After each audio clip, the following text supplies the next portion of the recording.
Hold on, I'm gonna jump back in, but my computer finally got back up. So I'm gonna jump in on the PC side.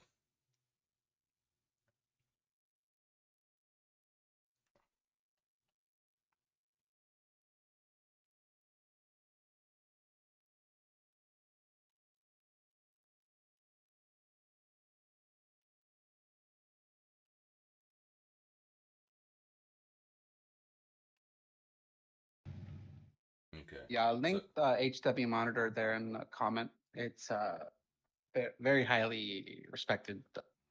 Nothing sketchy as far as checking performance. It's the go-to on temps. I don't even think it's a temp thing. Just it it's a 10-second download install. Just look at temps. Then check it. Just check it off the list. Check it off the list. You go to the next thing. Um, I mean, if it I happened can. on multiple drivers, it makes me think like it's not the drivers. Uh, yeah, but yeah. It might not be. Uh,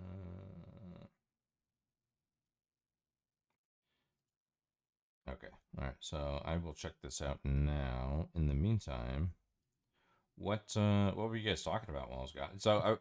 Some people came into my stream that I hadn't seen in a long time, so I was just dedicated like 20 minutes to catch up with them.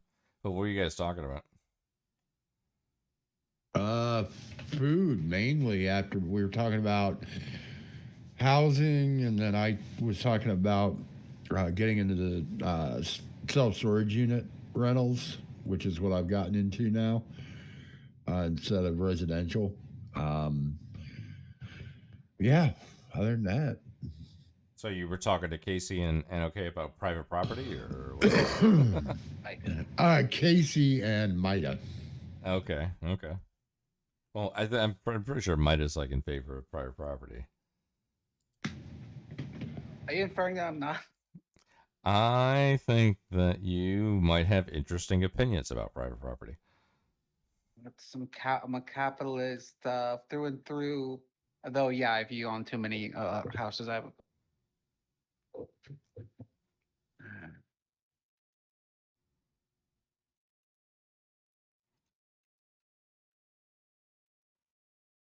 have a friend is insanely leveraged. Like, guy doesn't make that much.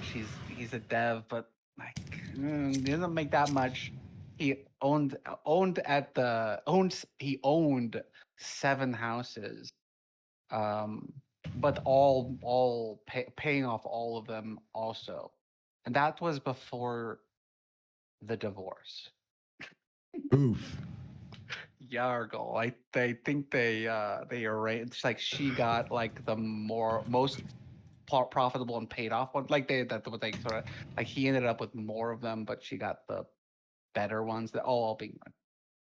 But fuck, man, I want to. I Ouch. yeah, that's ooh.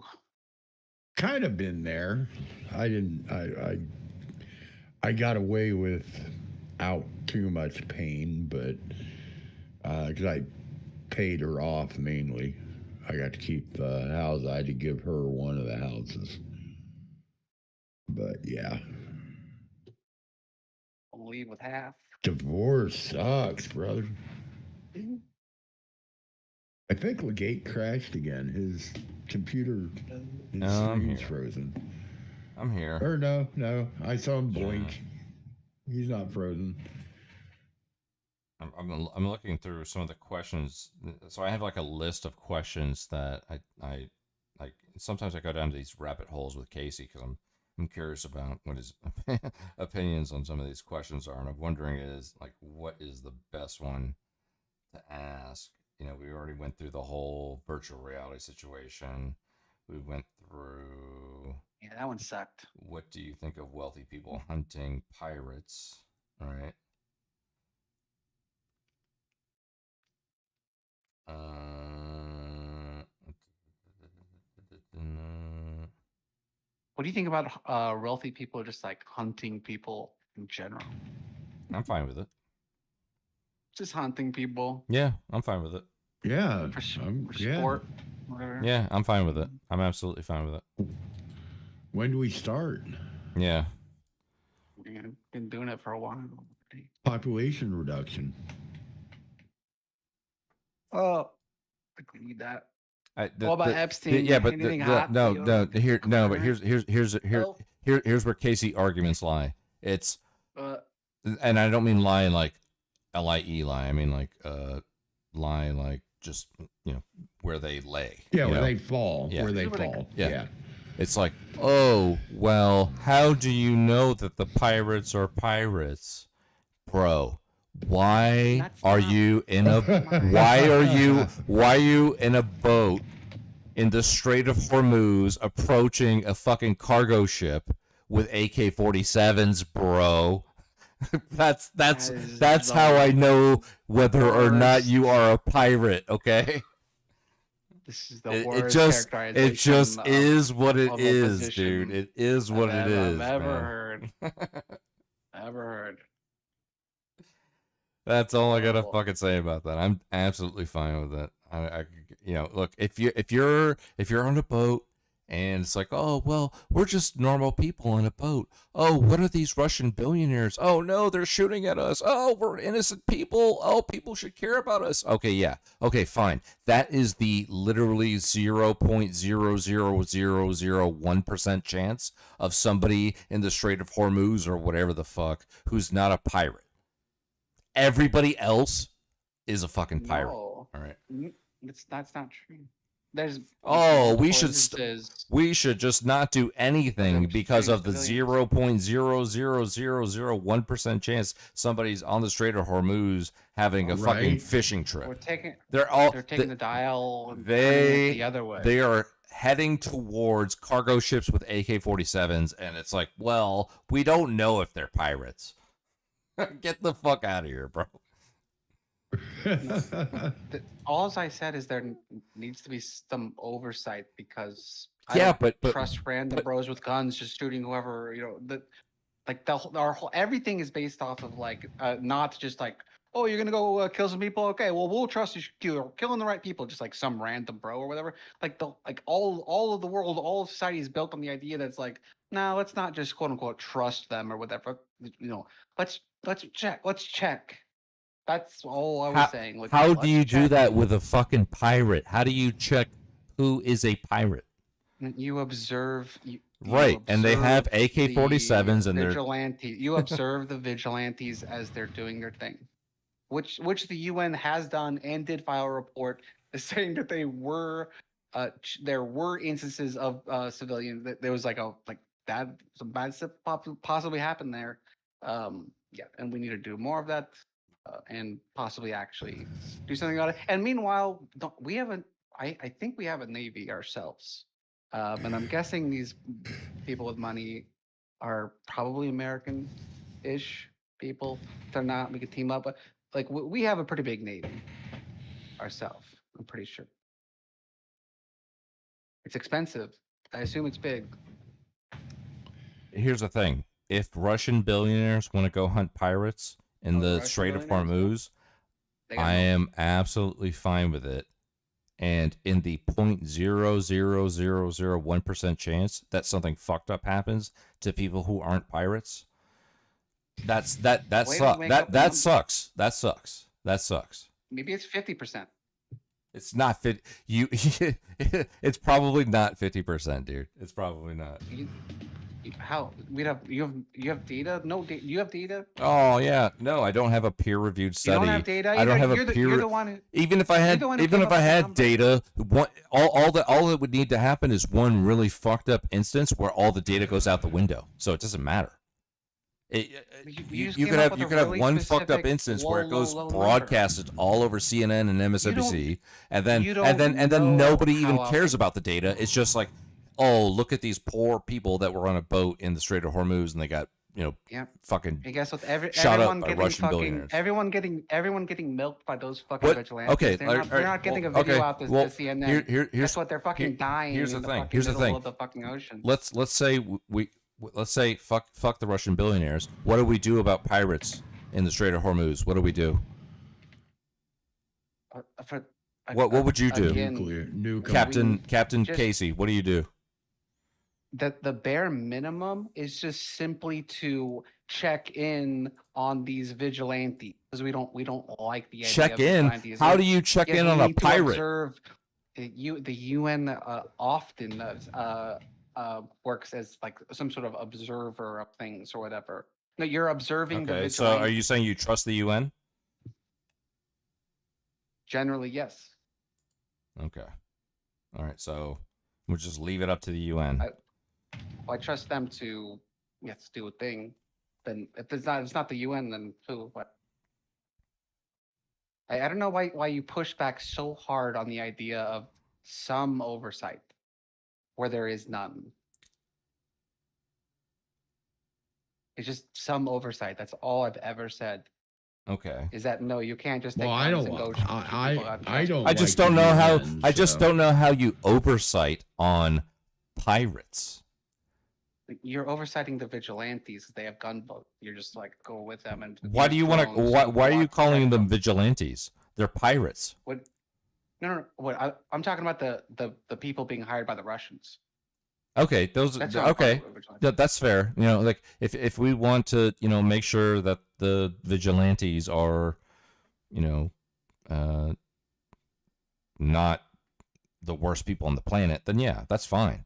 But how do you fucking That's all. how do you monitor pirates? You I just monitor don't like pirates. the UN. Well, the U.S. could do it if they have the time. I assume they don't because they haven't. What would they do? Just like fly a drone over and have a pirate, radar on the Pirate. drone? Pirate roast. What would the would the UN do or what would we do? You tell me. It's you're talking about like I want the U.S. to do something. So what would they do? I definitely want the UN to do something. Just observe, contact and observe the Russian hired vigilantes as observe. You could observe from afar. And you could observe several at once with drones. Do you think just as- that pirates deserve to live? I mean, they're deserve- generally pirates are willing to board a vessel I'm not talking about- and hold people and hostage with weapons. I'm not concerned about the pirates. I'm not concerned about the vigilantes hired by the Russians shooting people who aren't pirates, and no one is there to to call them out or whatever. If their scale or whatever for harm is just like we're just gonna shoot whatever's out here because you just said like anyone out here is a pirate, whatever. Maybe they're thinking the same thing, and clearly that's not true. And maybe they are thinking that because they've done that. But we only heard about it because the boat was from India and it created an incident. When a random fucking fishing boat from Somalia, it's fucking sunk in the middle of whatever the ocean that is. There isn't an incident. It's just fucking some dead people in fucking. Just oversight. Just UN. Just observer. That's the minimum. Of the billionaires or the pirates? Or in general? The vigilantes I'm referring to are the Okay. ones hired by Right. the billionaires. So you're more concerned Observer. about the billionaires than the pirates. No, I'm also concerned about the pirates. Okay. So But- so how do you address the concern about the pirates? I'm fine with the vigilantes as long as there is some oversight. Even them Okay, knowing so that there's so a so UN you're out okay with the somewhere out Russian there. billionaires as long as there's some oversight. Yeah, just some check. And I think just having the occasional UN boat in the area or occasional drones flying around with them knowing that it might be possible that they're getting watched or whatever, I think would do a lot into have them not just shoot every boat they even observing, I think would be. I mean, do you think that the Russian billionaires, as it is now, with no oversight, go out and shoot every boat they see? Well, the Russian billionaires aren't out there. They're vigilante bros with Well, yeah, guns. yeah. There's probably millionaires and thousandaires going out there and doing the thing that I'm describing. But Or- either or- way, right now there's no oversight for that. It's just the wild wild west. Right. It's just Right. the guys out there. Which the pirates must consent to when they engage in piracy. Right? If you engage in piracy, do you essentially consent to any kind of I don't care about the pirates. You violent keep- engagement? Please, please, please, I, please. it comes please back. Stop mentioning the pirates, because I never said anything about the pirates. I don't give a fuck about the pirates. It's the fucking civilians that are just getting fucking blasted. Because the fucking vigilantes aren't checking who's who. They don't care. They see some bros. They don't like them. They're not gonna check. They're not gonna ask. They're virtually gonna fucking blast the shit out of the water because they don't give Right. a fuck. Stop assuming that I give a shit about the pirates for the 1,000th time. Okay. Please, All right. Jesus. Okay. Fuck. I won't. You don't care about the pirates. I know. Fuck. When they see dudes with fishing rods, do you think that we should be concerned whether or not the vigilantes are not assessing the situation correctly? When they see fishing rods, they might consider that good enough that maybe they're pirates and maybe they'll just shoot anyway to protect themselves. Why wouldn't they? So you're automatically assuming the worst. They're Absolutely. just gonna do it, you know. But why are you out here? You know, you've got fishing rods. I don't know why you are so. I just want there to be oversight. But why are you so object? Why are you so hate the idea? How do you? I just don't know how you. I just don't know how you oversight it. I just don't know how you oversight it. You just put some. The you put UN some can fly UN drones. boats in the area. What do the vigilantes do? Do they call to the UN and say, "We want to know about this boat over here"? No, they don't need to ask. Like the UN is there. They probably report their position anyway to the UN or the US or whatever. The vigilantes. So just have a UN boat in the area.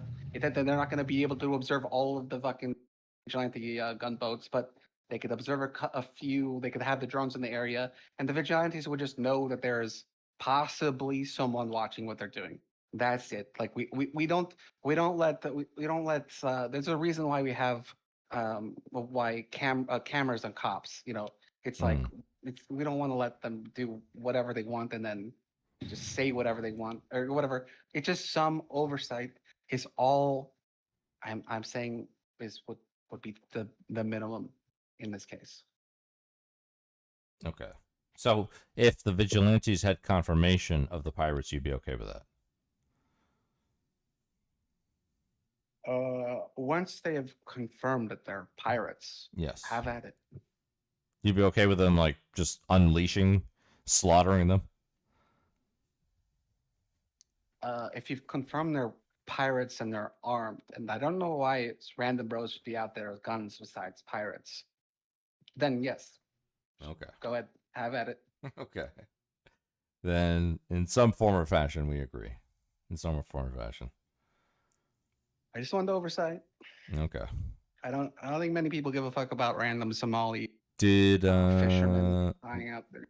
were you around when I asked about whether or not you preferred to live under Christian nationalism or Sharia law?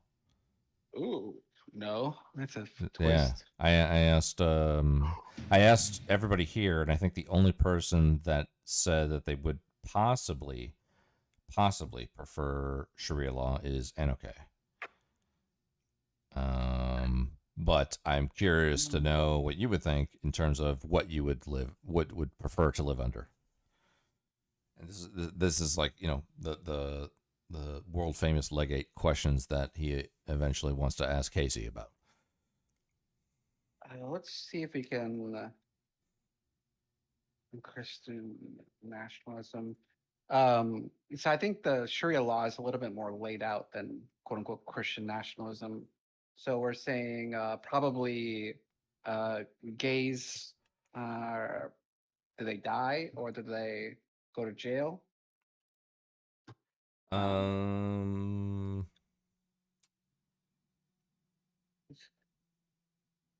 That I'm not Yes. sure. Yes. Which one Nader? Nader chooses either or. It's it'll be random. Roll a dice. Exactly. Flip coin, roll dice. You're good.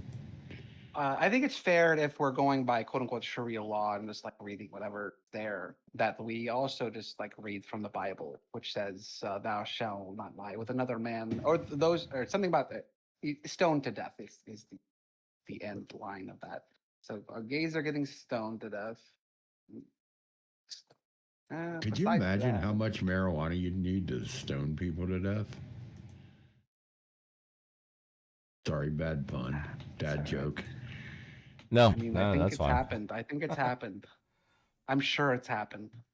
I'm I'm a 100% sure someone has Oh, I'm OD'd sure. on it. Yeah, yeah, I'm sure it has. I The bad parts. the thing is like the point of the question is to have or to assess whether or not there is an instant reaction to an immediate answer, and you don't have one that I think you're still weighing whether or not one Well, or the I'm other might unclear be good. what it means to be what it means to live under Christian national. I think the Sharia law, and I can just look it up. Oh, blah blah blah. That's a rule. That's a rule. But Right, Christian nationalist, right, I'm not sure what the rules are. right. Well, the thing is, I understand the plight of you know having and not having definitions, but when I asked this um, in the group of 5 to 6 people, most people just defaulted to Christian nationalism, except for NOK, which I don't think NOK just defaulted to Sharia law, but NOK was like, oh, I got to think about it a little bit. But everybody else was like, oh, Christian nationalism, hands down. Like I don't even have to think about it. I don't need a definition. I'm just, I'm gonna, I'm gonna go with the Christian stuff. So what I'm lean wondering towards the is Christian. why, the Yeah. fact that you just haven't defaulted the way other people did. Like, do you think that there might be some advantage to Sharia law that you're trying to assess whether or not it's, oh, well, I'm not sure. There's multiple wives are a potential. And I'm gonna think That about it. Okay. one It's is a Well, plus. hard enough. yeah, that's misogyny, but That's okay. oh yeah. That's misogyny. Some people might say that. Some people might say that. Three people can all love each other. Oh, Okay, yeah. my love isn't singularly focused necessarily. Are you gonna seriously sit here and tell me that one of the first things you thought about is how many wives you might be possibly have under Sharia law? It's the No, second thing I wrote think I down. think I think what you were really trying to do is like figure a way out of answering the question, and as opposed to No, just answering it. I'm flashing my screen here, but the right side. The first thing I wrote down is no dot dot. The second thing I wrote down is two wives. And yeah, I'm trying to. Possibly am I 4. forgetting something? Possibly 4. I think the limit's 4. Oh, you know what? 2 plus. What those are? Okay, hold on. 2 to 4. All right. I mean, is that? I'm gonna write that down as a plus. I'm sorry. Mm. Am I forgetting something with Christian Is that really a nationalism? plus? It's not a negative. It might be a plus. Yeah, Uh, I'm putting it down as a plus. Say what you will. It's the potential is there. I was saying. But is there something clear I'm forgetting? In the Bible. The worst stuff in the Bible. I mean, like under uh, Christian we're sort nationalism, of it sounds okay like the with worst thing that would happen is if you have to go to church on Sundays. Other than that, Wait. Sharia law, Wait. Sharia law, it's like, well, no, we have a couple more rules than just that. Yeah. Wait, you're not gonna say gays are stoned to death under Christian nationalism? I'm gonna say that it's less likely that it happens. Let me assess how likely it is that gays are stoned under one theocratic fascist system versus the other. Well, I know for a fact that it's going to happen under this system, and I don't know for a fact that it's going to happen under the other system. So, well, isn't it fair to just read the rules of the books. It is fair, but Well, I don't know enough about Christianity to say whether or not gays would be stoned under Christian nationalism. I well do then, know under the other system. I don't even. You don't even need Sharia law to know whether or not that gays would be stoned. You don't even need to know about Sharia law to know that gays would be stoned under a system that's not Christian nationalism, the one that's opposed to it in this scenario. I mean, if the question is Sharia law or go to church on Sunday, then I'm gonna pick the go to church on Sunday. Pretty sure that Christian nationalists would try to convert But someone no, who but would be subjected to stoning, as opposed to the other system, which is like, no, we are no, defaulting no, to no, no, no, stoning. no, no, no. No, they killed gay people. There was pretty close things to Christian nationalism in the past, and they did what the Bible told them to do, which is stoned gay people. Like Mm.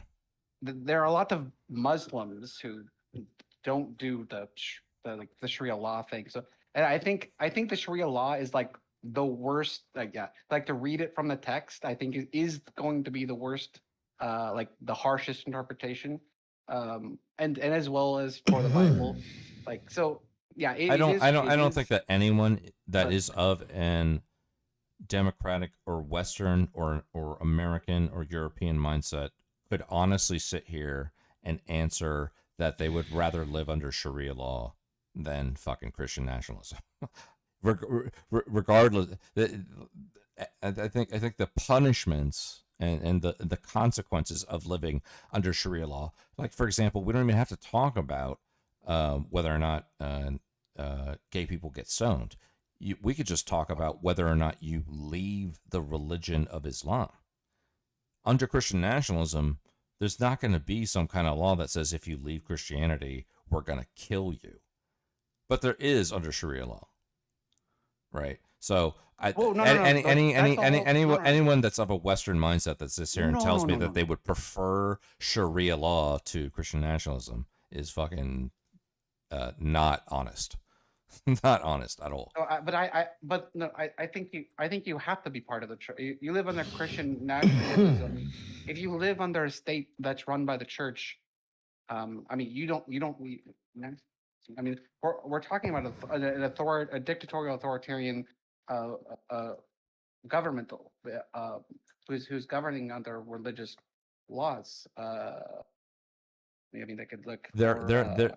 I mean, there might be some fucking nutbag, backwards, fucking Christian sect that, for some reason, thinks that they should kill people that leave Christianity. There might be, but there isn't a mainstream Christian nutbag, backward sect that thinks that you should kill people for leaving Christianity. Whereas, on the opposite side, there is. Christian rule us. I'm pretty sure the punishment for apostasy on the other side is death. I'm pretty sure it is. Yeah. Pretty sure that's the case. Oh, Christians are allowed to have oral. Like, good question. Good question.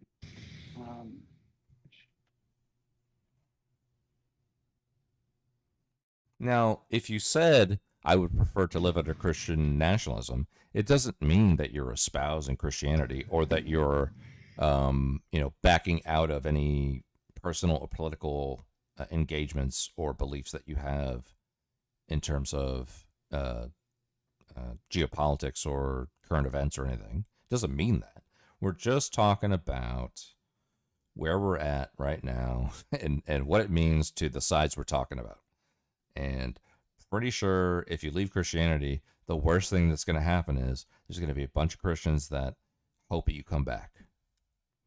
No, you can't Whereas, take the best. You can't take the best version, the best version of Christian nationalism, and then assume the worst version of the Sharia law. The best version of Sharia law. I don't think the there's best any version good of Sharia version. law is that you still fucking die as an apostate. That's the best version is still that. Wait, why? Why? Because that's the law. There's Okay, no so law we're under reading- we're Christianity reading- where if you leave it, Yes, you it's- should die. You should be killed. There's no law in any Christian sect where that's the case. There are numerous verses in the Old Testament that seem to command the killing of apostates, especially in Exodus and Deuteronomy, apparently. And I will quote, maybe. Right. And I qualified that earlier by saying, yeah, there is probably one or two nutbag, backwards, hillbilly fucking whole fucking Christian sects that would possibly subscribe to that. Right? People that have like 20-person churches. I'm not talking about entire thousands and millions of people that either subscribe to Sunni or Shia. One of The that churches where they play with snakes. Yeah, right, exactly. Christian Yeah.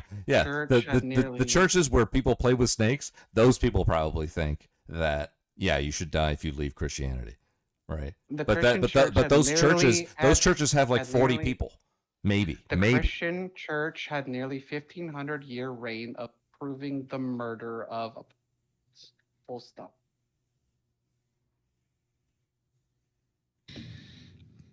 So I think it's okay to ask for the rules of the two systems here, and yeah, if the question is go to church on Sunday or Sharia law, the answer is go to church on Sunday.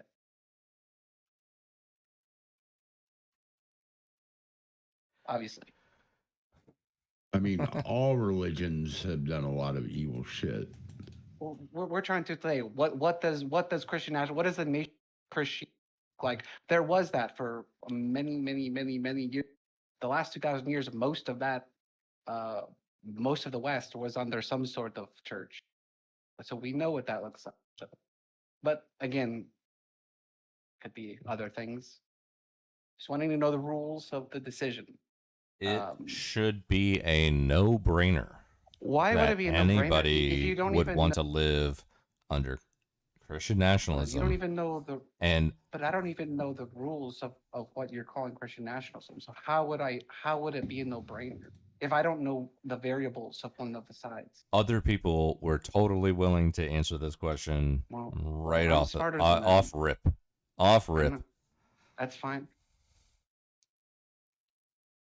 I'm a fucking atheist, and I said Christian nationalism. Over Same here. fucking Same here. Sharia. Same here. I'm not even I abhor religion essentially. Yep. And I grew up Catholic, but it's been over a decade since I've been somewhat practicing, and I am more interested in what the fuck is going on in space as opposed to the spiritual practices that people observe. And I could care less about Christianity or Islam in general. But I just think that we're so conditioned or accustomed to thinking that being critical of Islam is tantamount to bigotry. I mean, everyone's pretty against Islam. Everyone, all over the place. wait, everyone is pretty against Islam. Yeah. Yep. Okay. I mean, that's a claim. That's a claim. I didn't claim that. You it's a claimed claim. that. I mean, I would say generally speaking, as a country, I mean the vitriol that fucking what was that fucking New York bro? The fucking the Zohan or whatever. Man, he got some real fucking like clear as day Yeah, no. anti-Muslim Well, that's because shit, he's a just like right in the communist. open. That's because he's a fucking Well, you communist. got No. all of that too. Well, no, it's more than that. It's more than that. It's not just because of comments. There's other factors there, and I will give Casey.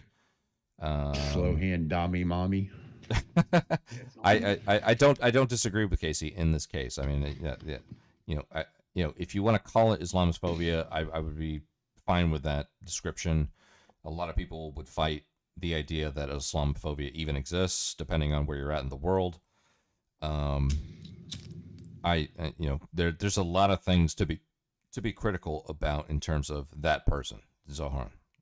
If it's his, you know, commie sock dem takes, if it's him being a Muslim, if it's the fact that he's faked fucking multiple accents over the course of many years, Oh, I haven't. or whether or not he's a nepo baby. There's a million. There's a bunch of things that you could criticize him for. I'm not criticizing for anything. You know, New York's going to do what New York's going to do. I lived in New York for 7 years. My vote never mattered in New York anyway, so it doesn't matter. If he becomes the next mayor of New York, that's just the way the cookie crumbles. And I'm not gonna sit here and say that there's not a lot of undeserved bigotry attributed towards Muslims and or people that follow Islam. I'm not going to sit here and say that. That definitely is the case. It definitely happens. But I am also not a fucking idiot and sit here and say, well, I would rather live under Sharia law than Christian nationalism, dude. You know, I think I could do all of those things and also say at the same time, I don't need like, oh, like, you know, show me the definition of this. No, I mean, the Sharia law and Christian nationalism, the worst thing that could happen under Christian nationalism is that you leave Christianity and all the Christians are like, why did you leave Christianity? Whereas if you leave Islam under Sharia law, pretty sure it's a much harsher punishment, regardless of whether or not If you those die. were the rules, I would have answered. All right, well, let's say those are the rules. Yeah, then it's Christianity. Okay, so one religion you die, the other one you don't, and you would prefer the one that you don't die? Yeah, if those are the rules. Then yeah. Okay, well, let's just say that those are the rules. Those are the then it's rules, easy. dude. That's That's a the slam rules dunk. of reality, dude. Okay, then slam dunk. Why bother asking them? It's just like, Well, it took this long to answer, even though I thought it was Well, we implied answered a that little those while were ago. the rules. I thought it was implied that those were the rules. I thought the rules of No. apostasy with Islam and the rules of apostasy with Christianity didn't need a fucking Google search. I did. Well, it didn't for other people. Apparently they It didn't did, for because- Nader. well- It didn't for Mida. It didn't for fucking Game Boy. It didn't for other people that were in the chat. The only person that thought about it a little bit was Anoke. That's the only person. The Everybody rule else for was like apostate- Christian nationalism, hand apostasy down. is the same. To be clear, I mean, if we're going by the text, I just wanted to. All I wanted to know, I think it's pretty clear that like asking for the description of the thing that you're making me choose from. Like I don't. Yeah. I'm open to thinking about. I think it's what fair. the two categories are. I think it's fair to ask And- about rules, but I also think it's like blind. I think it's blind, deaf, and dumb to think that there are inherently barbaric consequences of certain ideologies, and some ideologies very visibly and presently observe those realities more than others. Barbarism. Yes. Obviously, the modern average Christian is not as traditionalist as the average modern Muslim. But there's a but here somewhere. I know it is. I know it's coming.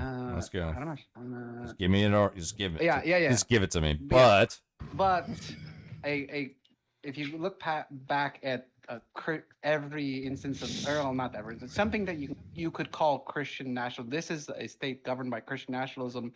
It's not the cutesy Western for the Christianity that we're used to. It's a state being run by the church, and they're sort of, the churches tend to be pretty picky about people leaving their church under when they rule. This is like there's a 2,000-year history of Christian nationalism. So I think thinking about these rules under this, I need a minute though. Sorry, 1 second. Sorry. okay. Take your time. Take your time. I don't know. Whatever. That was like just one rabbit hole. You know, the question. You know, I had lined up. I'm gonna cross it out now because I think we explored it. I think we explored it enough. Would you rather live under Sharia law or Christian nationalism? Is done and done. There's some other ones though.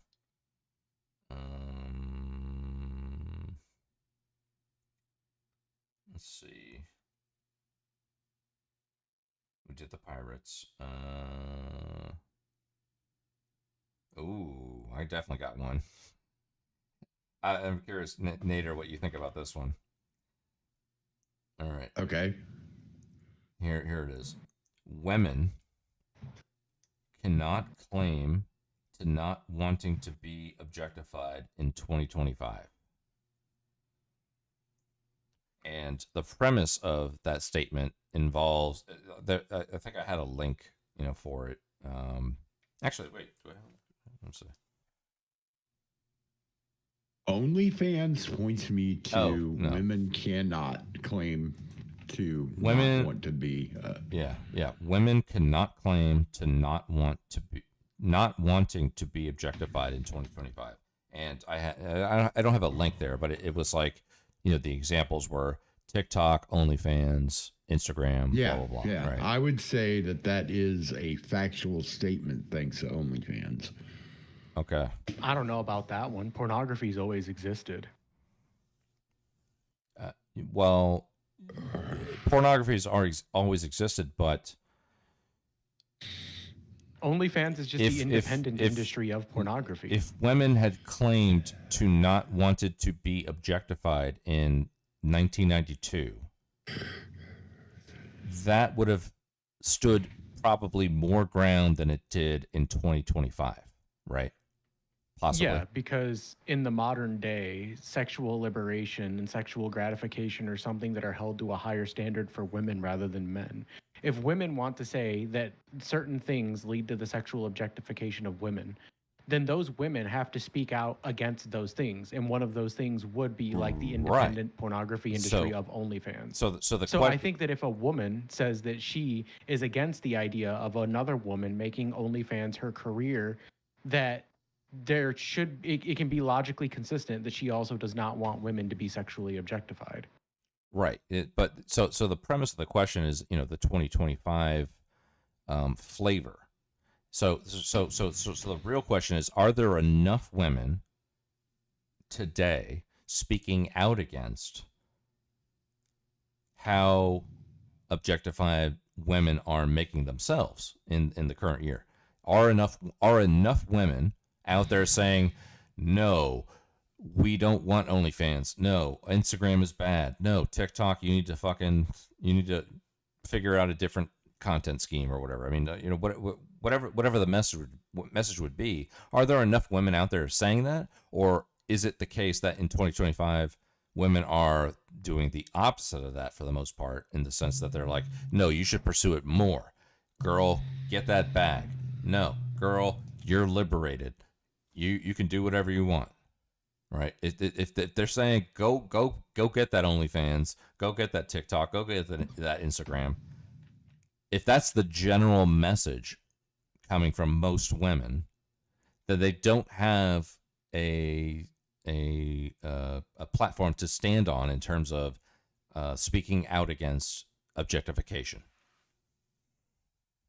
I would say it depends on where you live. If you're in a lot of places in the West, it seems like the idea of like OnlyFans or like sexually based content for women is being promoted and promiscuous behavior is being rewarded. Whereas a lot of places in the East take the exact opposite approach. Like even places like China and Japan have openly talked about how like if you're going to have like a job that exists based on the sexual like marketplace, then like it's going to be commercialized to some extent. They even have created like what are basically like pseudo call centers for like cam girls to talk to lonely men. It's not pornographic in nature, but like it is still using the idea of taking beautiful women and having them talk to men for a certain amount of time. Yeah, it's about like certain GFE things. kind of stuff. Yeah, exactly. And like this is the sort of problem. I think that if you're a woman in the West who is advocating for a system that like promotes women based on their sexual marketplace value and promotes things like independent pornographic industries like OnlyFans, Fansly, etc., and are simultaneously saying that women should not be objectified based on their career choices, then that's like logically inconsistent. But if Right. you get someone from like the eastern part of like the world, like the Middle East, Africa, or even most Asian countries, then like yeah, it's understandable. It just depends on where your values tend to align. Okay, well, let's say You talk we're about just China, the let's say we're the just ru- talking the about Western women, like Western women. Western women are too far gone. I'm gay for a reason. Oh man! Boom, boom, boom, boom. So Casey, the prompt is essentially. Let me read it verbatim again. Women cannot I would claim say to not wanting to be objectified in 2025, and it's because of TikTok, OnlyFans, and Instagram. They cannot claim to not want to be I would objectified. say that If you go on the Instagram, West- it's a fucking women all over the place doing exactly what they're doing, fucking just objectifying themselves. Same on TikTok, same obviously same on OnlyFans. There's any woman that would say, "Oh, we don't want to be objectified," is full of shit, basically. I think the idea that Western women are too far gone is not necessarily completely factual. It depends on what the background of that Western woman is. For instance, like, my girlfriend being of Latina background and I don't know if this Italian is the background, example you want to she's use here, Nate. she's very traditional and conservative, right? But I wouldn't say that that's the norm among Western women either.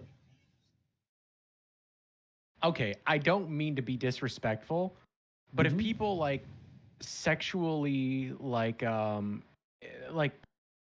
if people commodified like the sexuality of your girlfriend, that's something you probably wouldn't have a problem with. But as I recall, you accidentally Wait, what? leaked nudes of your girlfriend on your stream. No, Did you show I her didn't- naked it on your wasn't stream? it wasn't that I accidentally leaked nudes.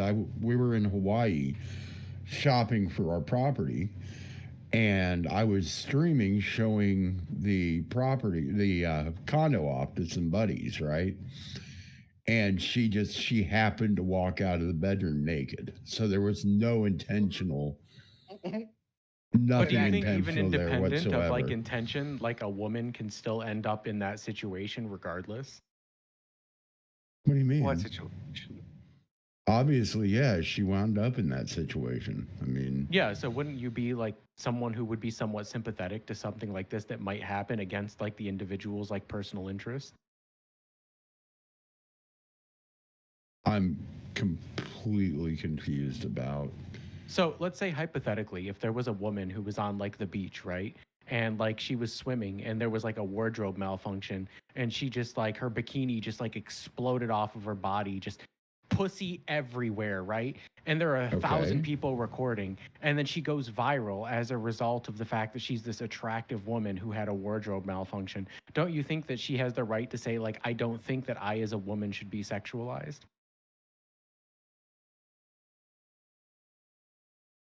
Well, yeah, because she didn't choose that. So sure, and that's what I'm saying. In this specific circumstance, do you think that all women who are going to have like their femininity or their look sexualized are people who consent to like doing these things like OnlyFans? I think that if they Instagram, consent etc.? to OnlyFans, Instagram, TikTok, etc., they have no right to complain. Right. I mean, they are signing up to be objectified. Right, But I think the exactly. prompt is more like. But Wait, I wait, guess wait, the hold on, essence- Casey. So you agree with this then? well, are you asking of individuals who do OnlyFans? The- It's doo-doo. hypocritical for those individuals to say prompt- they the don't want to be objectified. Then yes. No. The prompt is women cannot claim to not Right. wanting to be objectified in 2025. Right. So it's like a collectivizing, right? So it's all women or no women can claim not to be objectified. Is that correct? Women Because- would have to justify in a very solid way why they can exist the way they do on Instagram and TikTok and OnlyFans and Women, not want to be objectified. but all women. Like, there's only one answer That's for the all that's the women. Is that prompt. correct? That's the prompt. Women It's a cannot. stupid ass prompt. Who wrote this? I want to shit on them. I did. I wrote it. I wrote all You're these prompts. stupid. These are all. I have like a whole Casey rabbit hole folder here, like things I want to ask Casey. You know. Yeah, I don't approve of the collectivizing, and I think it's fine for individual women to not want to be Is it- objectified. As far as let me give a little bit better response there. If an OnlyFans woman- girl told you that she shouldn't be objectified, what would you say about that? That would be ludicrous. That would be a ludicrous statement, and Okay. I'm not even sure how I would possibly What would you complete say? her request. What would I you mean, say that's about like a happening right now. what would you say about a woman who supports OnlyFans girls not wanting to be objectified? Not wanting to personally be objectifitive. Yeah, a woman who is espousing the idea that OnlyFans girls shouldn't be objectified. Oh, wait, she's espousing other. Is she wrong or is she right? That woman saying that a different woman who is on OnlyFans shouldn't be objectified Yes. is also a ludicrous statement Okay. for her to make. Yeah, if you are supporting lines of work that rely on the sexual objectification of women while simultaneously espousing the idea that women should not be sexually objectified, I think that is inconsistent. Do you think that women who participate in sex work have no room to argue about whether or not they should be objectified? They should be objectified as in them personally or women in general? Themselves and women who are in their profession. Okay, yeah, I don't think that they have any justification for that. I think that if you are a woman who participates in sex work and you complain about the sexual objectification of women who participate in sex work and yourself who participates in sex work, then I don't think that that's a valid criticism because your entire career is based on the sexual objectification of yourself. Yeah. It would be the equivalent of saying, "Oh, you're a lawyer? People aren't allowed to ask you anything about your job. And if you come in wearing a full getup, like a suit, a two-piece suit, and a Rolex with your hair slicked back, wearing a briefcase in your hand, and someone says, 'Wow, you look like a lawyer. Are you a lawyer?' That's objectifying me, and that's wrong." No, we have these preconceived notions and stereotypes based around these things for a reason.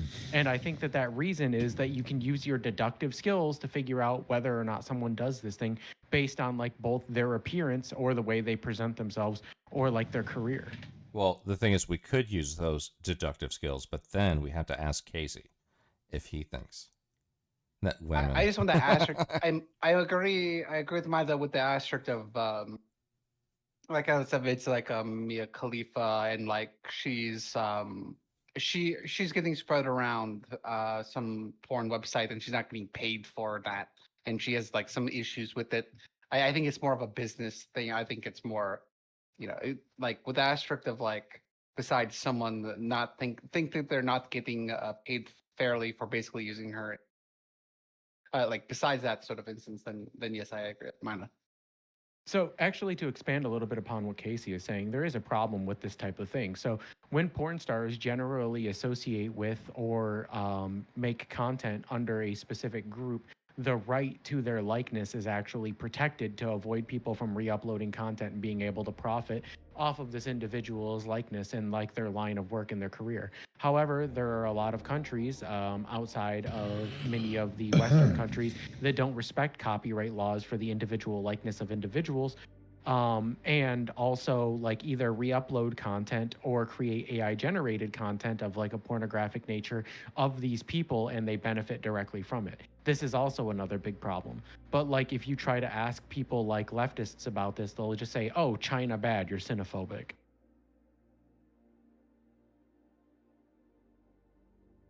Saying there's a lot of Mia Khalifa porn flying around China. And she's got nothing to say about it. I'm gonna be honest, Mia Khalifa's not even that hot. She didn't deserve to get as popular as she did. And it's only because she really played into the whole Muslim thing, and it both gave all the Muslims sort of like they hated her, but they, so it's just, but Okay, she's so- Arab. I don't think she's Muslim. So, we talked about one scenario involving women and objectivity, but let's think about it a different way. Which women are allowed to claim that women should not be objectified in 2025? Women who don't actively participate in or promote sex work. Okay. I don't disagree there. Casey, what do you think?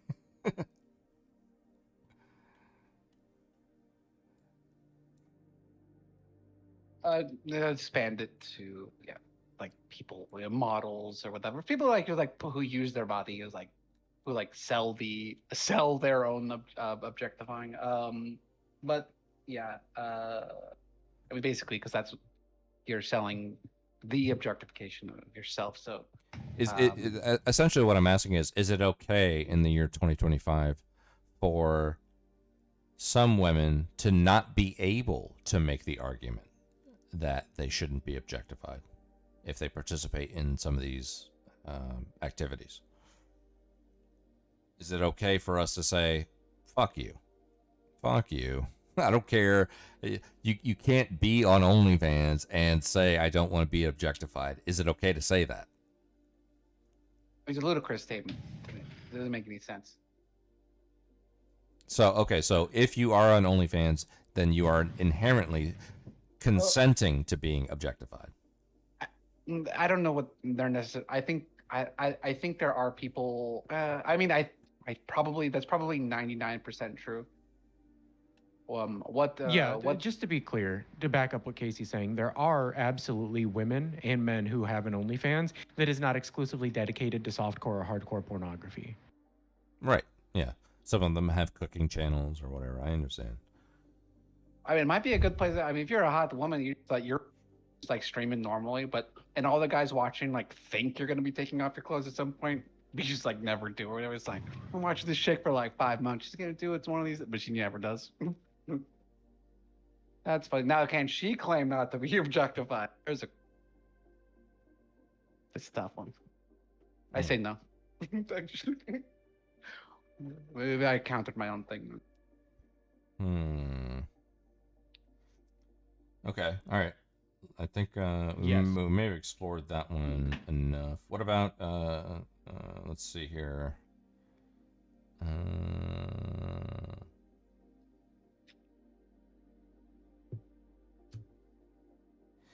Okay, how about this one?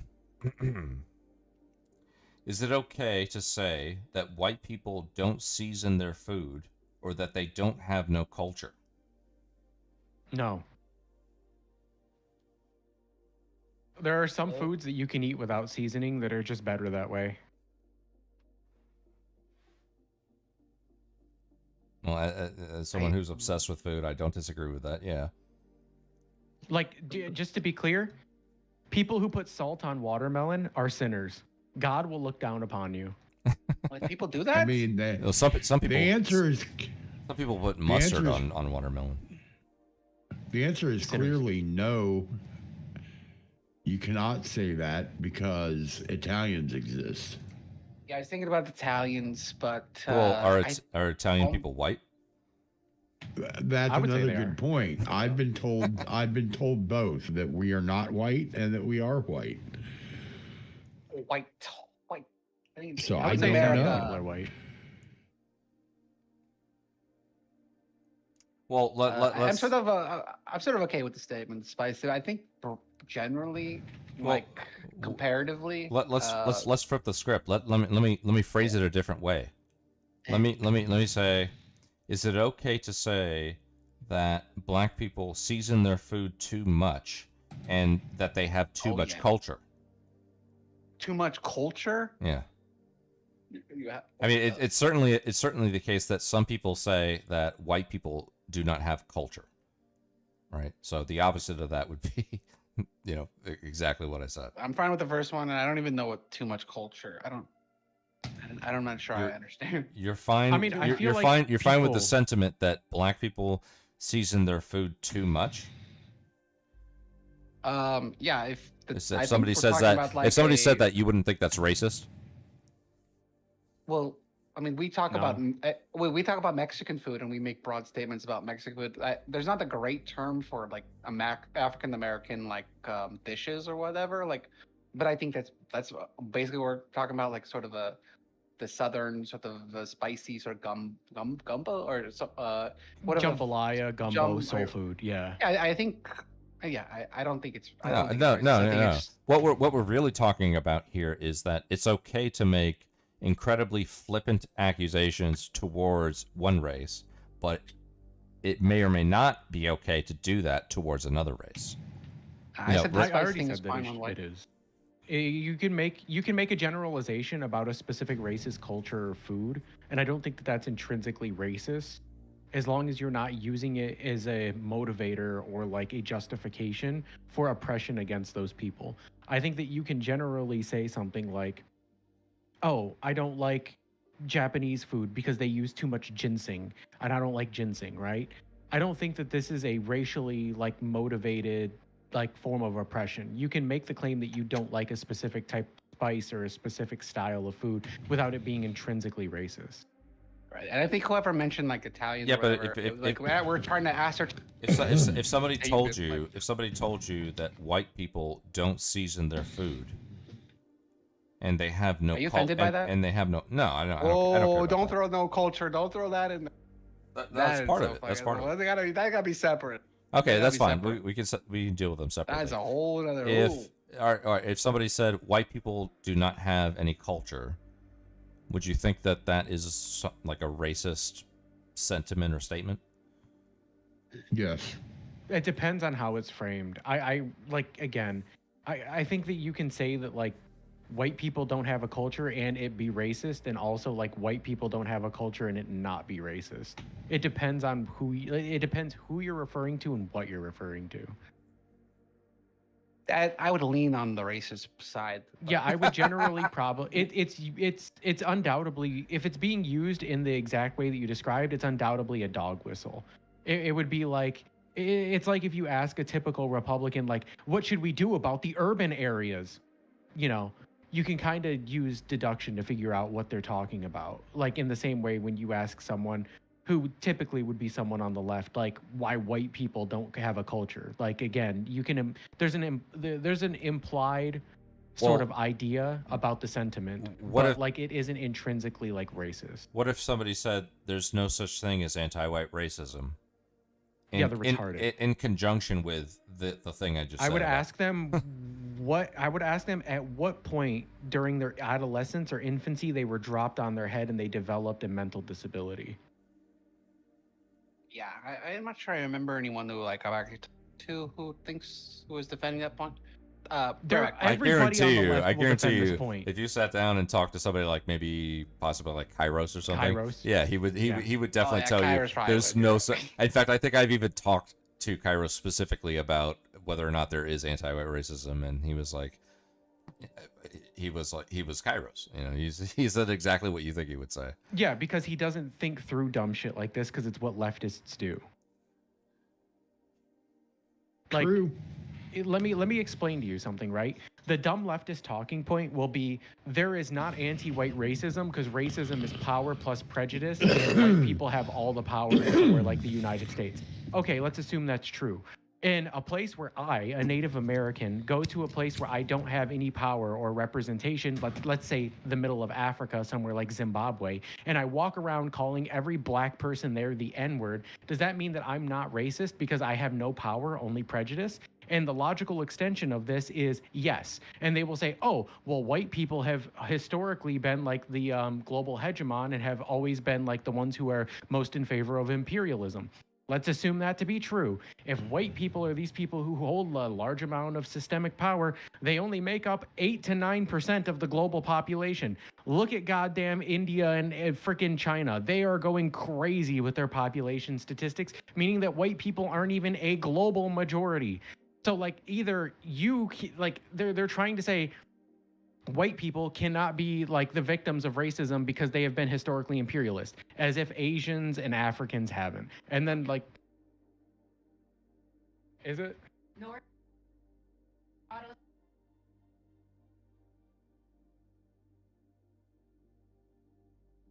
because leftists are generally retarded. What's up, Turbo? What's up, bud? I see you there.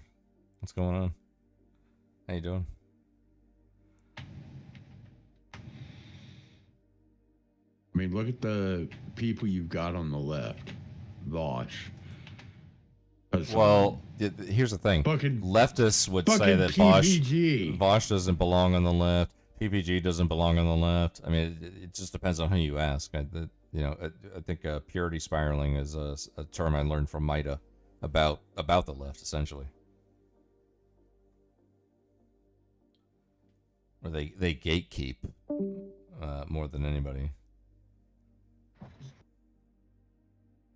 Alrighty, I'm back. Sorry about that. My alarm went off. My fajitas are done cooking, or the peppers are done.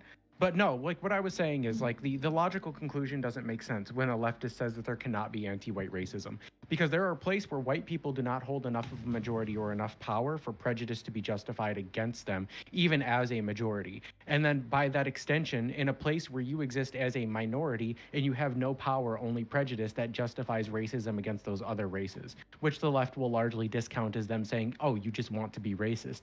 Because it's a projection of their own ideology about how they simply want to justify racism in certain circumstances. A great example of this is like, I don't know if you remember this, but in like 2020, I want to say like 2022, 2023, there were a lot of people talking about how one of the biggest issues in the United States was anti-Semitism being perpetuated by people on the right, specifically Kanye West. A lot of the things that Kanye West was saying about Jews within the United States and around the world is now being reiterated and parroted by leftists as leftist talking points because they made Israel the largest like enemy of the modern day leftist movement. And like it's a complete Israel. 180 in terms of ideology. See, but it's a complete 180 in terms of ideology as to what was originally being proposed by progressives.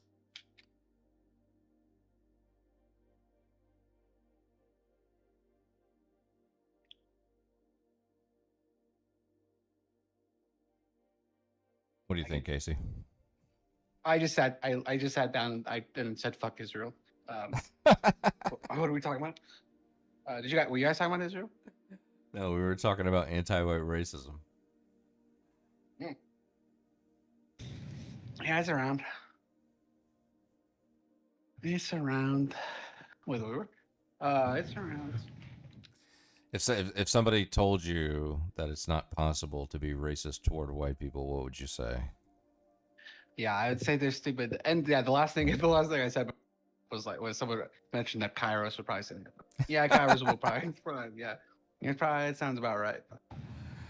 Like something to say. But yeah, I think I specifically super remember talking to Kairos about anti-white racism, and he completely dismissed it and talked about the global South for like another half an hour, and Ooh. yeah, it was one of those things, and I was just like, okay, That sounds very Kairos-y.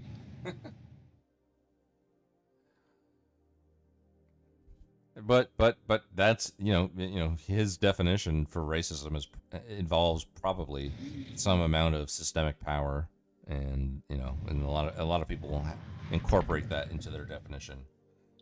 Yeah, I think we're. But if I say a slur towards a race, someone will say that is racist, but there's no systemic power involved in me saying that slur. It's just me saying it's just me as an individual saying a slur. They will say that it's racist. They won't qualify it to say, well, that's technically prejudice, but it's not racist because you're not exhibiting systemic power. They won't say that. They will just say that is racist, right? So if that's the case, and I as an individual not exhibiting any amount of systemic power can display racism as someone might accuse me of by saying something, then you don't need systemic power for racism, unless you have some kind of like weird backwards definition of systemic power that I don't know about. This is the sort of difference between interpersonal racism and systemic racism that I think a lot of leftists confuse. You can have interpersonal racism in a society that has like racism banned or whatever. Let's say you like hypothetically, you had a society or a state that banned any form of racially motivated like hate or like hate speech or discrimination, etc. You can still have individual racism. You can still have people who still use racial slurs. You can still have people who look down upon people of other races, etc. But when we're talking about systemic racism, it has to be in regards to things that had previously existed. And now there is a history of systemic racism in the United States. We had redlining, Jim Crow era laws, we had segregation up until 1965. Like, there are a lot of specific circumstances in the United States' history that have been, like, again, they have just, like, there's no denying this. I don't think anyone would disagree with this, that have been systemically racist. The problem is, think of it like a nuclear bomb, right? When you drop a nuclear bomb, you have the initial impact, which Now destroys we're the talking. community and displaces the people, removes the infrastructure. The nuclear bomb in the United States was systemic racism. It was redlining, Jim Crow era, segregation. But after the bomb falls, you still have the nuclear fallout, which is the after effects of the bombing itself. What we're seeing in the modern day is the after effects of systemic racism in the United States. We're seeing, on average, less land ownership by specific minority groups, less generational wealth. We're seeing less opportunity in specific historically like black or minority areas.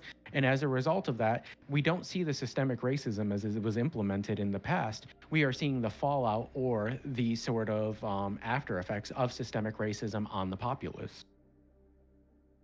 Might have brings up nukes. Now we're talking my language. I don't It's think hard what I cut. said is It's hard unreasonable. Do you disagree with that? No, no, not at all. I was memeing because I was making Perfect. nuclear. I'm just making sure we're all weapon. on the same page here. I always make jokes about nuking things, so you know. What if somebody said this? What if somebody said, let's say there's a DoorDash driver out there, and they told you that their best tippers are white people. What would you think about that? That's just interpersonal experience. That can be discounted very easily.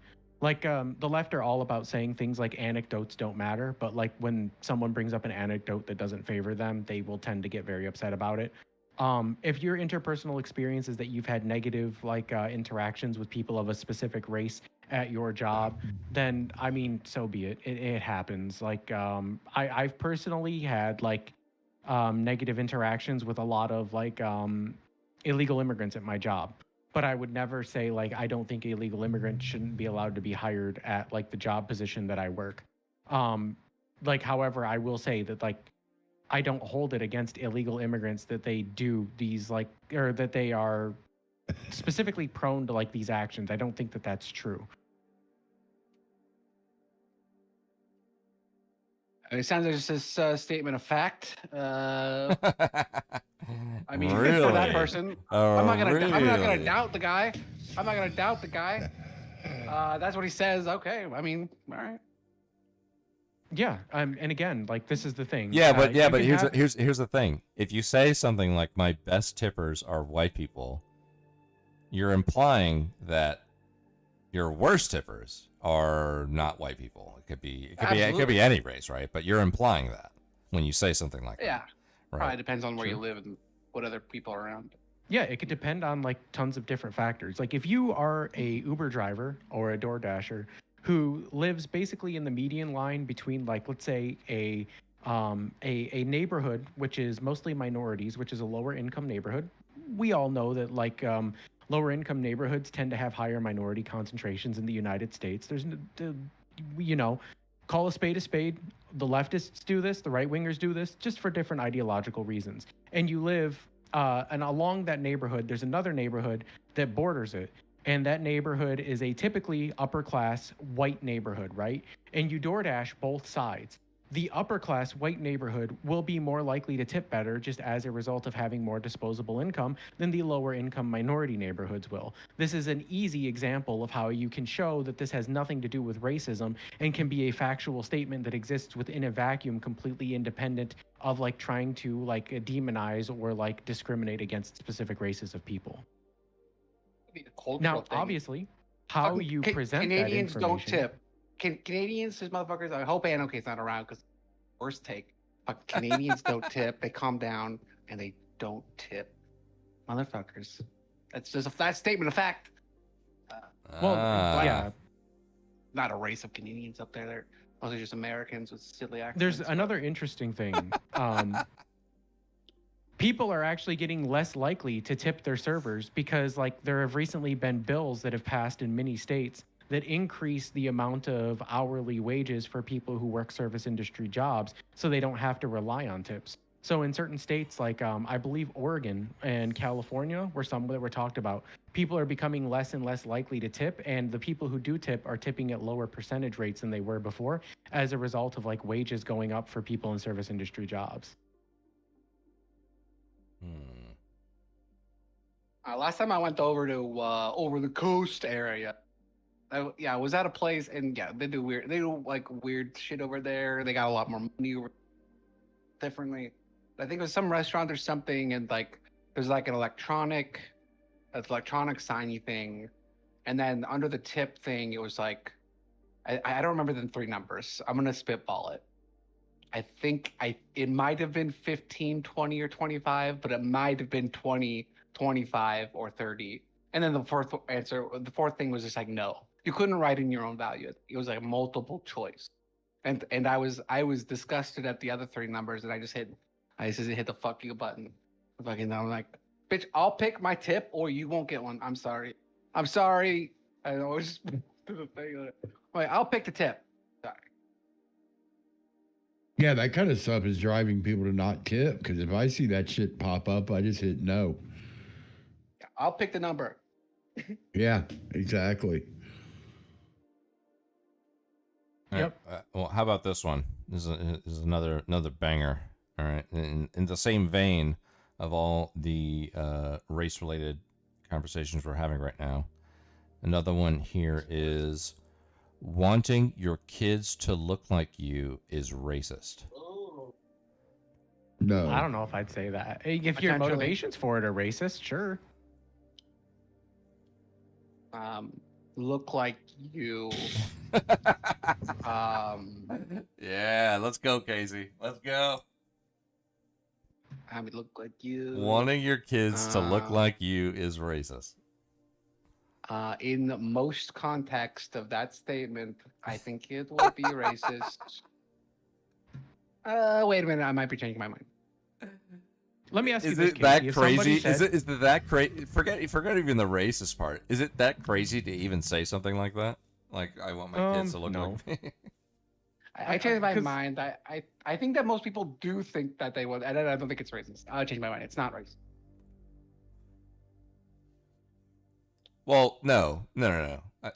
I think you would say it could be racist. I think that's the real the real Casey I'm answer is thinking it could be. Yeah. Well, I'm thinking of the Mahomes. Do you remember the Mahomes like family photo drama No, where? So it's. but I know Patrick Mahomes, and I know Mahomes. what you're talking about. Yeah. His father's he was like a baseball player or some shit. His father's pretty. I mean, he's dark. He's dark, bro. Patrick's Patrick. Mid or whatever. Patrick marries some sorority girl or something. And their daughter is just like white as shit. So you're looking at like the back. You got granddaddy back there, black shit, and Right. basically and a white lot and a of, white granddaughter. yeah, exactly. White as snow. Because he married a white chick too.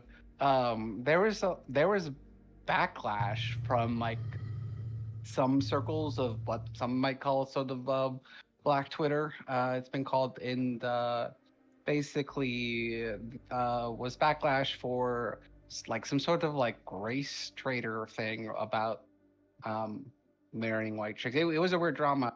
Well, is it about real. It is it wasn't just about like- Patrick Mahomes' dad or Patrick Mahomes? It was the idea that that his guy's granddaughter is white basically both Right. of them actually. Okay. And that kind of racism was coming from which community? Generally. That's the That'd be the black Twitter. Right. Like, Okay. Wait, there's yeah. a separate Twitter for black people? No, as you say, like there's different like circles of Twitter. Yeah. You don't want There's to know what different- it's called. No. It's terminology. It's just like sort of like. Gotcha. I was sitting here like, There's nothing. the black fuck? They created their own Twitter? And they didn't want to be segregated, I thought. I mean, there's black people only like dating apps. Have you never heard of blackpeoplemeet.com? That's No. probably It's farmers I have only. not. Farmers only. Cousins only. Cousins only. I have not heard of that one. Yeah, it's a meme. That's on only if farmers you're only. from Kentucky. Yeah. But no, the moral of the story is, in my opinion, I think that if you say you want your kid to be like you or to look like you, and then you specify that it's skin color and not like, physical attributes, that's probably racist. But if you like say, oh, I want my kid to resemble me to some capacity, well, who gives a shit? It's your kid. Do what you want with them. I don't care. Freaking turn them into I don't know, an airplane, an AC-130, give them helicopter, blades, and it's who gives a shit? Like, Right. So it's okay if someone says, I want my kid to look like me, as long as it refers to like cheekbones and jawline and eye enclosures and things like that. But the moment that color is introduced, it becomes there's a different element there. yeah, well, I mean, Most likely there's an element there. yeah, there's most likely an underlying idea because, like, let's say hypothetically, like, if you ligate, like, I'm pretty sure you understand that you're a fairly fair-skinned like white Yes. dude, right? Like, Yeah, there's no controversy in this. Right. If you were dating a woman who was like Eastern Asian, right, and you were like, I just can't have a kid with you because your kid won't look like me. Right. Our kid won't look like me. I want to have a white kid. Right. Like, that would probably be racist. The underlying idea. It's not Well- about the Well, here's the thing. Is it racist? What if I'm like all about race? What if I'm just like, Well- I'm all about race, but when it comes to the kid that I want to have, they're called racist. I want them to have a certain skin color. Uh, That automatically means that it's racist? Oh, hold on. I'd say that it can be, yeah. Oh, well, yeah, it definitely can be. But I'm So, saying, like, I- does it automatically mean that it is? I think it's I- likely.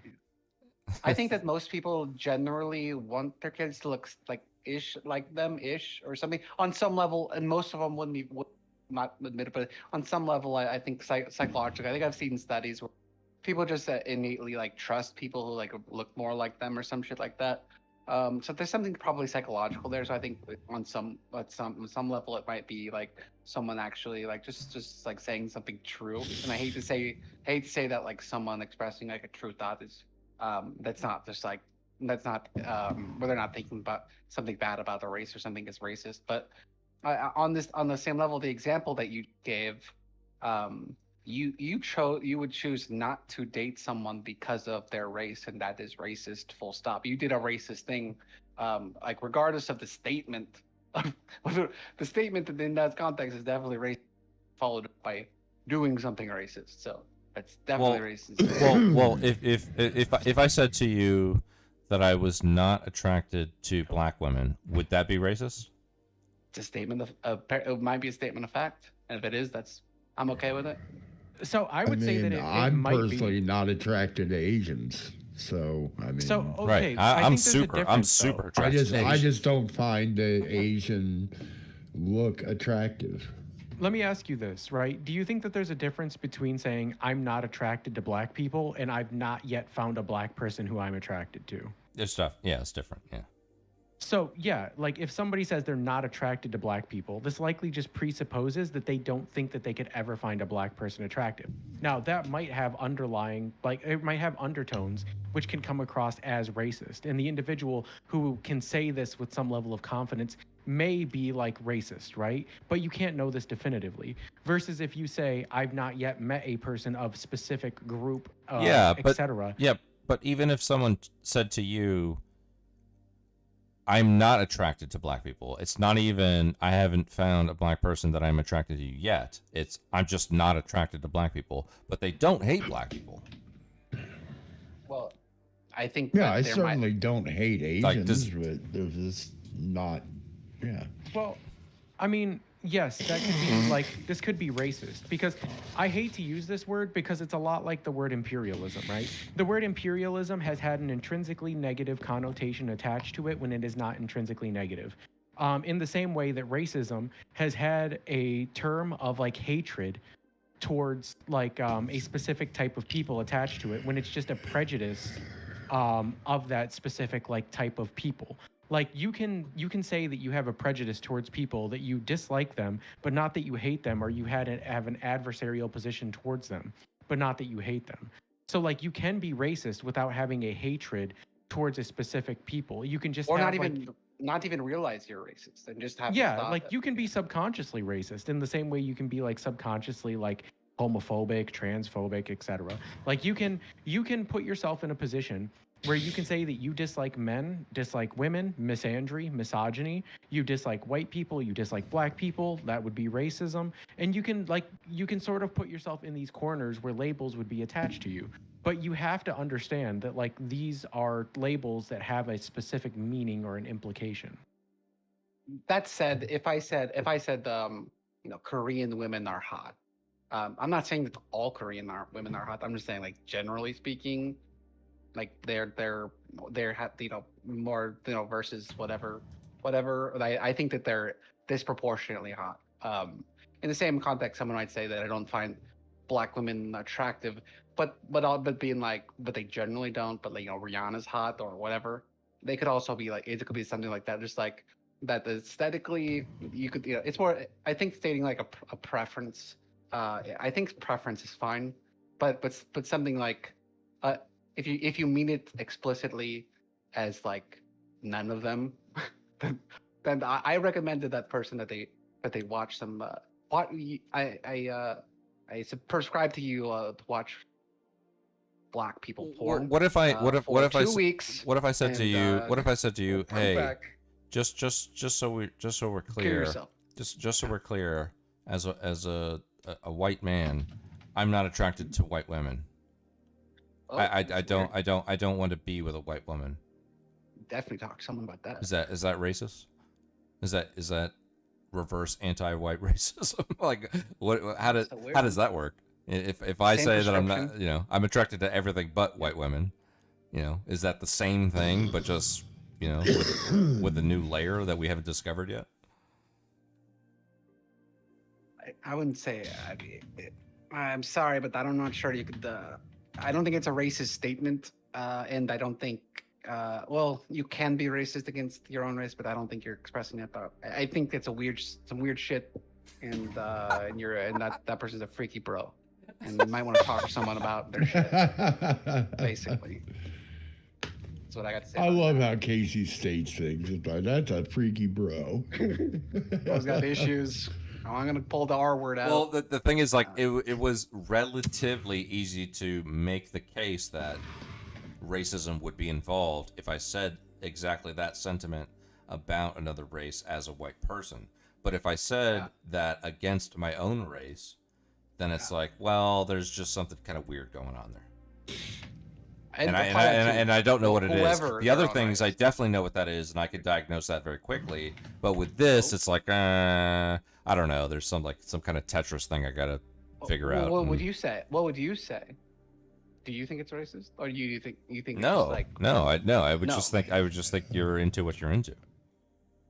it's- If somebody, And what's your statements? if a black person told me that they were really attracted to Korean people, or if an Yeah. Indian person told me they were really attracted to white people, or if white people would say Yeah. I'm attracted to whatever, that's the I would just preference I argument. would take it on a very surface level.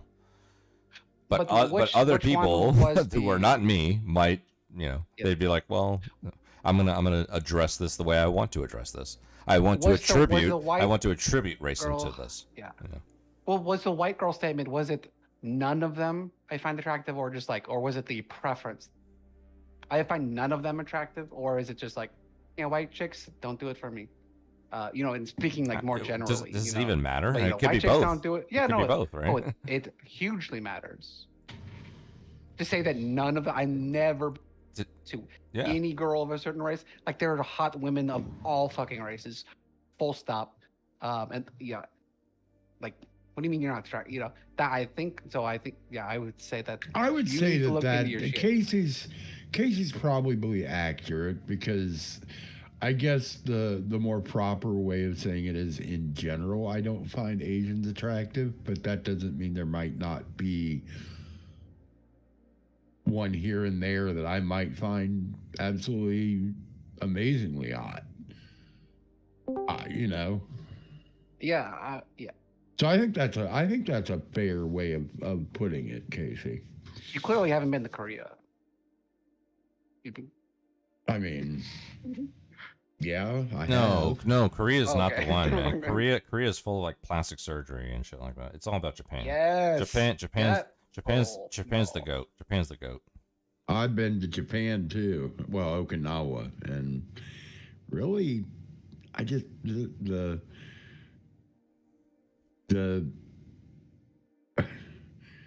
try to do this without sounding racist. Because you were Latinas. You want like Colombianas. Colombianas. The more flat face and very tiny, no tits, no ass, just doesn't do it for me. Yeah, it's a tough sell. That's why you need that surgery. That's what I'm talking about. Turbo, you're all echoing. Oh, Turbo's roboting as hell. Turbo, you are roboting like crazy, dude. Alrighty, I'm back. Sorry about that. I had to go get my food. Everything was done cooking, so I'm eating. And Turbo's on a rant right now, but he's roboting like crazy. Turbo, you're roboting, dude. Hold on, let me DM him real quick. I didn't know my pocket. Am I roboting? Holy shit, Yeah, dude! we You're can hardly still hear you. roboting like crazy. My robot? Get off the Wi-Fi. Plug it in.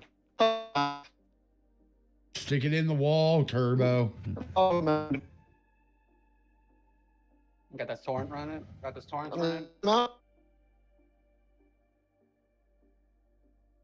I used to download entire fucking websites of like porn websites, just like fucking like But yeah, like I 900 was gigabytes. saying, it's just, you know, the typical Asian is tiny with, you know, with very flat, kind of a flat face, the flat, you know, no tits, very little ass. It just doesn't do it for me. That's the exact opposite. Usually, if I see Asian women, it's either no tits or all tits. Yeah, I'm fine with a little bit of extra surgically. Surgically enhanced. I think that's the way to go. Dude, it doesn't. Everybody has their own flavor. It doesn't matter. Absolutely. If there's one thing I learned working fucking multiple years in a strip club, everybody has their own flavor, man. Exactly. Some people like vanilla, some people like chocolate, some people like cinnamon, some people like caramel. That's just the way it goes, you know. Yeah, It's I mean, Nader was talking about how he prefers curvy women. Casey was saying he likes women with large breasts. I like women with a penis. We're all different. Exactly. Exactly. I'd say like surgically enlarged. And there's trade-offs too. Like, oh, okay, well, I'm really into Latinas, right? They're fiery. They got these curves, Yeah. amazing, but they're also batshit fucking crazy. So you're willing to put up with how crazy they are for the kind of body that you're getting with the whole package. Whereas I see a different dynamic where I'm like, okay, Japanese women, yeah, you're not getting those curves. You're not getting fucking J-Lo type craziness, but at least they're not batshit crazy, right? And on top of that, they're like ultra specific prettiness that you can't find in most places in the world. Which that's one of the things that I particularly appreciate. But for the most part, you're not getting. I mean, you can find crazy Asian women, but for the most part, compared to Latinas, they're much more chill and manageable than fucking, women from Yeah, Venezuela or Colombia. I've got the double whammy going on of Colombia and Italian. Yeah, exactly. They're nuts, dude. Absolutely nuts. I dated a Cuban girl for an entire year. Like, we lived together, we dated, we worked together, and don't get me wrong, like it was a fun time, it was a great relationship, but fucking A, dude, was it like so taxing on my mental health, man. Fucking A. So I can understand there's trade-offs.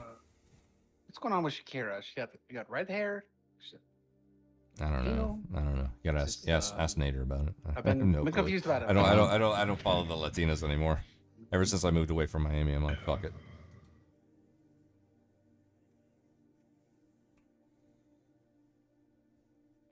Yeah, we might get a little crazy. It's a slight chance of Bible thumping. It's I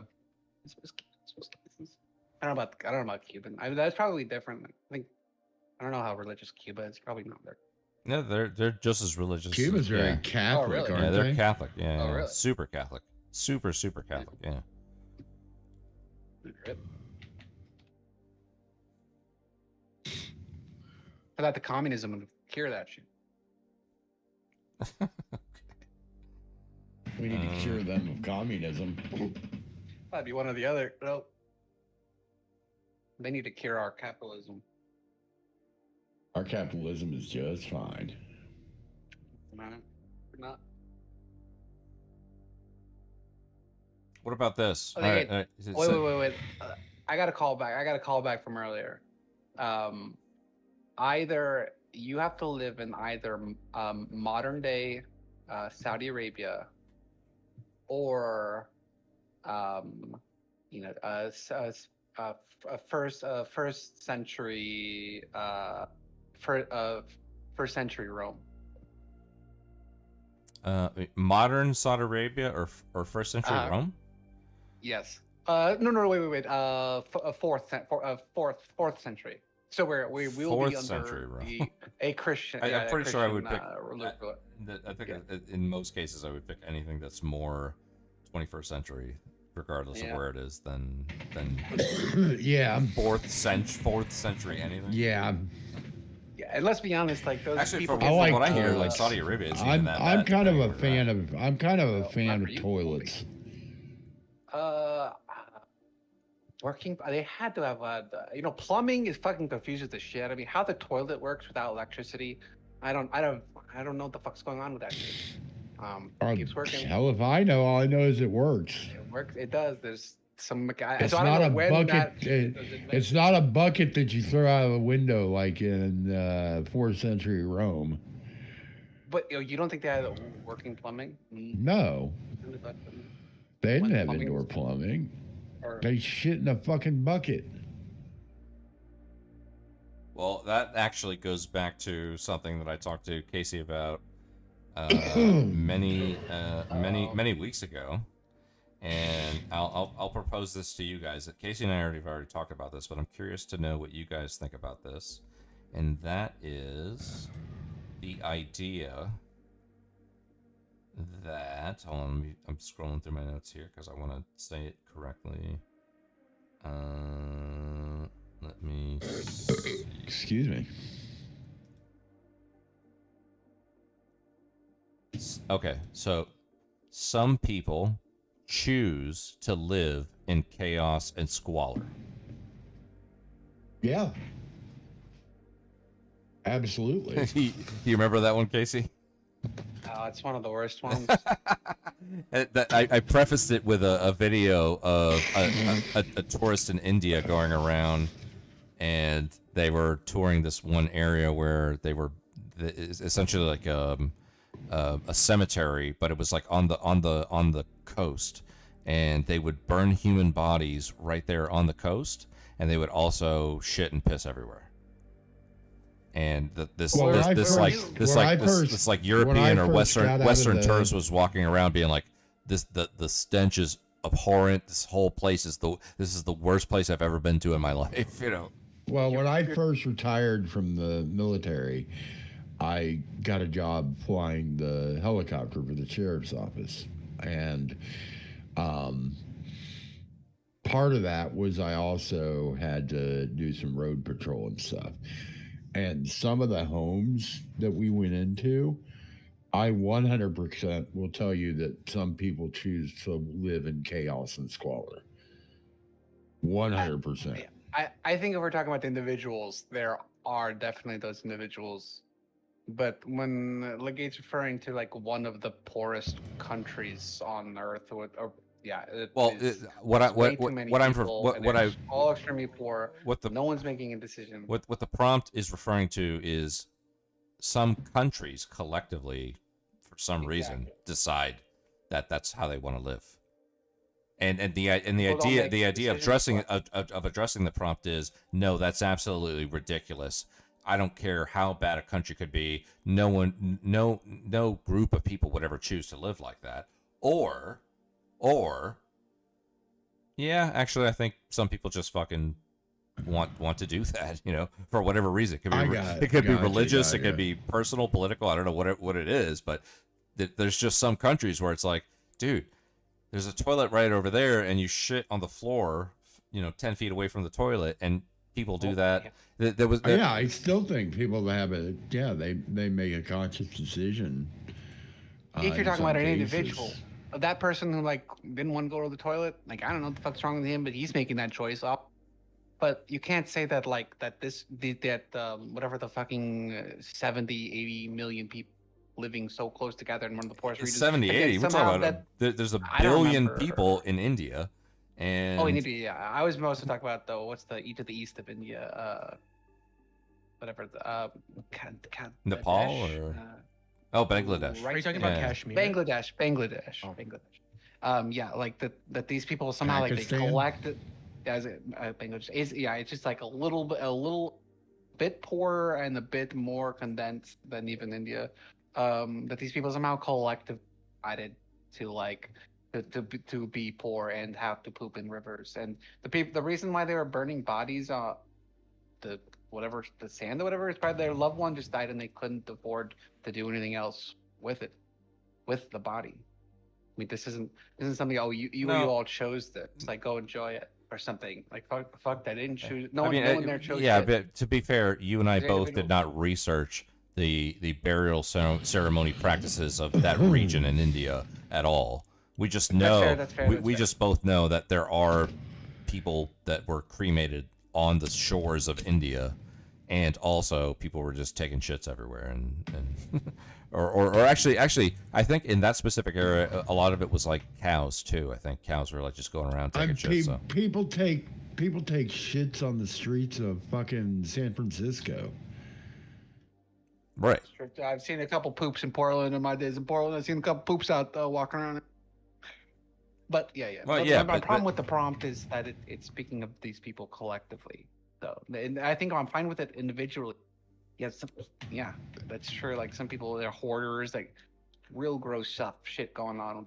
Yeah, People but just fucking hold up in a and- country of 1 billion people, do you think that it's realistic to say, well, some individuals do it, whereas the entire country is thought of doing this? Like I even showed you that fucking TED Talk where they were talking about the percentage of people that take shits in rural India, and it equates to like more people than are in the entire United States or some shit, or whatever that factoid was. You know. If you grew up in a place where everyone did it and you don't really know anything else, you would do it too. Yeah, but in a country with 1 billion people, even if I grew up around a bunch of people that were taking shits, out in the over by the tree or whatever, but I knew that there was also a toilet like 40 feet away from me, and I choose I choose to go over to the tree instead of the toilet, then they're essentially choosing their own chaos and squalor. Well, for the outside, for the outside pooping thing, I don't think that they hadn't built the toilet, so the toilet's not there. But it's common to go, they could build the toilet. That's true. Different reasons they don't. But if you grew up in the atmosphere where like that was the normal thing to do, like you wouldn't think anything of it. For for tens of thousands of years, that's exactly what all the humans did. I Never don't got anything. I don't disagree with that. The idea here though about the prompt is that people are choosing to do this. It's either a choice or it's not a choice. I'm not trying to presuppose that, you know, because, you know, people are of a certain race or color or geography or you know, geolocation, that this is what they do because of that. I'm just saying, even if we talked about individuals, they're still choosing to do it. That the main question is, are they choosing to do it or are they not choosing to do it? I'm saying that you would choose to do it too. You wouldn't think it's weird. You would think it's fine. You wouldn't think that the normal, proper thing to do is to poop in a toilet when everyone you ever knew never pooped in a toilet or whatever. Like, you wouldn't think anything of it. You wouldn't know. You know, you just doing your thing. Like I'm telling you that you would just poop in the fucking field as well, 100%. Okay. What about like Einstein of toilets? Yeah, let's remove India from it, and let's talk about like Papua New Guinea, right? In Papua New Guinea, I don't know much about it. well, I think the main thing to know about Papua New Guinea is they observe instances and traditions involving cannibalism. Is probably one of the main things that people would think about that. Are they choosing to do that? How widespread are we talking here? Who are they eating? Why are they eating? Who? I need to know It more. doesn't- Who are they eating? It's just, Yeah. well, they're Each not other. eating. They're Well, not listen. eating Henry the chicken. They're eating Henry the Henry. I'd like to I- think They're that eating the dogs. They're eating the cats. I am going to say it, and this is going to be controversial, but I've always held this position. If someone is dead, I have no problem with cannibalism. it's weird. Well, look.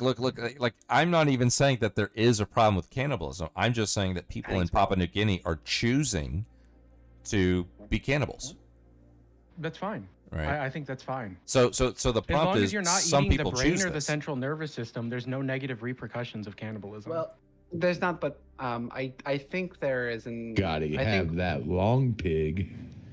I can't think a moral, like a utilitarian, like a consequentialist. Sort of like I can make an argument for why someone ought not to eat another human, but I do think there is some part of most people's on Earth's brain that's like, don't eat other humans. It's probably something built in, you know, through the process of evolutionary shit or whatever. Probably bad things happen when we eat each other. I just think that thing is sort of instilled in us. So I don't know why it's not instilled in Mida, but apparently there's a bunch of Midas over there. Well, I mean, there is no thing. Like, we know that the only reason that cannibalism is bad is if you eat the brain or central nervous system, because your body struggles to break down like genetic material that it recognizes. So it'll actually have negative effects on your brain and central sense. nervous system is if you eat another person's brain and central nervous system. However, eating something like arms, legs, standardized like meat-based tissues is perfectly fine. Your body can adapt to it on the fly, and as long as you are fine with eating it, there's no like intrinsically negative repercussions. Like, if it came down to it, if someone has already died, I don't believe that they can revoke or provide consent to being eaten because you're dead. What we do with dead bodies doesn't really matter to the extent of which we do with alive people. Obviously, this is different for things like necrophilia and like parading around the dead, etc. Even though there have been traditions throughout all societies where we have paraded around dead bodies, even some of the most old Catholic churches that we have in Europe still have the mummies of like previous bishops and like people who were like preachers, etc. like in the church on display. So I don't. Yeah. Well, I can't. yeah, but here what the prompt is trying to discover is whether or not saying that some people choose to do these things is controversial, right? So, for example, It's controversial, but it's not like- if I said, if somebody told me, no, people in India shit over by the tree because of colonialism, and I said, no, it's because they choose to do it, then somebody would say, well, no, that's racist. I mean, you're just fucking racist if I said that, right?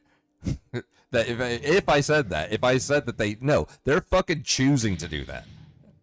Regardless of the history or the convenience or any of that shit, somebody would find it controversial in some form or another that anybody would offer the idea that some people just fucking choose to do this kind of shit. Whereas if you try to explain it away by fucking imperialism or something that happened in 1798 or whatever, then they'd be like, oh, okay, well, there's a logical reason and there's data points and peer-reviewed studies about this. No, some people will just say, no, they just fucking choose to do this, and they're still doing it. They're still doing it to this day. They're doing it right now as we speak, right? That would be considered controversial in relation to what the prompt is trying to discover about saying something like that.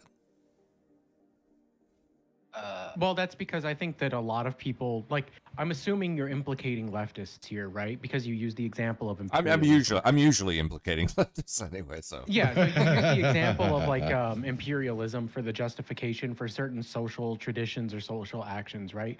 The problem with this is like the people typically on the right will say that they do this because they lack some form of critical thinking or like a moral structure, whereas the people on the left will infantilize these people to the extent of completely removing all form of autonomy from them and treating them in animals in the same way that like a lot of people on the right do.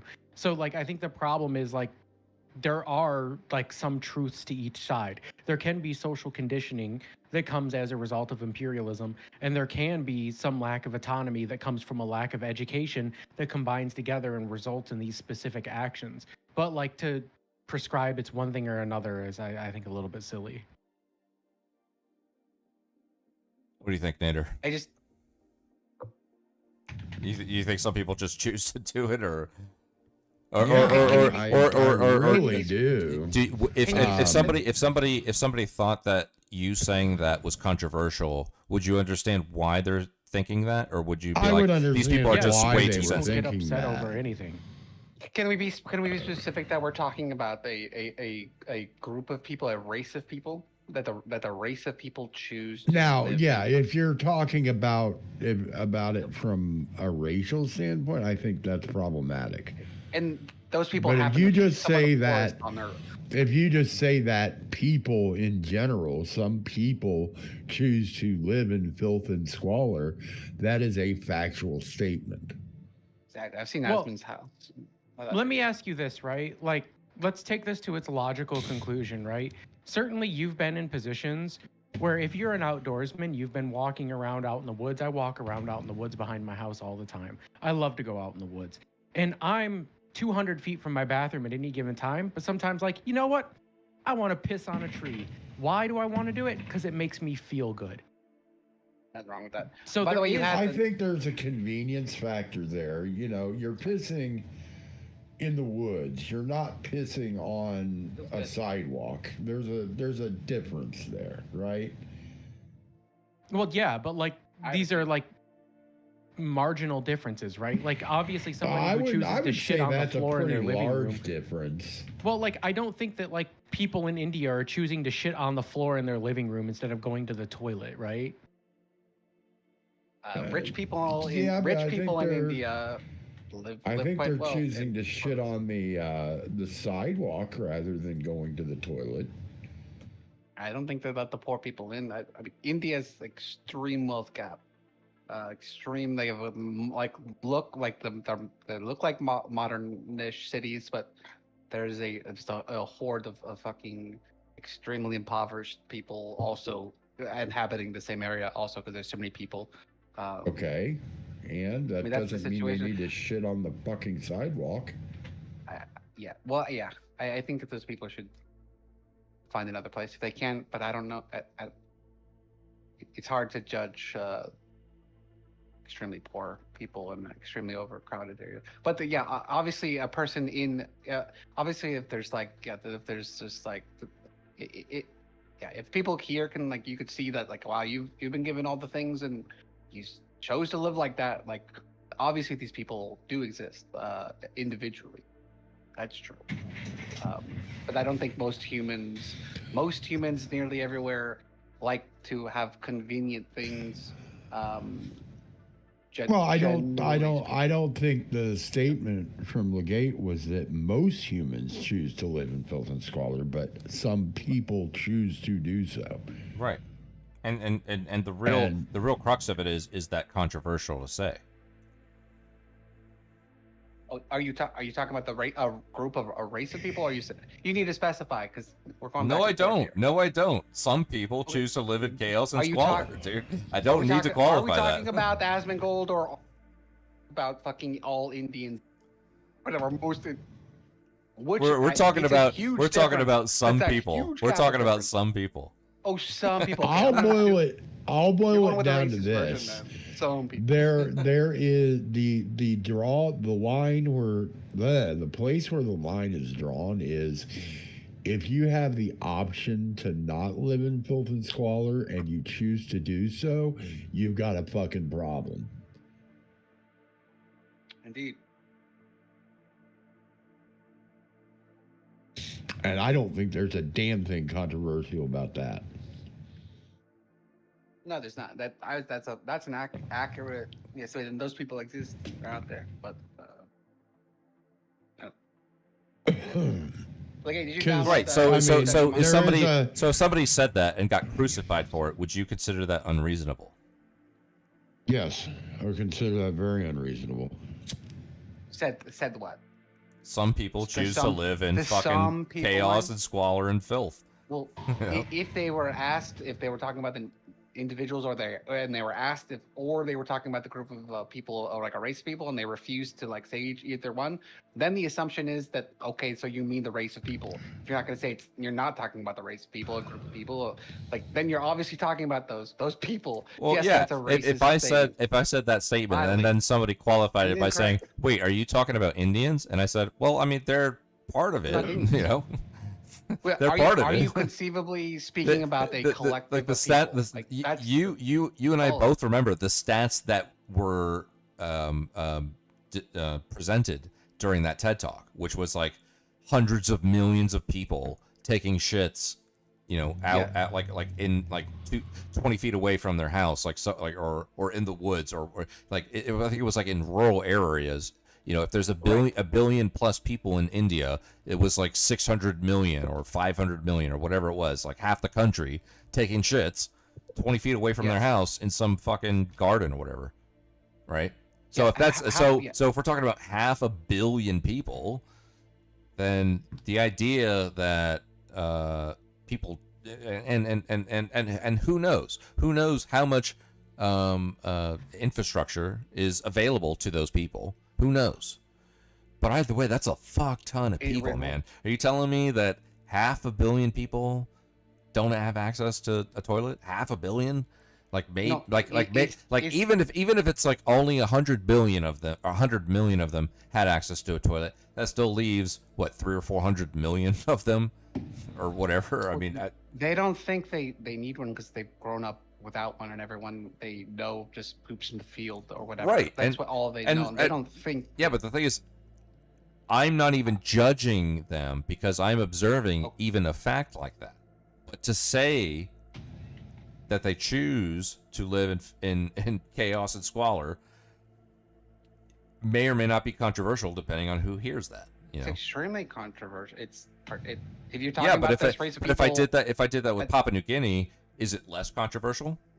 I mean, I'm confused by the cannibalism. They so. still eat human beings over there, and you know, I like are they like, oh well, they don't have a choice. I mean, I'm sure there's plenty of fucking fruits and vegetables and other animals they could eat, but they still fucking choose to do it, and they've been doing it for a long fucking time. Well, yeah, that's the only instance. This is the only instance that you would do such a thing if you like grew up around people doing it. People are extremely pliable. Like whatever, like the circumstances, it's always. We're very adaptable, and if that's the norm. Then how would they know any different? Even if they didn't How would know they any know that, different, like- they're still choosing to do the thing that they're doing. What like are they being forced to do it? No, they're choosing to do They're it. not being, but they think it's normal. like you grow up in around things and you end up doing those things. Right, but should I be monkey do, criticized? that's how it works. Should I be criticized by saying no, they choose to do it, regardless of how normalized it is? Yes. Why? Because Why should I be criticized they're- for a they're fact? not- For a fact, they're not- dude. It's a they're not- fucking they're not offered- fact. They're not offered. I'm just the only choice. stating a fact. They have plenty of They're not- choices. They can eat anything didn't they grow up want. in They the can eat West. fruits and vegetables and Who other animals, and they still choose to eat fucking other human beings. And they have done that for fucking many fucking years. But it's not the same as me or you choosing to eat another person. Do you agree Who with that cares? statement? Why does that Do you agree matter? with that statement? Why Do does you that agree with matter? that statement? Is it the same as us deciding whether it's them deciding? Yes, circumstances circumstances are everything. That's my point. It's everything. What's the purpose of you answering that question? It's everything. Do you think it's the same? Them eating Well, yeah, another we human is the same as we us? choose The same as me or you choosing to eat a right. human We being? choose. Is there the same choice being offered to us and a random fucking bro in the New Guinea jungle? I mean, from what I can tell, they have access to the same fruits and vegetables that we do. Do you think it's the same? The same chickens and cows and everything. Like, they have access to all those things, and they still choose to eat humans. I mean, I'm not saying they don't eat steak and fucking, pickled beets or whatever, but they still say, you know what, I'm in the mood for a bit of human. Do you not understand the concept of things being normal to the things that statement being much different? I'm to someone fine who grew with around them. With people actually doing it. I'm the fine. choice that they got is much different than someone coming to us and be like, "You want this or not?" What I'm- the fuck? Why would I want to do that? You understand that? I'm it's a much fine different with them choice. choosing to eat humans. I'm fine with that. What I'm not fine with is being criticized by saying that they're choosing to do it. That's all I'm saying. I'm not even that critical of the New Guinea thing. It's mostly when you're referring to being people who are or the Kaladesh, what the fuck? Like we're literally talking about like the poorest people, like a group of the poorest people on Earth, and like they chose that or whatever. That it's like. Obviously, that's obviously if they They're grow up not doing elsewhere, it they have because not- of they have the resources. they're not and doing it I because of know- economic outcomes. They're doing it because it's part of their Yes, they are. culture. It's part of their tradition. Can I And- interject here? Go for it. Yes. So, yeah, I think what Casey's trying to say here, and that I somewhat agree with, is the idea that there is an adherence to a sense of normalcy that you have within your own personal life or within your own personal interactions that you're trying to project onto these other people who live in a vastly different culture, in a vastly different circumstance than what we have here in the United States. And you're trying to apply a moral principle to them based on that sense or adherence to normalcy. And I think that that's where the problem is. I'm not applying any normalcy or principles to what they do. I'm only querying whether or not anyone's allowed to judge me for saying that they choose to do it. But what are your motivations for choosing to speak out against this thing other than you have a moral a moral objection to it, or that you find it to be something that exists outside of a sense of normalcy? All that matters is whether or not if I go and get Burger King today and walk up and get, 2 double Whoppers with extra bacon and pickles, then I'm choosing to do that. And people will be like, okay, well, yeah, he chose to do that. That's what he chose to do. All I'm saying is they are choosing to cannibalize themselves, and I don't think that should be controversial to say. Is you going to Burger King the same choice as someone who's grew up never eating meat in their whole life, being offered Burger King? Are you and that person making the same choice? That they've never eaten meat and let's say hamburger. They've never known anyone who eat hamburger. They're not even Are you making making a the same choice. choices then? They're not even making. Are you Oh, saying they're like not. Why not? both of us walk up to a Burger King counter and they've never eaten meat and I have? Is that what you're saying? You're both offered Burger King. Do you want Burger King? And you're like, yeah. And he's like, no, I don't know. I don't Right. know. Well, Because if that person no one never he's ate ever Burger met- King and they choose to eat Yes. Burger King, No, and not Burger I King. did, and I've eaten a shit ton Hamburger. of Burger King, and I choose to eat Burger King. Then we both chose to eat it.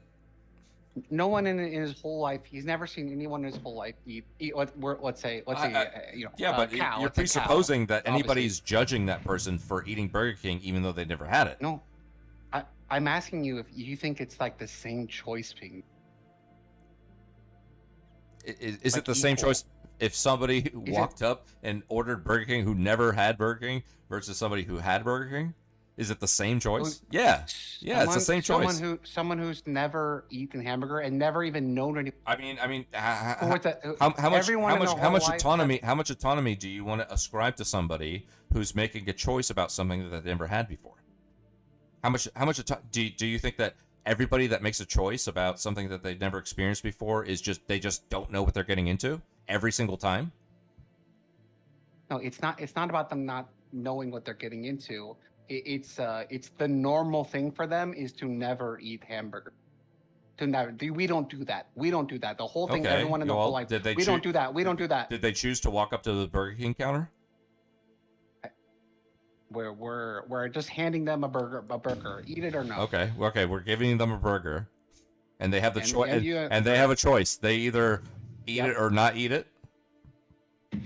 Yeah. Okay. Is it? Do you see the difference between their choice and your choice to eat the hamburger or not? Yeah, I could see that. Like I've had burgers before, and somebody gives me a burger, and I was like, oh, I'm gonna eat this burger, right? Why not? If somebody is looking at a burger and they've never had a burger before, and they have to decide whether or not they're gonna eat it. Not just that they never had it before, but it's more so that everyone they've ever known doesn't eat hamburger. They're not gonna not eat. They're gonna the spoiler alert. They're not gonna eat the hamburger because hey, you don't eat hamburger. That's where they grew up. Where you grow up, when people they were around, you don't eat hamburger. Hell, with hamburger, although that animal, that people like disturbed people like take meat out of that, but we don't. So. And you're offering this person hamburger, and they're gonna say no, and it's not because they've never eaten hamburger. They're gonna say no because everyone they've ever doesn't eat hamburger, so they're not gonna eat hamburger. What kind of a degenerate doesn't eat hamburger? I don't know. I feel sorry for them. I hope they eat the bacon. Everybody should eat bacon. I'm saying. If you don't eat bacon, life isn't worth living. There are so many different like roads and avenues that we can go down to discover, all of these, is it normalized? This person never experienced this before. Their whole entire culture never experienced this before. But all I'm trying to understand is whether or not it's controversial to say that some people choose to do things and some people don't choose to do things. I mean, I don't know why it's. I don't know why. As a race of people, that choose to do things is to quote live in.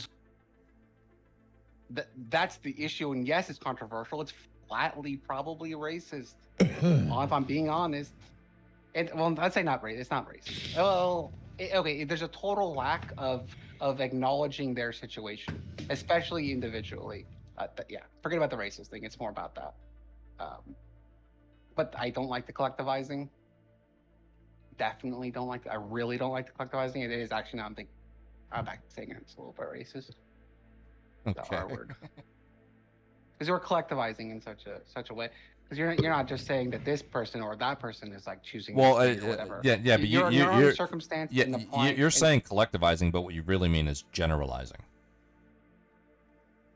That's what you really mean. Generalizing. You're generalizing about a bunch of people is what you're really trying to say. I mean collectivizing. Like when you say that these What's people the difference? are making the choice, I feel like you're taking you're referring to these people. There's no difference as between if they collectivizing and generalizing. There's no difference.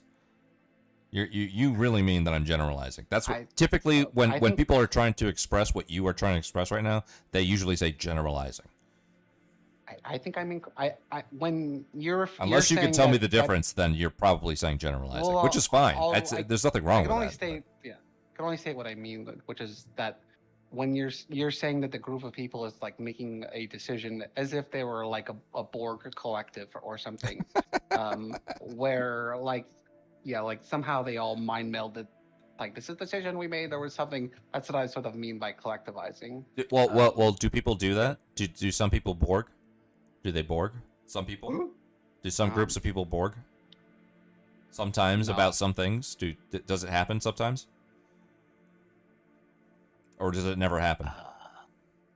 Some people can influence each other.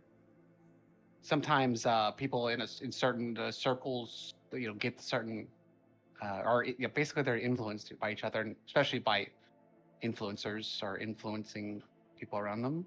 Would it be safe to say that we can call those people groups? There are groups of people, Right.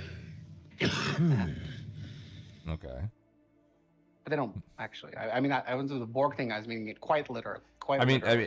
We are a collective. Is it okay We to are one. Is it okay to generalize sometimes, or not okay to generalize? Sometimes. Okay. So why is this case not okay to generalize? Well, it's I mean, flatly false. specifically, we're talking about, like, obviously the original example was India, and then it morphed to Papua New Guinea. But I could easily say that there are groups of people in the American South who typically live in hoarder lifestyles in trailer parks. Okay. Right, and would that be controversial to say? I don't think so. Okay. Well, why? Why is it? Why? Like, I don't see the difference between what I just said about people, impoverished people in the South who live hoarder lifestyles versus anything else I said about India or Papua New Guinea. What's the difference? I might have missed a little part of the impoverished, but Well, they live in trailer parks. I mean, are they affluent? No, they're not affluent. They're probably impoverished. right. But the point is that Then I have they're a problem fucking with that hoarders. statement. They're hoarders that Well, live in yeah, trailer yeah, parks, well, right? And they live in the South. That's generally I don't where think you're going you to have find to this. be a hoarder. Yeah. Okay. Right, but there's nothing wrong with me generalizing about that. Could you group. repeat the original hoarder trailer park thing? I think I missed a word. I only drew that dynamic with people in the American South who live in trailer parks that are hoarders as groups of people.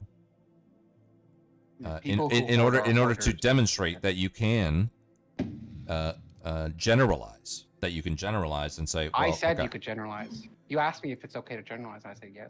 Sometimes. I Okay, guess it's so not. so I okay, guess so it then was. so then we'll rewind and go back to the other Okay. examples. Why is it not okay to generalize about those other examples that I was talking about?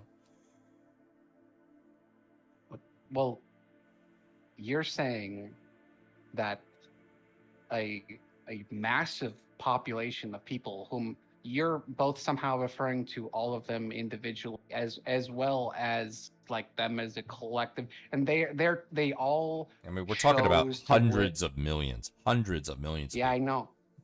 Yeah, Okay. that they all chose to, in your words, live in what was it? Something in squalor.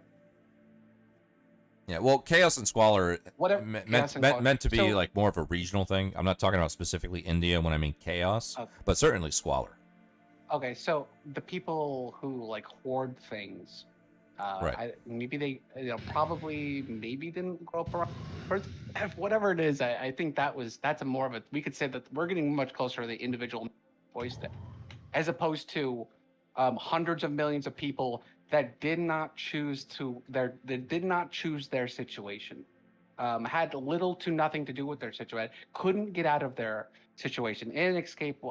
We're talking about hundreds of million people places on Earth. They didn't fucking choose that. They would choose to live in a penthouse in Manhattan if they could. Right. They But no didn't one ever choose gave where them they that were choice. born. They didn't choose where they Yes. live, Correct.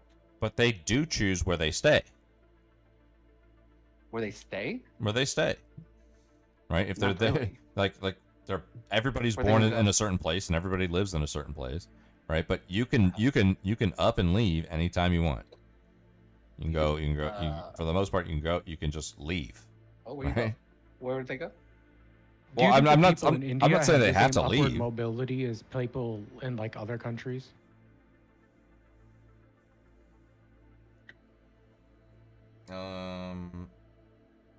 Wait, sorry. Can you say that again? Are you saying like, can people in India just up and leave and be mobile? Is that what you're saying? Yeah, I'm asking, do you think they have the same upward mobility as people in like other countries? Oh no, not as much. Not as much, for sure. But more importantly, individuals. You can say that individuals, but you can't say that 100 million people have the choice to just go and leave. And I'm not even sure that individuals have a choice. Honestly,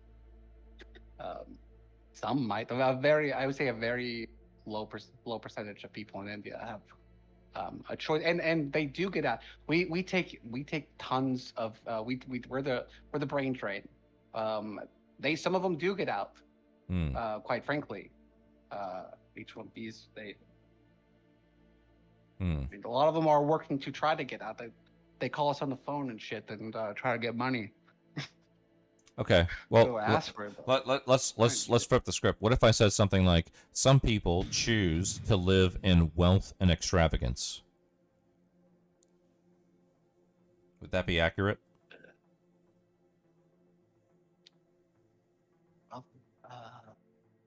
Choose? Yes, because Wealth even as a and wealthy extravagance. person, you could choose to give away your money. So yes. I guess so. Yeah.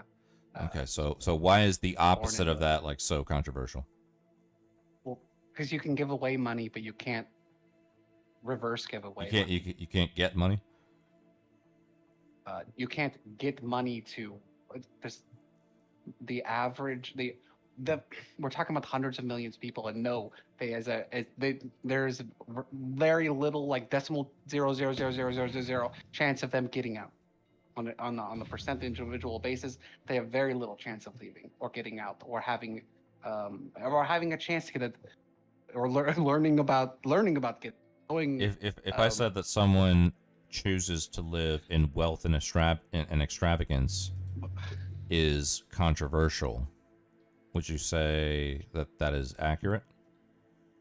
I'm not even entirely sure I understand the It's statement. just the opposite of chaos and squalor, wealth and extravagance. Yeah, but right? it doesn't make any sense. But I guess because you could give away money. I guess yeah. Elon chooses to live like Elon. It's because he could give away. no Yeah. no. The answer is Yeah. it's not controversial to say that. That's Okay. the answer. Sure. Right. That's definitively the Technically, answer. like, We don't yeah. need fucking data Okay. points. We don't need to explore it. Okay. There's nothing controversial about saying that. Okay, what's the point though? Right? So Because so there's no point. so the point is, why is it controversial to say the one side, regardless of what example I'm pointing to? It could be India, it could be Papua New Guinea, it could be Alabama, it could be anything. I could be talking about anything. Why is it controversial to say some people choose to live in chaos and squalor? Dude, But it's why not is it, it's why not is- controversial at all to say some people choose to live in wealth and extravagance. Dude, you're comparing Elon fucking Musk to the average person in the fucking places on Earth. Like these people, like they're just making the same. Like this is the same. These aren't the same. What the fuck? Okay, Just well, because you reverse the thing doesn't make it like yeah, but no, it's total fucking opposite. the thing is, I think Doesn't I make think sense. like you've come like you've horseshoed yourself, because I think from what I understand, I'm pretty sure we agreed that it wasn't controversial to say the chaos and squalor thing. I'm pretty sure we agreed with that in the beginning, Whoa. but now you're like at a whole nother level where you're like it is controversial to say that. No, it's controversial if you're talking about a race of people. That's not. Yes, that's controversial. It's not controversial when you're referring to individuals like Asmund. Sorry, I don't mean to go back that. I hear you cleaned up his hand. But like one is extremely controversial, and the other one is simply a true statement. All right. Well, then, which is more controversial to say? Some people in Alabama who live in trailer parks and are hoarders choose to live in chaos and squalor, or some people in India who shit 40 feet from a workable toilet choose to live in chaos and squalor. Which one's more controversial to say? So the second one you said, some people. The India example. Yeah, obviously the Indian one is Right. because most people in America don't hoard.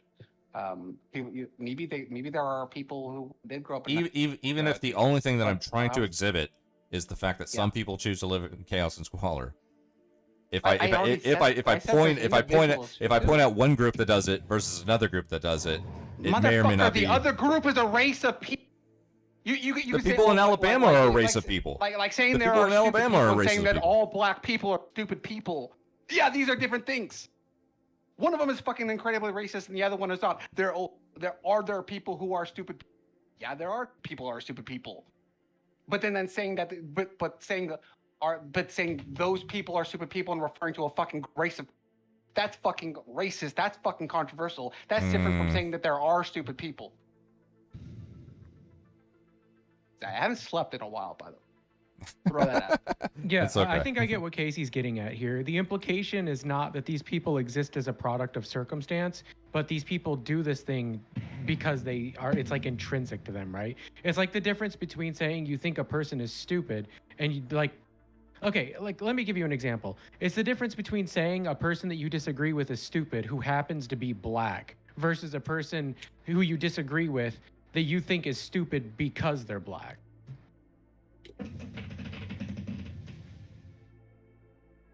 I'm not sure I followed. Mm, Flatly speaking, the average person who poops in a field is making the same choice that tens of thousands of years straight humans made. This all humans, they didn't, maybe some of them somewhere were like, oh, so like that's like they're just like it is mostly circumstance. I mean, but it's not like it's circumstance and they normalize what's around them. Like if they grew up, pooping in a toilet, they would probably think that those people who poop in the fields are weird. And actually, they do. Actually, they fucking do. It's not like all the people in India poop in fields. Actually, yeah, there are wealthy and they poop in nice places, and they look down on people who poop on the fields. Yeah. But generally speaking, it's not like people be pooping. People who live in these nice cities and have the nice jobs, and people are like, you know what, fuck this. I'm going out to the field for this one. Well, this is why I only- talked about upward mobility earlier. Like when Legate said, like the difference between where someone is born and where they choose to stay is drastically different, and like how it can shape their, like them as a person. I don't think that people in India have the same upward mobility and ability to move or get out of situations or circumstances Oh, where they clearly. live in a certain cultural like situation or in poverty versus people in the United States. So I don't think it's a really good argument here to like sort of say, yeah, like they could get out of this circumstance. Certainly they can, right? But is it likely? And I think the simple answer to that is just like no. if most of the world has a decent amount of plumbing infrastructure and an area of South Asia chooses to not practice the same amount that would be beneficial to their people of plumbing infrastructure, what would you say that represents? A lack of funding, probably. Same for China. It goes from super nice like cities, like super fucking like modern, like way nicer than our cities. Yeah, for It sure. goes from that to For sure. rural, like literally like 20% of the country actually not having For no sure. plumbing. It's just but I could say Yeah, the that same would- thing about China. I could say the same thing about China that I'm saying about India right now. Right? I could say the same thing. And right, like which would be more controversial? If I said happens in China, happens in India, is it still, is one more well, controversial people than the other? pooping in China's fields, just a shithole because communism. it's not the shitful. Like go look at the images. They have really nice shit It that I wish we would build, might be, quite frankly. it might appear nice, but it's communism. There- It's gonna Like be I said, shit they're life. super nice. There's a lot of and then they're arguments super- there's a lot of arguments to be made about whether or not the infrastructure that's been built in China over the course of decades is just basically aesthetic. Like do they I don't have think- what? Dude, Some they of it literally is, make- but like I they don't make think the all our majority of things. it is. What? They literally make. I don't know. They make all of our things. I even think like it's- have I a think it's video pretty about real. this. Like Like it's Yeah, there's tons of videos about this. They're called tofu dreg projects, right? There is literally infrastructure in China that is built for aesthetic Yeah. and for temporary like usability, and then there's a lot of it that is built for long term. And like you can pretty much just look at the buildings and tell which. yeah, are but which. but there are some things that are presented as long term that are not as structurally sound as you would think they would be. They look nice, and it's like, wow, China's doing amazing things because look how pretty everything is. But if you dig into how structurally sound some of these things are, it's not exactly what it seems to be. We're just so impressed by it because it happened in such a short period of time, especially with a country and an economy who had to turn over absolute poverty over the course of decades, and they did it successfully, which is admirable. I mean, I'd be like, yeah, my hat's off to you that most people in China are actually living much better than they did, 50 years ago. But at the same time, if you build all these beautiful, amazing things, but they're not as structurally sound as they should be, then what's the point? And that's the video that I'm referencing.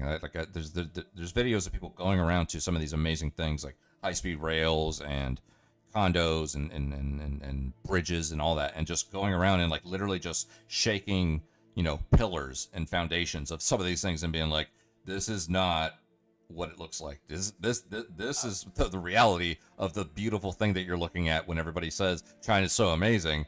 But I can go over here and I can see that this thing's not even screwed in right, and I can do that all over the place. Find me video. But I'm looking for there it. are high-speed rails.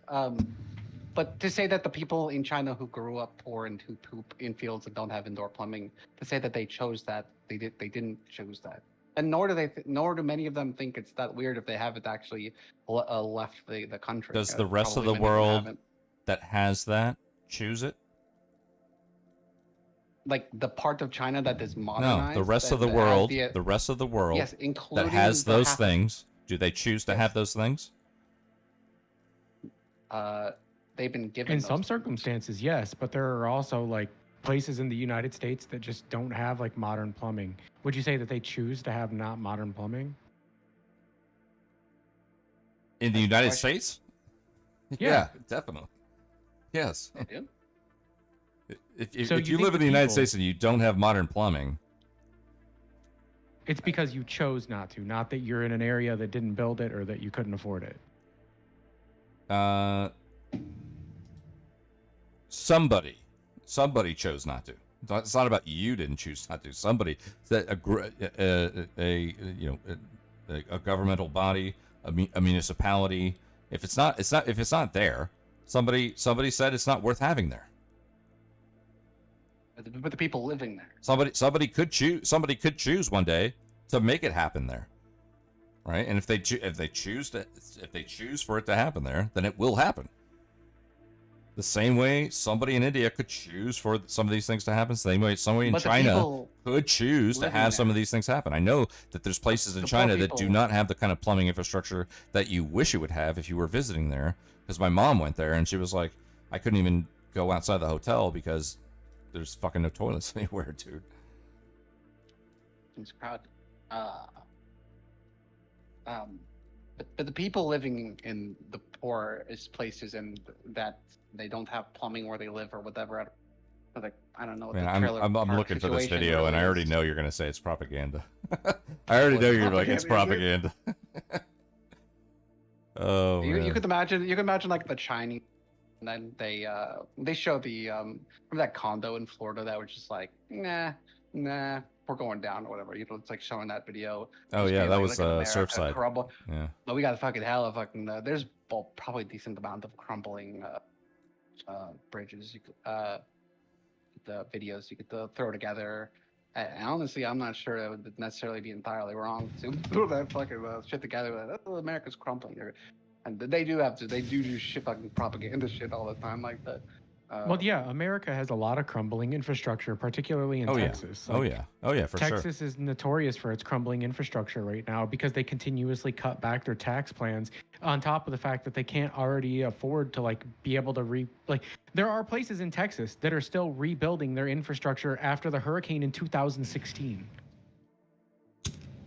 What was that? Harvey? I believe so. Yeah, I think it was Harvey. Yeah, for sure. Yeah, I totally agree with that.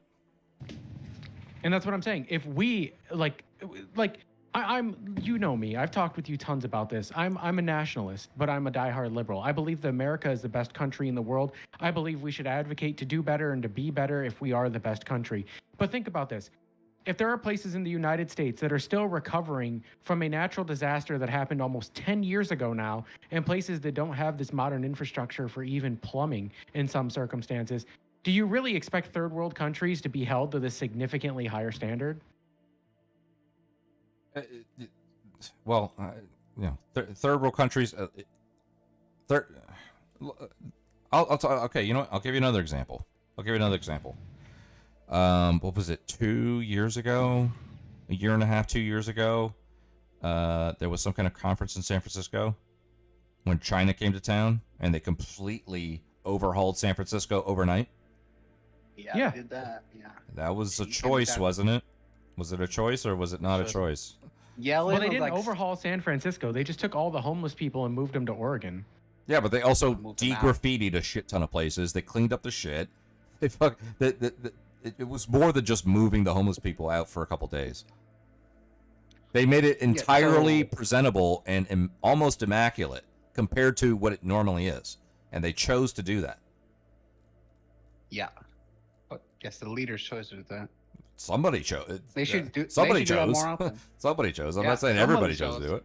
Somebody chose to yes, do it, and somebody it happened. You know. Someone should just choose it more. I agree. Do that more. Anyway, Yellen literally is like on her begging she'd like start buying bonds again, or the U.S. bonds. Please, we won't mention the fentanyl anymore. Please start buying.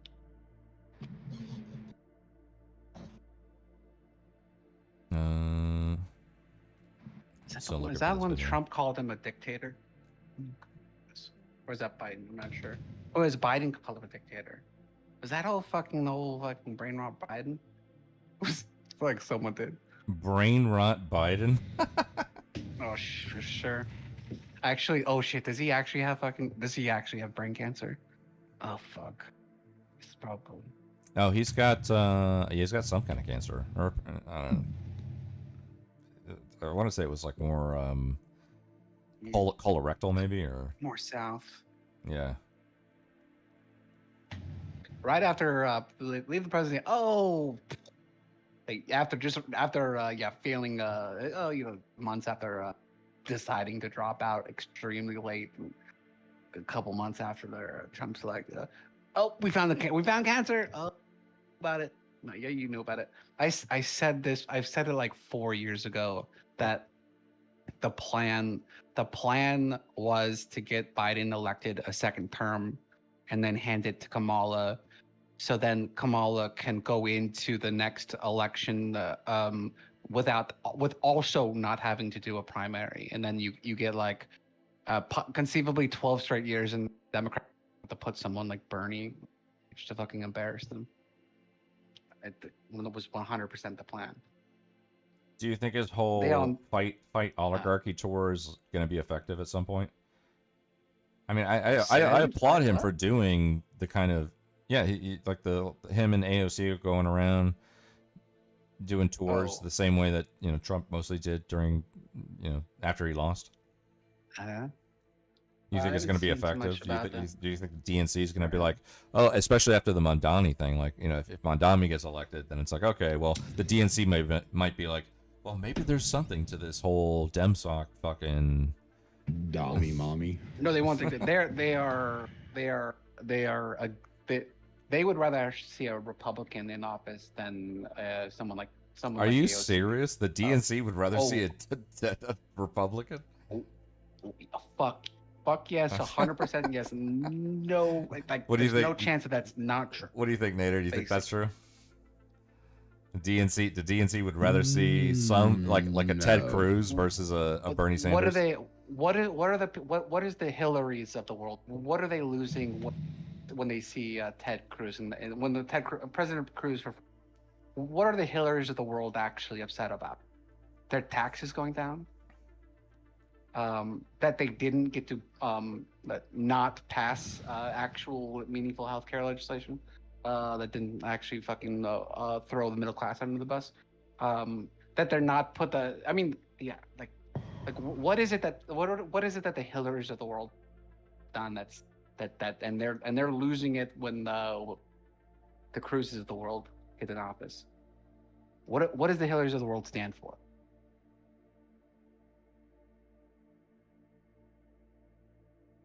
And this is a fucking Suiciding Clinton people? party. Corruption. What is it? Corruption. Yeah. Yeah, I mean, Suiciding Yeah, people? I mean, they like being in office. They want to Power. be in Yeah, office, power. but if they're not in office, then it better be a fucking Republican instead of them, instead of an actual lefty who they are like. Yeah, they probably the Republican in the current state of affairs probably won't get much done except well there'll be like giveaways to like their corporations that give them money. There'll be some tax I'm tax cuts. perfectly okay with but- keeping lefties out of office. Yeah, well yeah. yeah, but Democrats are Uh, not like these, like left. Some people even think that Democrats are right wing now, depending on where you view the Overton Well, window. that's because or- people are retarded. That's because people are retarded. Yeah, what's the difference Democrats between aren't right wing. what's the Hillary versus George W. though? Well, Like- I mean, I think when you say something like there are people who think that Democrats are right wing now, that needs to be contrasted with an equally as ridiculous political statement from the opposition, like people who said that Biden was a communist. Yeah, that's fair. That's fair. I don't think those are the same. Yeah, that's fair. I Let's don't contrast think, I that don't think again, Biden shall was we? at all a communist. It's terminally online people who call people in the Democratic Party right wing. Our current president called Biden communist. I would say that the Clintonites are basically Republicans from 20 years ago, more or less. Like the George W. Bushes of the world, like not that far from Clinton actually. That's I mean, yeah, it's been post Clinton Democrats stand for very little. Clinton had a super majority. Oh, you know what? Fucking Dems, hey, they got their gun legislation passed. They got it passed. They had a super majority, and they got the what is it? The assault rifle ban. And despite the fact they had a fucking super majority, they put a sunrise clause on their own fucking Thank bill. God. And they fucking killed their own bill in the bill. Good.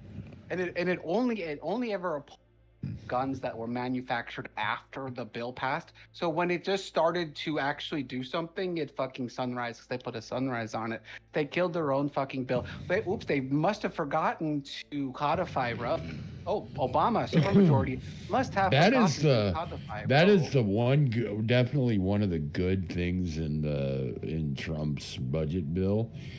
It's removed suppressors and short-barreled rifles from NFA. Good. More suppressors. Yes. Good. It's good. I'm glad got that. Yeah, Casey loves that. The world is a better place. The NFA, it is. Oh yeah. A lot more fucking silencer, bros. Hold on, wait, hold on, Nader.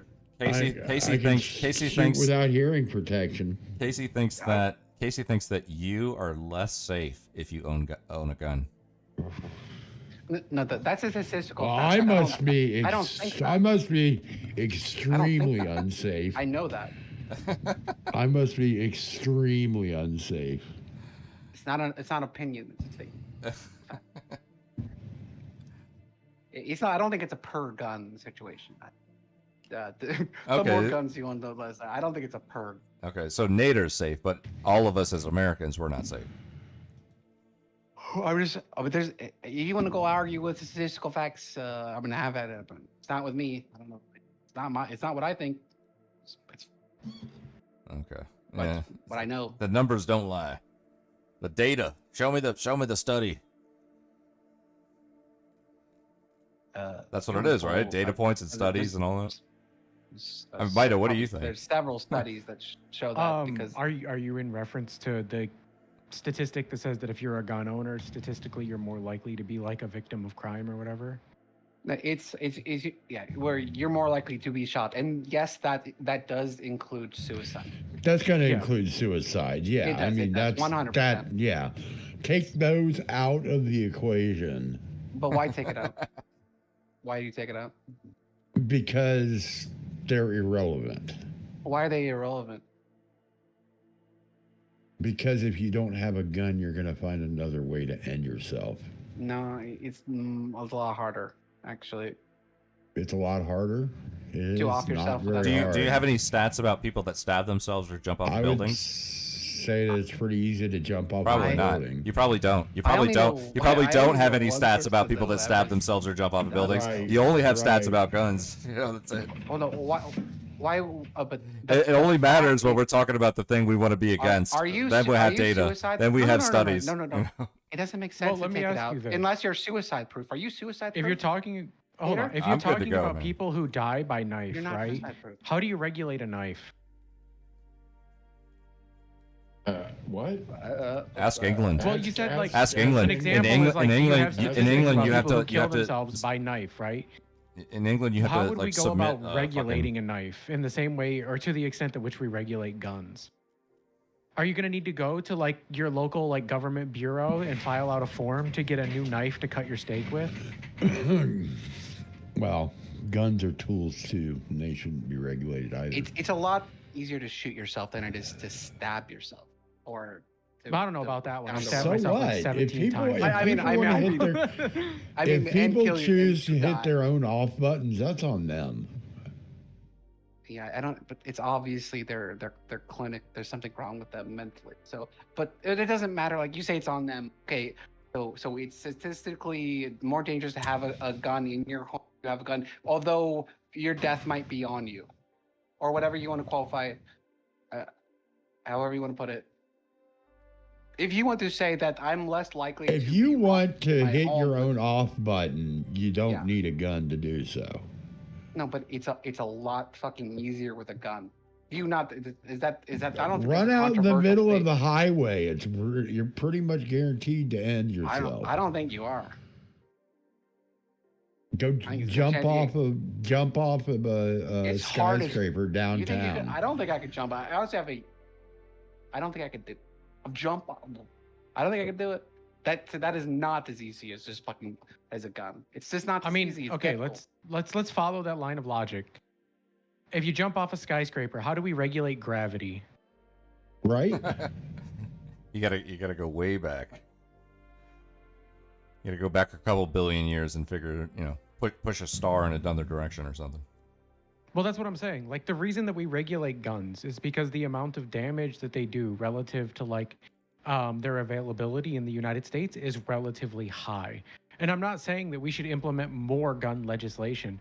It's like the argument that Casey's making is that ways of killing yourself or statistics that involve you being a victim of certain types of violence as a result of owning a specific thing like a gun increase. Now that's just objectively true. Now how you choose to interpret that and what you say that we like ought to be done to try to combat this is up for debate. But I don't think that there's any justification for regulating things like a knife or gravity, like because you just can't do this. I don't think there's any justification for regulating guns. Fine, isn't that? Yeah.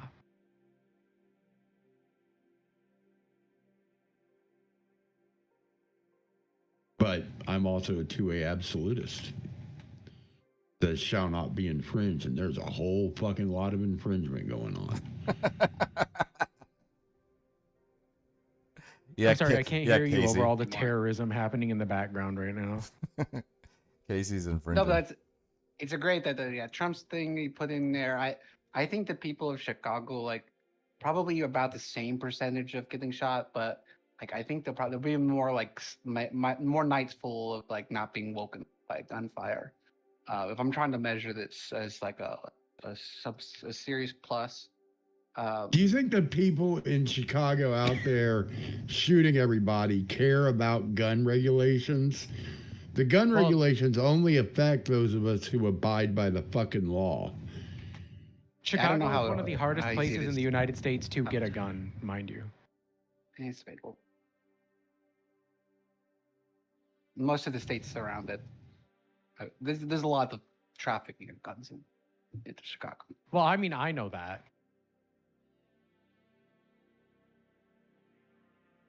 Yeah, the anti-gun If- they use Chicago as like a Well, hold on, wait, what if it hold doesn't on. work or what? If you could get rid of the Second Amendment, would you? Would you say fuck No. it? No, for Casey. Would you get rid of it? Oh, sorry, I can't hear you over all the gunfire. I'd like to. No, I wouldn't get rid of it, but I'd like to edit it. Here.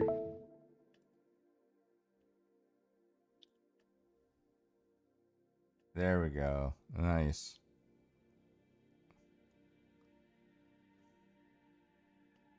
Is this Rainbow Six? This is Insurgency Sandstorm. We're playing on a Ah. custom modded server that me and my buddies run. Oh, okay.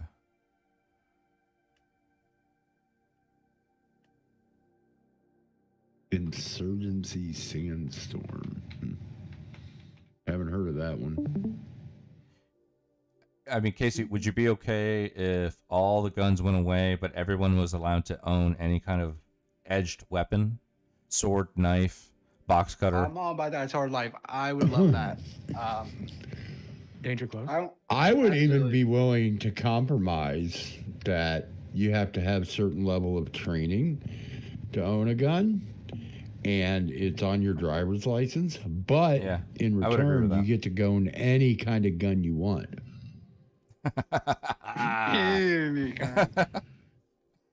I mean, Yes. I've been told that like you could Because if you've legally been trained own a bunch properly, of shit that you just can't buy, but it's just like really hard to find a rocket launcher. But it's also hard to say that you can't have a. well, I mean, there are certain steps you have to take. Like I own a couple of fully automatic weapons.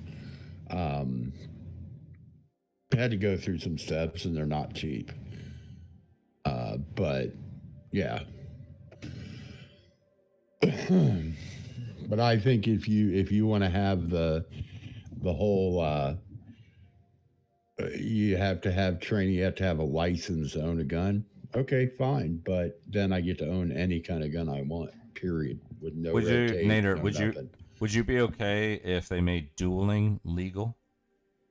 Yes. What do Worry you about drunk bros will be shooting each other all the fucking time. Sounds like a them problem. Is there a law against turning around early? And what's the penalty? Oh, that's ungentlemanly. It's extremely ungentlemanly. You're right, Sounds very much. But you like a don't- them but you won't problem die. to me. but you won't die. I mean, if you're in a position where somebody might turn around early, you were always in the wrong position to begin with. That whatever that duel was never even mattered to begin with. It's 10, turn around 10 spaces. Every space is like, like. To clarify, I don't think there should be any licensing for guns nor restrictions on what you can own. But if people are going to insist on, oh, you need a license to own a gun, okay, well, my compromise is you own whatever you want. Everyone. Yes, whatever you want. But largely the guns thing. I mean, I don't care. We're fucked. There's guns everywhere. Everyone's got guns. Fuck it. Can't do anything about it. Fuck it. We're fucked. Now we got silencers. That's cool. It's just like They're not alright. silencers, they're suppressors. Oh, there's a difference. Less good. Silencers don't exist. Um, There's no such thing as a silencer, it's a suppressor. Isn't the a colloquial term for a suppressor is a silencer, even though it might not technically silence all the way, or they actually different things. They're not different things. It's a colloquial term, but it's an incorrect term. It's like calling a magazine a clip. A clip is a specific thing. I'm always gonna call it a clip. The M1 Garand uses a clip. Well, I Casey, And you Would- can would use you- a clip to load a magazine. Would you consider actually don't your stance or sentiment about gun rights conditional? I don't understand the question. Like, for example, in the United States, generally for the most part, we live in a pretty peaceful place, so the idea of owning weapons seems ridiculous. But in other parts of the world where you should have more access to fight oppression and genocide, that those people, because they meet certain conditions, should have unfettered access to as many weapons as they need to in order Yeah, to. they should ban guns in Gaza. The fuck? I mean, Like, I think we've had this conversation before, but I'm pretty sure, if it came to Second Amendment style legislation or culture in places that you would support, you wouldn't be against that, right? yeah, it depends on where you're at. And like, I understand someone who lives in Chicago. I need to have a gun. It keeps me safe. And I'm like, you're right. It probably does keep you safe. Yeah, it depends on where you live, what the situation is. Yeah. Right. So that's the reason why. I like That's that. why I'm I asking, like whether or when- not it's conditional. I think it's of funny course when it is. anti-gunners ask me, "Why do you have so many guns? What are you scared of?" Not a fucking thing. I've got enough guns that I'm not scared.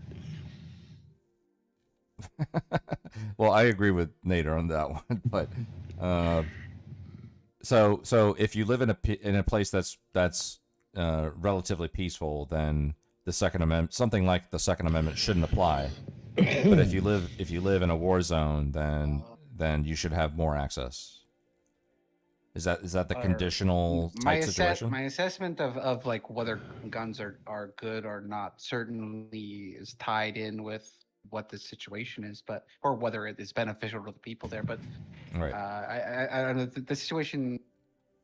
Are we saying like within a country these people get guns, but people don't? I mostly I don't like the topic because I don't care. We're fucked, Like whether it doesn't matter what I think. I won't be taking the guns. No one will be taking the guns. I don't even advocate to take the guns. I don't advocate to take the guns. We're never going to take the guns. It's positive. That's true. Who That's cares? true. You gotta give credit we where talk credit's about due. make believe land. Casey has not advocated for taking guns away. We can't. So everyone that's the one thing. It's really hard. It's the hardest thing to take from people or their fucking guns. We're all fucked. I would Thanos snap. I said that I would Thanos snap them all of them, the whole world. I'm like, pop. I would do that, but again, we're in fantasy mode. Right. But I wouldn't take and you people's would be guns, fine with like, everybody like having a government. swords. I much prefer that swords are awesome. Would you Thanos snap the swords too? No. Oh, okay. So the swords get a pass. Swords get a pass. He's just racist against guns.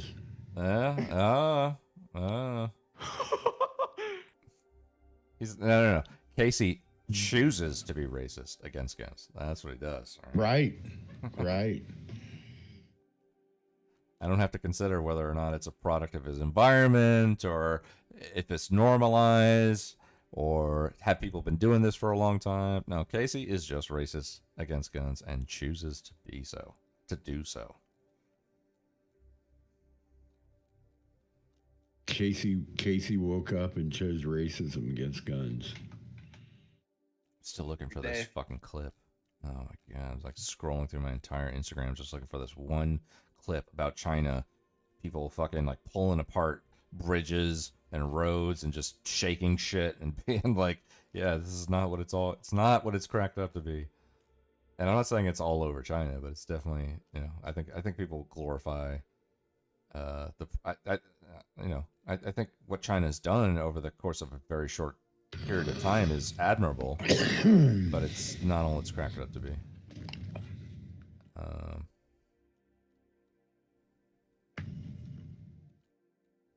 I also feel like looking for this. It's a veneer of nice over an underlying belly of rot, is what China is.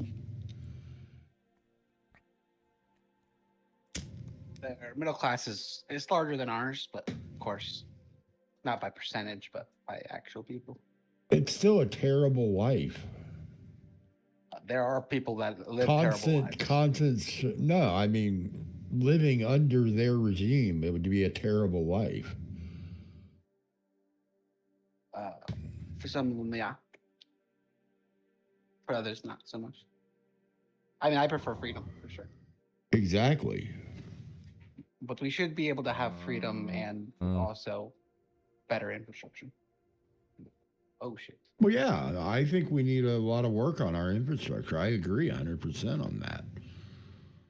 We need to start investing in nuclear power for one thing. How do you preserve freedom? How do you preserve freedom? Guns. Well, that's that. I don't disagree there. Did What do you you say think, something about footage of China's amazing tofu drag infrastructure? Did you say something about tofu? What? The video we're looking for? No. That's not it. Oh, No, it doesn't right well, I now. mean, like there might be a hashtag tofu somewhere in the video. I don't know, but it's like an I thought you Instagram. mentioned tofu earlier. It's an Instagram reel. No, no. I'm No. pretty sure I have I not ju- mentioned tofu ever in my life. All right. Tofu has to be one of the most disgusting inventions on Yeah. the planet. It's right next to spam. There Are you are first now? living in Hawaii, spam is a thing, and I they forgot make about some that, yeah. amazing dishes out of spam. believe Why it do or they not. love spam over? Why the fuck do they love spam? I don't know. I don't know the lore behind that, but they really do. There are some amazing spam dishes that you would never guess that it's made with spam. It's bizarre. I like to bring your own alcohol shit. I from, think wines. I don't know this for sure, but I think the thing with spam stems from World War II, when that was kind of a staple food for the island because it was kind of all that we could ship over there because everything in them. Yeah. I don't know that for sure, but I'd heard that. So I could be completely off base there. I don't know if it's something to do. I don't know what China likes it. Or, I mean Japan. I don't think so.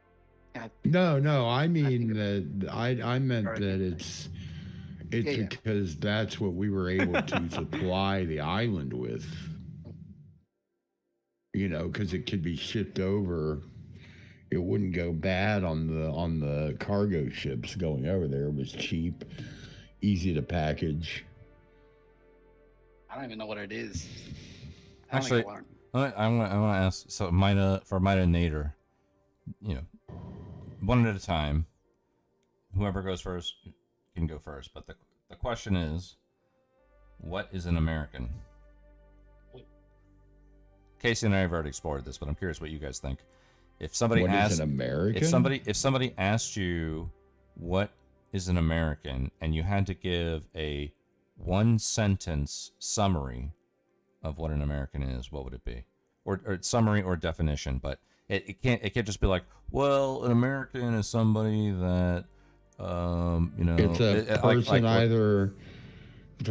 person either born or naturalized born in the United States or naturalized in the United States. Okay. So it's more technical. Yeah. Yeah. Now, if you want to say okay.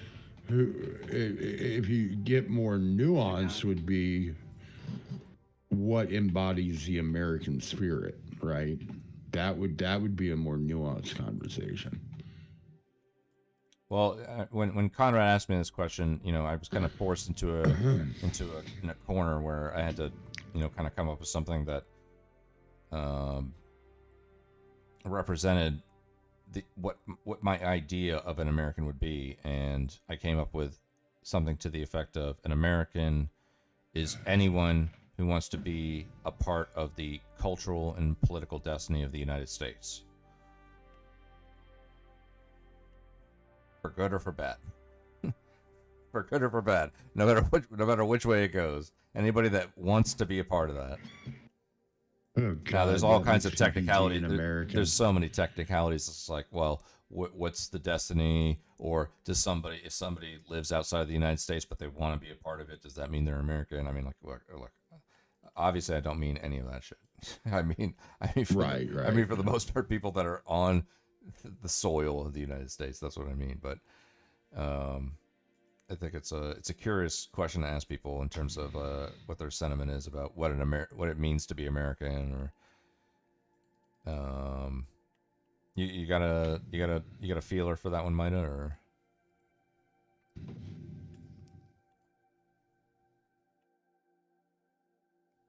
Might have made us stepped away for his tacos.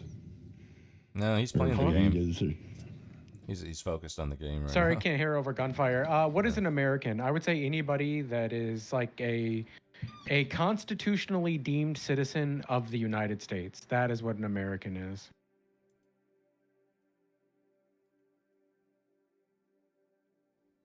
Okay, so Whether you be an immigrant who got naturalization, whether you were born in the United States, anything that led to your path to citizenship in the United States makes you an American. okay. So basically what I said. Yeah, without all the gunfire in the background. So the next time that you're in the chat and you're arguing with Conrad, I want to bring that up again because I think Conrad might push back against you on that one. That's great. Conrad pushes back against everything I say, even if he would agree with it. Amazing. Is he just like a contrarian type? Yeah, I'll go into Legate's chat and I'll be like, yeah, you know, the United States is the greatest country in the world, and Conrad will be like, no, it's not. It's a piece of shit. The Dems ruined it.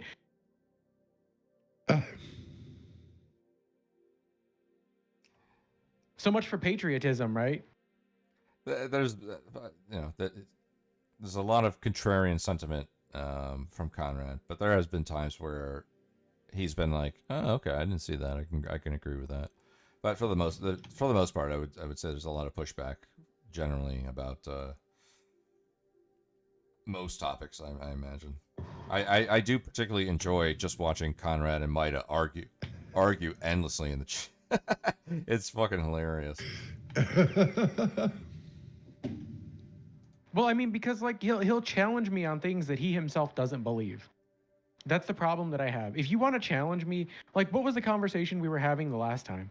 It was oh God, what was it, Legate? Do you remember? What? How long ago? Like a day or two, or a couple days? Like ago? literally yesterday. Yesterday. Well, yesterday I was watching. What was I watching? Oh, it was the Ethan that video that guy made about Ethan Klein and misogyny. I don't know if that related to what you guys were talking about. God, I can't even remember what the conversation was about. But at one point, he literally in this conversation, he literally said the exact thing that I said to him back to me, and I was like, "This is just not real, right? Like I'm getting trolled."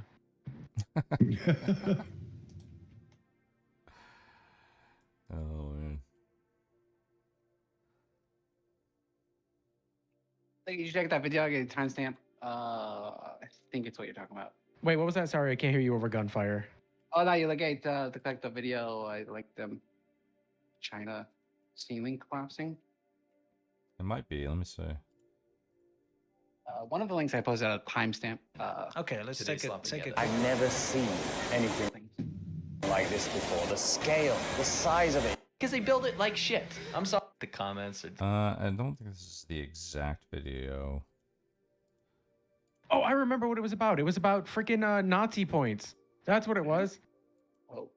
Oh, Connor. Yeah, I know. Yeah. Yeah, oh, that's what we were watching. We were watching the Wick. We were watching the Wick panel. That's right. Okay. Yeah. Nazi points? Yeah, he calls them Yeah. Nazi points.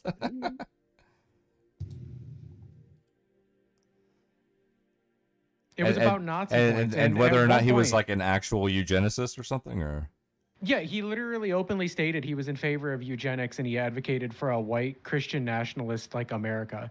And like I was saying, like if you can go beyond reasonable doubt for someone's like those are drones. You can go beyond reasonable doubt with what someone says, but if they give you the explicit like reason or justification for the things that they believe, then I believe that you should have no reason to not believe them, right? So if somebody says like I want like so Counterpoints said in his like pseudo meltdown with Prime Kais before his pseudo meltdown with like Gibbs that he advocated for a white Christian nationalist nation. And then with Gibbs, he said that anybody who has like an illegal immigrant parent, even if they're an anchor baby and they are white, shouldn't be considered white because like their like parent is like not a natural like citizen of the United States. And I was arguing that if they are a citizen of the United States, they got their naturalization, regardless of how that was done, if you agree with it or not, then they are like a citizen of the United States. And then there are people who come here on visas or have like temporary or permanent residency, but don't have citizenship. The same rights aren't afforded to those people under constitutional law and even federal law. So it's silly to argue that like that would apply to them. And he was like, oh yeah, I just think that people who aren't like citizens of the United States should get the same protections as people in the US do. And I was like, I just demonstrated to you how that's not the case. He's like, yeah, but I don't know.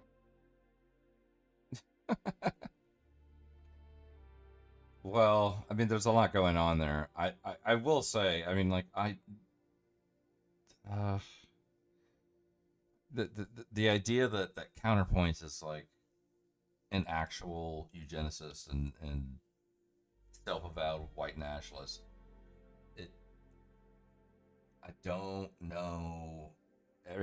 I think that when that I know the clip you're referencing, and in that clip, I think that there's like some context and some trolling going on in that moment because they called him out in the WIC panel that we were watching. They called him out for it. That even Admiral Gibbs was in the chat for that WIC panel and was saying like the same things that we were talking about in terms of what he had said there, and he explained it away. He was just like, oh, he had some kind of like clever way, I guess, to explain eugenicism or something like that. I don't know. Maybe it had something to do with abortion or something. Do you remember like what the argument was? Well, yeah, he was saying that like access to abortion should be available in like lower income neighborhoods. He was saying that you should give like child tax credits to people who were like certain generational Americans and beyond to incentivize like more Americans being born.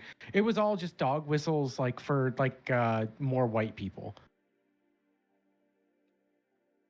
Okay. Well, I mean, if that's the case and he really is that person, then Progressive Victory really didn't do their homework, apparently. No, they did. They absolutely did. They needed somebody who was bad at debating, but radical enough in their beliefs that they were willing to take on people while thinking they're right. So they got Counterpoints as someone who was going to represent the right wing poorly to debate like their debaters and then go out there and like either lose or make an ass of themselves. So that way they can make the people who are lesser than them look better. So, what is it called? Like controlled opposition or something, or?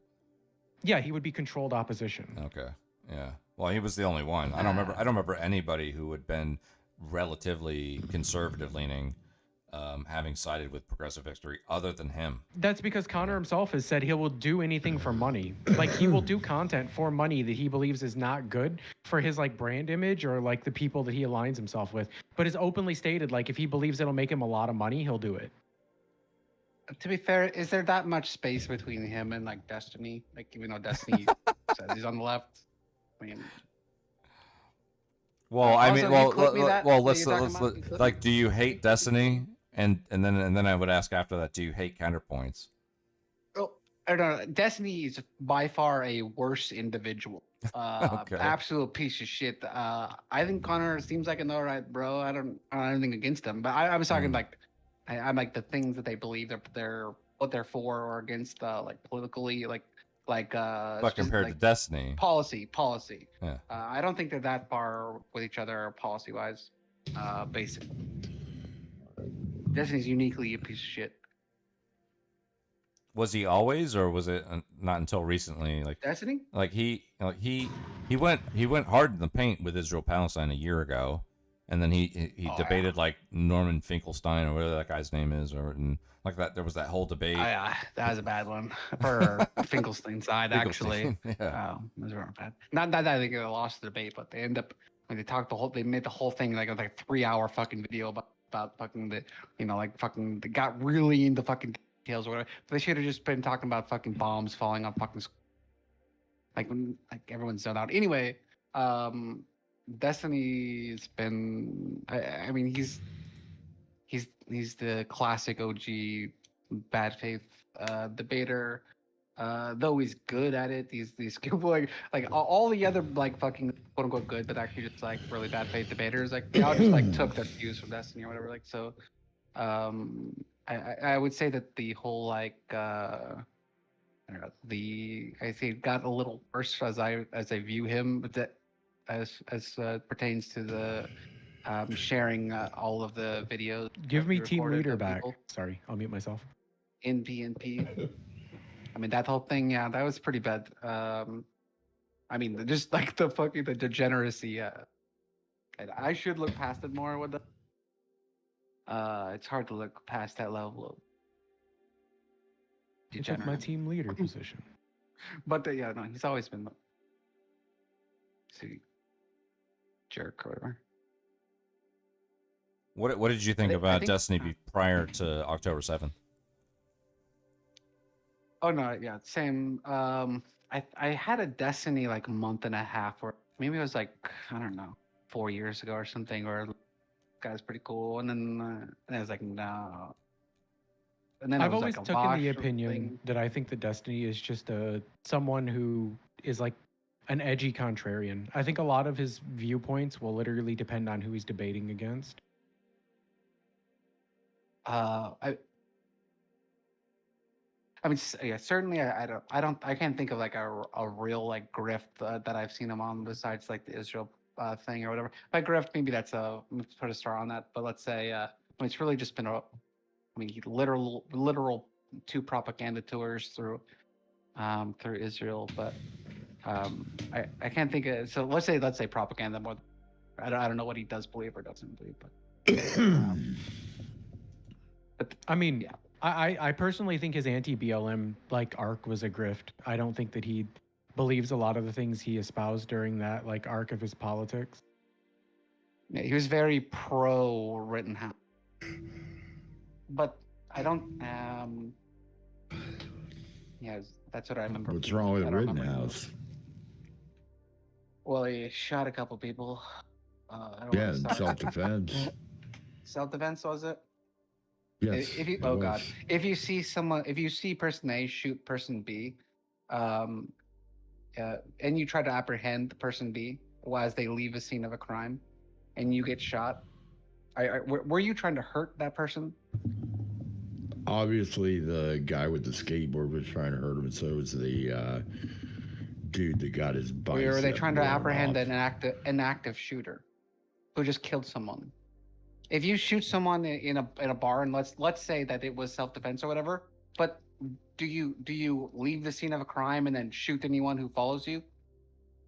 If you're Or do being you put the gun- chased you by a put the gun fucking down? mob, yes, you You do. defend yourself. You don't like not leave the scene of a crime. If you're being chased by a mob, yeah, your life trumps Wait, he leaving was- the scene of a crime. He was chased. You're not really being chased until after. Have you seen the video? If you don't, I well, if you don't, you don't. I you don't streamed move, it live. Yes. But He there was being a group of chased. people around. Yeah. Yeah, and he after he took off left- because of them. After he left. Scene of a crime. Yes, But because he was it's being it's a chased. difficult case. It is, but I do believe that if we want to see, we want to see less people arming themselves and being on the top of a vigilante style. And I think if they do choose to do that, then there needs to be very. They need to know that like the way the shit that went down needs to not be the fucking way that it goes down. Basically, like the reason that we like punish people, or how I see it, because for like other people won't do it. So I think the law as it pertains to now, it's complicated. It's tricky, but I do believe that he should have been convicted of something, even if it was small. But I'm not sure what the legal argument would be. Lawyers just make shit up. What would you want to convict him of? Like, would it be related to bodily harm, or would it be related to something else? I don't know what the legal thing would be, but as far as like societies are concerned, see someone do something and we're like, we don't want people to do that, then convict that person of something. I don't think it should have been made. Some just Don't like want something. people to do what? Whatever the thing is, murder people or whatever, or He steal didn't things. murder anyone. No. I'm just giving examples. So I'm just giving examples of things we don't want people to do. So we sentence people to things after they do them. Right, but so what other did he people won't do do that we don't want people to do? That's what my To- question is. To arm yourself in the vigilante style, like be patrolling. I think areas. that's perfectly okay when the police refuse to do their job. Well, the police should not refuse to do their job, but also fucking we don't. You're right. We don't They want, should. We don't want the They anarchy in the should. streets. Casey, We They don't want anarchy in the should. streets. Casey's pro cop. You're all of a right. sudden. They Where's that should line, not though? refuse let's to talk do about their that. Let's job. probe upon that. Where is that line between we need the police to do what they do and we don't want vigilantism? I'm not in charge. I don't know. I don't. That's some weird shit. But Because obviously, too far in one way just leads to straight anarchy. Too far in the other way leads to a police state. Do we really want either of those options? no, I think whoever's building he was protecting had insurance, and to double check, making sure you got insurance. I think Doesn't matter. absolutely- Why? Look, Because I'm not- the people who were rioting valued the destruction and damage of that property over their own lives. I'm not saying that someone doesn't have the right to like protect their property or whatever. I'm just saying that this is not something we generally want to see. And the guy did, and he left the area. Well, or I don't someone want to left see and people he fucking gets in a rioting fight either. with a rifle or whatever. I just think it was a bad look, and it's something we didn't want. We don't want to fucking litigate this kind of shit. Like, do I think I don't that want we to see handled, people the rioting either. 2020 But if right, people I don't are going think. to riot I think we. and the yeah. police refuse to do their job, Nader, come on. It was mostly peaceful, okay? You need to fucking calm down. I think bro. they should. and I then think the we could have police handled that refuse to stuff a do lot their better. job, Yeah, we could have handled that a then- lot better. well, it's up to you to take care of things if the police refuse to do their job.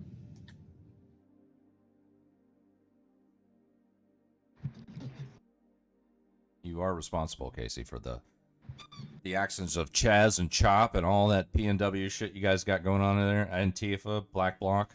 What's Chaz? Oh, Chaz. What's Shop? That The was like Capitol the Hill other. Occupation Project. Yeah, that was the other name for Chaz. Should have Well, rolled they- in there with some M1s. Why? They're just having a block party for a couple weeks. As soon as they declared independence, they all started killing each other. We didn't need M1s. True.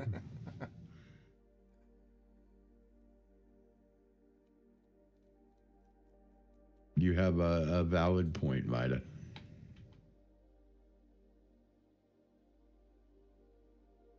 Bro. Sorry, I hate semi-automatic weapons.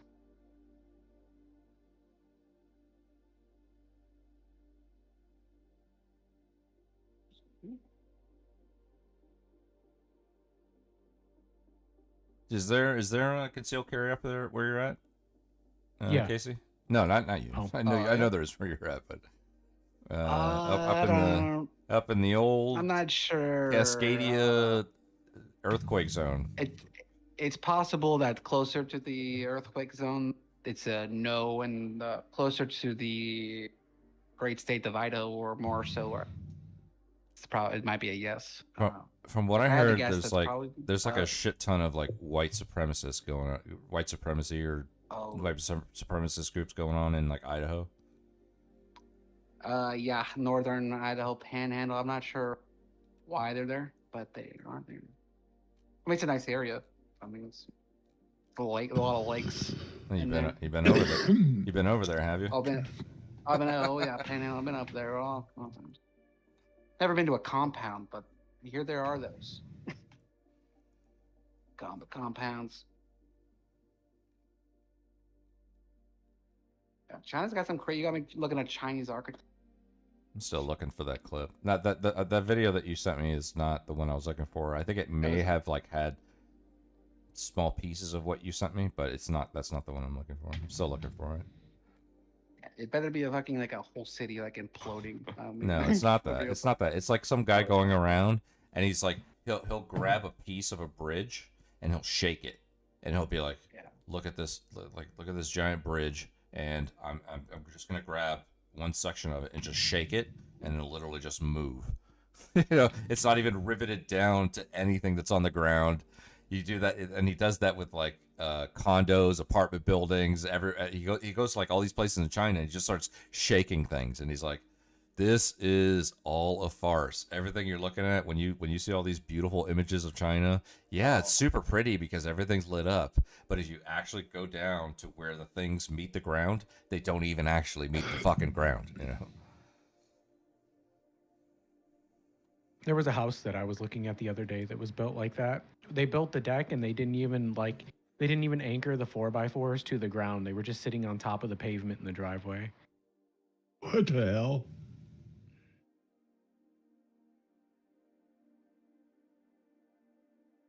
Yeah, that's a no-go. Move it. If you needed to move it better. Yeah, I asked GPT if anything it's dig up. He said, nah, bro.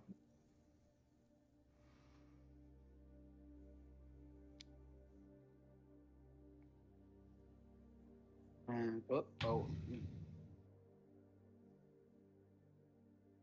He's got an IED.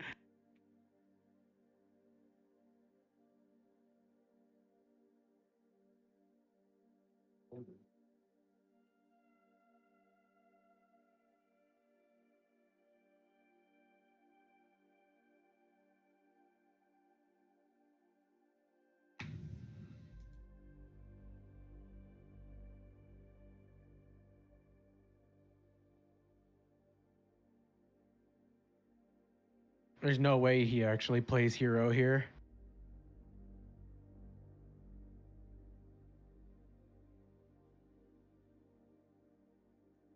Casey, what do you do on a day like July 4th? Do you like light fireworks and cook hot dogs and you know, drink a Bush Light? You know, what do you do on July 4th? I didn't do anything this year. I did the Usually most it's, American things I could do. fireworks last year. What's that? Hamburgers? No, I barbecued, then I went to the range, and then I watched porn. There you go. Was there I any covered fireworks? all of the America. I didn't go to see fireworks personally. Okay. What'd you do, Casey? This year? Yeah. Well, what do you typically do? I don't think yeah, last year there was fireworks at the Bros, and I mean it's usually not that eventful, really. Do you drape yourself in an American flag and No. kiss Well, the ground and thank God for your freedom? Is that what I should be doing? Yes. I would say you have to do exactly that, but like, is there anything that you do on July 4th that would be remotely, you know, Americana or you know, just representative of what most people might do? I mean, if I've had those July 4th, I wouldn't say it's the standard. It's probably not the standard. There are these fireworks shows, and actually, I'm not going to tell the story. Never mind. Actually, Is it controversial? It's talking about fireworks. Casey got naked at the fireworks show.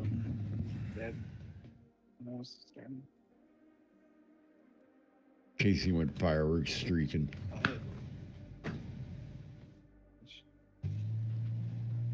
Yeah, he was about to tell us that he looked off into the distance and saw the flag of the country that he loves, and it was waving, Star Spangled Banner and all, and he was in awe of how much freedom and love and liberty he experienced in that moment.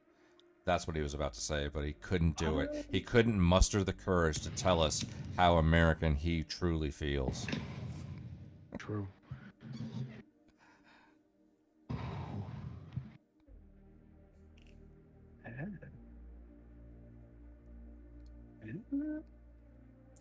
For the record, people don't have to, experience July 4th the way most people do. I mean, I like to do what most people do, but I mean, What, barbecue? well, yeah, but I mean, like if some people are like, it's just not my day. I don't really do that. Like for example, like naturalized Mexicans who live here and who are citizens, and they just don't do July 4th. I wouldn't be like, oh, you're the worst person ever because you don't do any July 4th stuff. Like, I'm not gonna hold that. Yeah, against but we have anybody. Mexican holidays here, like Cinco de Mayo. Yeah, exactly. Yeah, that's true. Although I think their true Independence Day, I think, is in like September. I think. I wouldn't expect Mexicans to celebrate Cuatro de Julio if they have Cinco de Mayo. Yeah. Well, that was just one example. I'm saying, like, even if there was like people hanging out in Portland that really like having a septum piercing and blue hair and and they're a citizen and they think the country's gone to shit because somebody that won the presidency is in office who they don't like. I don't even know, like, what is a leftist version of July 4th? I don't even think. Do people in 9/11. Portland even love America?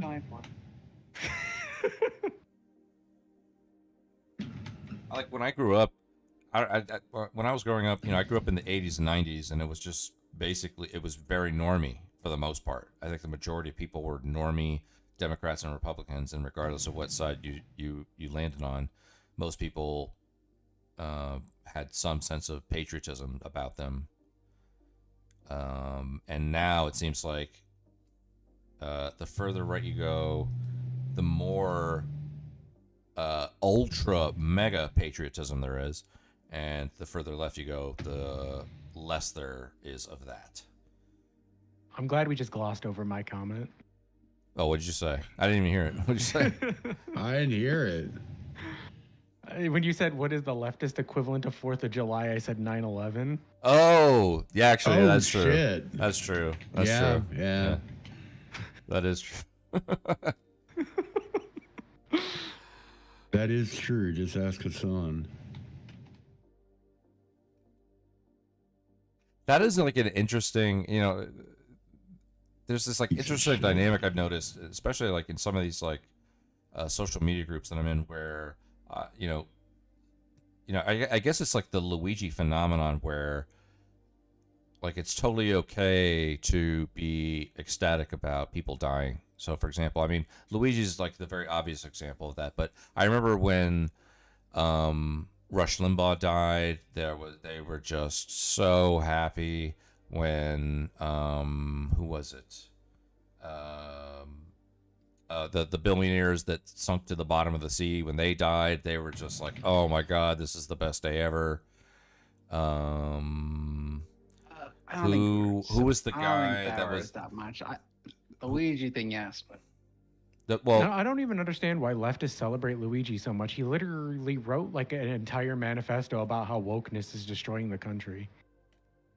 Did he? huh? Yeah, he literally, like, unironically, he had a blog where he talked about how he was like a conservative left-winger. Like, he was part of like what you would typically call like the MAGA left. Like, yeah, like MAGA communism or whatever. Like Yeah. like a Hinkle type. Jackson Yeah, Hinkle. like a or- Hinkle type. Yeah. I think it's a tank. Ah. Retarded. No. Anyway, I mean, it was more of the action of it all, but I mean, I felt Destiny's arc where about the Trump assassination. That was. I mean, if we're talking, we're not Yeah, talking about that was left, quote-unquote lefties. Or whatever. He was saying specifically, like anyone there just deserved to be shot or whatever. Right. Even though they were just attending a fucking Trump rally, but they deserved to be shot because they were, I don't remember. He was talking about the doctor there for some No, reason. he was talking It was about the. fucking He was talking unhinged about as the fuck. firefighter. Yeah, the firefighter guy Firefighter. that was like behind Trump that got shot. Oh shit, yeah. The He dude was that like, caught well, the. Well, caught he was the at a round. Trump rally. He deserves max unhinged. He did the same thing with the kids here in Texas that died in the flood. I forget the joke, did but what? there was like he somebody tweeted out something about the flood, and then he retweeted it and replied with something to the effect of, "Don't forget, there's like a promo code Destiny for VPN services in case you need to get around the porn rules in Texas," or something like that. I don't know, like it had something to do with that.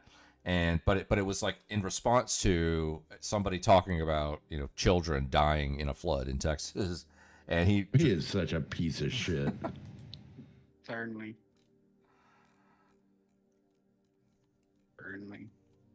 Yeah, I agree. I mean, yeah, that's definitely not my flavor, but I would totally be fine with him saying that. I mean, you have to be if you're a First Amendment enthusiast. Yeah, I mean he's allowed to say it, but that doesn't make him not a piece of shit. Yeah. Fear.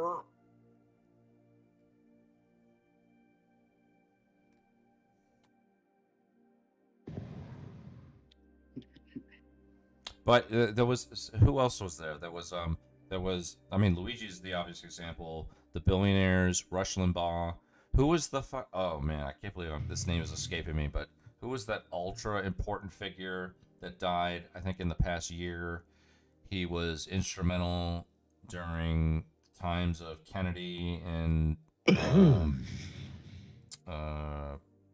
Sheldon Adelson. Oh, no, not the What's guy his who name? did the bombing. yeah, the guy that Khmer Rouge, all that shit. Like Pol fuck. Pot. no. No. The article was called "The Good, What's his the name? Good Die Young." I think it was. This name, I hold on. I forget that motherfucker's name.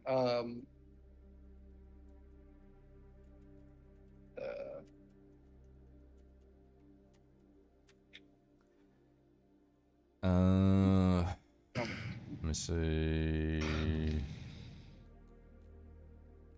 He was, what was he, Secretary of State at the time? He had a couple. Like the moment we say this name, you're gonna be like, I can't believe you didn't remember who that was. I'm trying to remember his fucking name. Oh, Kissinger. Kissinger. Yeah, Hannah Kreiser. Yo, what that guy is fucking responsible for. Dude, when that more- guy more died, deaths I than- remember Vosh like jumping out of his chair. Leftists in every social media group that I'm in were like fucking having a fucking field day. Well, I mean, again, I mean, this is. I'm not saying that you shouldn't share the enthusiasm with them about Kissinger. I'm just saying there's this recurring theme of who was it? Donald Rumsfeld. Remember when Rumsfeld died? It was the same thing. They did the same thing. They were just like, oh my god, this is the best day ever.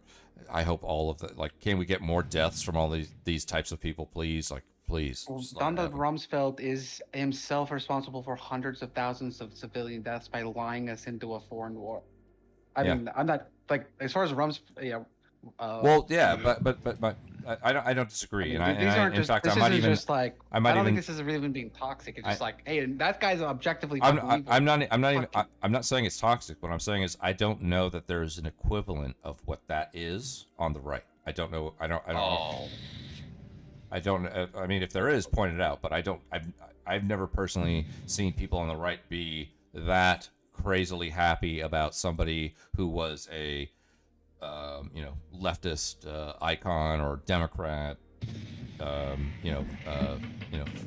don't know. Face I'm of the gonna throw party a when they die, and then it's all of a sudden. I'm gonna throw a party when Xi dies. There you Okay. go. When who dies? Xi Xi Jinping. Jinping. But Henry Kissinger isn't just he's just like I mean it's not if you're trying to say it's just like a roof. leftist being like It's the. I'm it's just, the, all I'm saying is the that I vision don't or- I mean, know if I've ever seen anyone on the right do exactly back. what that means. I need to get another drink. Well, if you weren't so, yeah, if you thought that fucking Henry Kissinger is a good a force of good on this fucking planet, then I'd say you need to fucking read I didn't something. say that, and I'm not saying that. In fact, I might agree. Yeah, and by the way, I might fucking agree Hillary, with you by the and way- other leftists that think that it was a good thing that he's not here anymore. No, All right, I'm he just was saying that I've responsible never for- seen for it fire on the right bombing- ever. That's all I'm saying. Okay, I've never wait, seen I don't know. right wing people being like, "Oh my god, it's so amazing that fucking, Gerald Ford to died or fucking whatever." fuck I mean, like, I don't know. I don't know mean, who. Henry Kissinger is not Gerald fucking Ford. Henry Kissinger, like, he was responsible for literally firebombing like just Cambodia town, just fucking like for several years. Fucking, I don't know. I think it was upwards like past hundreds of thousands. And that was just like one of like 5 different things that he was solely fucking responsible. This guy's a fucking Yeah, but it sounds like you're saying like there's never been a Democrat that's done something that horrible. Like Henry if there Kissinger was a Democrat that did something that horrible and they died, would the right respond in the same way that we typically see from the left when people like Henry Kissinger and Donald Rumsfeld fucking die? I think anyone's worse than Kissinger. What you Oh, think? okay. You think if Obama died, there? Well, is there nobody? Is there nobody in the history of the but- Democrats that has been somewhat that bad? In terms of them being a well, part first of of an all, I don't- administration that has oversaw these kinds of actions. Kissinger was he was in the Democrat Pentagon something. He w- Yeah, He yeah, wasn't just I think his Republican. tenure has spanned Um, multiple political parties. yeah, but yeah, I mean this guy's just. I don't think this is like a. I mean I just this is if fucking Hitler died. Okay, I don't think you can point. I don't think If Hitler I don't, died- don't if put Hitler this, died, don't put what? this motherfucker on the list of like, hey, like You're like, so fixated on the this Kissinger guy thing. I'm died. not even trying to fixate on the Kissinger thing. Okay, I was okay, just okay, talking well, about forget left about right like- shit. Henry Kissinger, yeah, Okay. piece of shit. Yeah, Yeah. we're 100% And right on board with Rumsfeld, that. too. You know? I'm Fuck not. Rumsfeld. Fuck Cheney. They are solely fucking responsible for lying to the UN, lying us into a foreign war that cost thousands of American soldiers. Right, hundreds of trillions thousands. of dollars. Yes, yeah, All I agree. why the fuck these are fucking these are not good people. These are not Right. good people. I agree. Like they're objectively bad people. Anyway, but yeah. So I don't blame anyone for being like, hey, fuck. So I'm glad this motherfucker is not on the earth or whatever. But and I'm not sure about I'm not sure. Well, on that fucking coked up radio bro. Whatever. Rush I Limbaugh? don't remember that. I mean, I would think there wasn't that. You don't remember as Rush much Limbaugh? of that. Oh, I remember his voice or what, being or whatever. I don't remember him dying or. Oh yeah, when he died, it was spiritual. Watching leftists react to Rush Limbaugh's death, it was akin to a Kissinger and a Rumsfeld. It was the same kind of thing, but it was more. I It was doubt more. it. It was. I More, it don't was. It think was. so. It was more cultural because obviously he clearly did not have the kind of impact that people like them had. Right. However, Well, he in didn't- he terms wasn't of the murderer. like bigotry and homophobia and all these things that you could put on somebody who's a radio host, that Yeah. it was the equivalent. It was the equivalent. I'm not saying like they were equally as excited, but it was certainly a day to remember. I remember it. It was enough for me to remember. Hmm. I'm not saying he should be like lionized or praised or anything, but I remember they were just so elated that he was no longer with us. And I'm just trying to think of examples where people on the right did this, and I'm not coming up with any. I'm not sure you've come up with any. Who are you talking about? Like this, But like, yeah, but the left point did of me this the or point of me whatever. even trying I to don't like think about this is that whether or not Yeah. people on the right even do this kind of thing, Okay. right? Well, let me ask you this. Do you think that there are any influential, like, leftist people who are going to die anytime soon that the right will celebrate the death of, other than potentially somebody like Bernie Sanders because he's ancient? I mean, I don't think anybody on the right would celebrate him, Biden. but I mean, yeah, he would be a candidate because of his age. I'm trying based on to death, think but of it. he's in the White House You know what? I will and say this. I think that right wingers will jump up and down and be obnoxious about Bill Clinton dying. Once that guy's Me down. too. Me too. Oh, I'll be you joining too? him. Oh, okay. Oh, fuck yeah. So- Is it Bill is that old? He's not Bill's young, maybe man. He's no. 74? He's up. He's Bill. he's in the. He's How probably younger is he's Hillary? probably in that early to mid 70s range, but he's gotta be like rickety, man. Like in terms of his health. Just every time I see him, he just looks like he's like about to either get another blood transfusion from another 9-year-old kid or something to increase his longevity in Oh life. God, or we're something. I believe adrenochroming. it. Whatever that reptile lizard conspiracy shit We're is. adrenochroming. I'm just saying, if there was some doctor said maybe this would work, I think Bill would be like, let's try. All right, let's try it. But I could see right wingers or people on the right in general celebrating his death. Yeah, but I don't think they would do it in the same fashion. I don't think they would be like. Would they though? I mean, he's not even like. It's not like he did anything that like really disrupted things for like the right or anything. People on the right see him as just as pedophilic as you would an Epstein type. Oh yeah.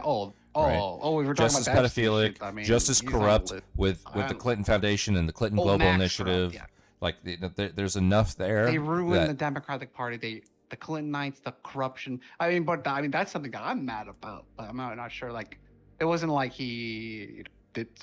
Like I said, like sweeping gun legislation or something. Actually, but Yeah. I can see it for the Epstein thing, but. But the thing is, I think they the hate right Obama the a right lot, the though, right I is think. better at masking or covering up that excited sentiment about somebody on the left who they hate dying.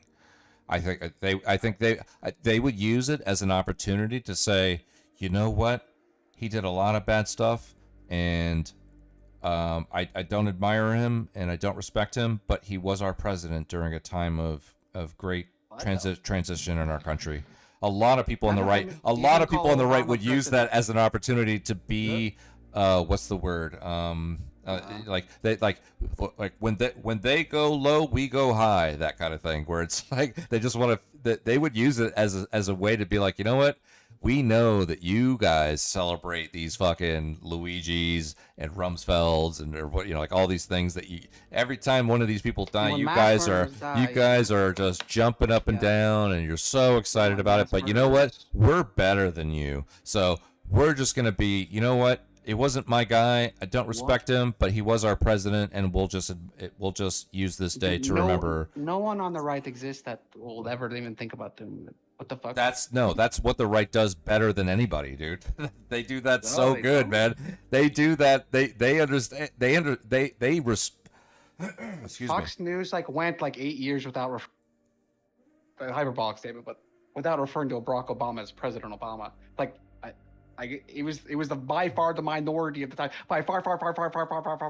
Yeah, but and yes, but MSNBC Barack does- Obama, Trump. Barack Obama in his tenure versus Barack Obama dying are two different things. Right. The moment Barack Obama I'm saying, dies, but they didn't even Fox do it when News he will was be alive. all about President Obama. He did this, he did that. They're gonna do they're good. They're better at that. They're better at that. are They're better. not They are better. better. They are better at those kinds of optics than Democrats or leftists are. Leftists certainly don't have any principles when it comes to that kind of stuff. If you're talking about In terms of optics, they could care less. Hassan, They could care less about optics, dude. Well, if you're talking about the sun or but we're far left. Right, but then But no, but then when you I still don't know venture who- more towards the middle Give and me a you're name. talking about progressives and liberals and Demsocks and things like that, they even don't care. me a They're name. not going to celebrate Who on the like a right leftist would, but they're also not going to is sit taking- around and be like, He's taking the high road. Who on the right is Taking taking the the high high road. road? Give me a name. taking the high road for what, like a Clinton death or an Obama death or something, or Yeah. Sean Hannity. Sean Hannity definitely will. I guarantee you. Not only that, he'll probably be the best one to fucking do it. I guarantee you. Maybe it might be right. That's now you're entering the he sort of is Class he B, is but, so good at that I kind of thing, dude. He's so good at that kind of thing. Yeah, but you're right. You're right about the hand. That's a good thing. That's possible. But I could find it. There'll be the unhinged people, all right? They'll find me. I mean, yeah, of course they will. Yeah, like I don't expect Temple, I you're don't gonna have I it. don't expect that kind of only stuff, right? somber civility from somebody like a Nick Fuentes type. You know, like the moment Well, Bill Clinton I won't dies, even. you know, like Nick Fuentes, who's clearly on the You right, don't have will to be do- like, You don't have to defend. You don't have to defend Fuentes. I won't even. Let's put him in a separate. I'll put him in a slightly separate category, but it's a little bit farther out there. But like Steven Crowder, Tim Pool, like these are the. well, these are things like more popular the thing is more like popular people. so Well, hold many on. Well, people like, if like we're Tim going by Pool is this- so much further right than he actually is, man. It's like Can we talk for a moment about, like, just on the topic of like celebrating the deaths of people? Do you not remember how much Steven Crowder made fun of George Floyd's death for literally 3 years? Like almost 3 years now. Oh, after? George Floyd. They still make fucking like. Oh, that's Yeah, true. I That's true. I still didn't Are know you that. kidding me? I still It's know so right disgusting. wingers in Thank you. real life who call Yes. George Floyd fentanyl Floyd. Fuck yeah. I'm just talking some buddies of mine about politics. I got my camera off and I'm just having a chat. I've been streaming for shit. Actually, I've been streaming for probably like 15 hours, even though it says 3:45. My stream crashed a couple hours ago, so I'm back up. But I've been streaming for like 15 hours, I think. So I'm just hanging out with some people. I got my camera off and I'm just chilling. So more than welcome to hang out and just listen to us talk shit. So anyway, yeah, like for the right generally, not that classy, not that classy. Yeah, but the thing is, the optics about a George Floyd. And I don't like ki- the whole like right versus left. the optics about a George Floyd kind of Taking situation doesn't matter. No one cares about that. No one fucking cares about George Floyd. Oh, Dude. okay. I'm gonna run to the bathroom and then there's. Fuck, I was muted the whole Oh time. God. This Is it whole bad? idea, Okay, you guys- this whole idea of the optics of like, oh well, when George Floyd there, they were just going crazy for that, bro. No one cares about the optics of a George Floyd situation outside of the summer of love and the immediate impact of his unfortunate murder. Okay, outside of that, nobody gave a fuck about that. I'm talking about statesmen. I'm talking about political figures who had major impact on a global scale, and whether or not they deserve any kind of reverence or remembrance. Right? We're talking about Obamas and Clintons and Kissingers and Rumsfelds. We're not talking about George Floyd, dude. Get the fuck out of here, man. Oh, why not? It's not the same. It's not He's a- even. you're right, It's not even he's a man- remotely. It's not even remotely in the arena of the conversation we You're were right, but one of having. them was- The conversation we one of them were was having, murdered and then you put in George of Floyd. everyone. Completely fucking different, dude. Yeah, one of them was murdered in front of a crowd of people. I agree. who I agree. The right thinks Right, somehow but it's not what I was talking it about. wasn't. But I'm just like, it's a good example of like the class of the group of people you're talking. Well, Basically. another one is like the attempted Trump assassin, the kid on the building that shot at him with the AR-15. Like, you know how many right-wing memes I see of people calling that guy Lee Tardy Oswald? Who was this now? Yeah, I don't. Who was it? I think that's sort of the guy who tried to kill Trump. Oh, the. I'm not going to take. in I'm not gonna criticize Pennsylvania. them for that. the assassination. or what attempt. one? Yeah, or that's sort of the ear. Is that who you're talking about, Mida? Or Yeah. okay. What do I'm they not call gonna him? jump on anyone. Lee Tardy They call him Oswald. Lee Tardy Oswald. Oh, okay. It's almost funny. It's almost funny, and I don't mind it. Well, wait. Are we talking about right the guy wingers? tried to Right kill wingers? Trump. Right? That is kind of funny. Are you saying like people on the right are saying that? They're like lionizing him or something, or Wait, what? Sorry, gunfire. who's calling him Lee Tardy Oswald? People on the right. A lot of right-wingers. Okay. Again, Oh yeah, there was also a lot of bathroom and then- everybody on the left was like, "Oh, you were so close. You were so close. Oh my god. I mean, you just missed by an inch." Oh. I mean, have you seen the guy? Yeah, I think of course. Lee Tardy Oswald is pretty good. I don't remember what it looks like.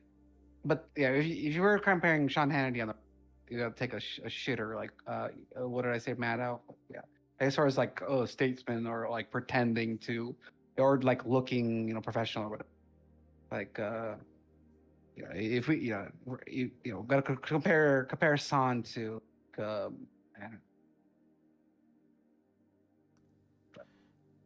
I don't know.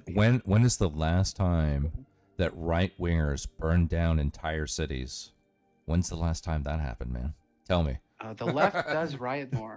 Is that the point? I don't Tell know me the what last they're doing time the anymore. right wing burned down city after city. It's probably happened at some point, but it certainly hasn't happened in immediate American history. Are we just pissing contest now? Well, we were talking about the dynamic between celebrating some deaths and how certain factions or sides in terms of politics and spectrums experience those moments. That's what we were I talking could about. pee really far. Go ahead. Go for it. Like oddly far. Like probably like something wrong with me. You gotta get a piss. I just you don't gotta like get a this piss. sort of Dude, partisan, you're a the right programmer. wing, You gotta get a left. piss jug, dude. You gotta get a piss jug. That's what you gotta do from now on. It's like PPG status. Like just take a piss right where you're at your desk, dude. Yeah, I don't. Yeah, minus the jug. Just it's carpets and No jug. soaks and goddamn. Like what the? He there's no way he changed the carpet. He is a carpenter, so you never know. He might have done it. He's a carpenter, right? Carpenter or carpenter? He's a carpenter. He lays carpet. He Yeah, might he's have a had some carpenter. extra garments. Still, I don't think he did.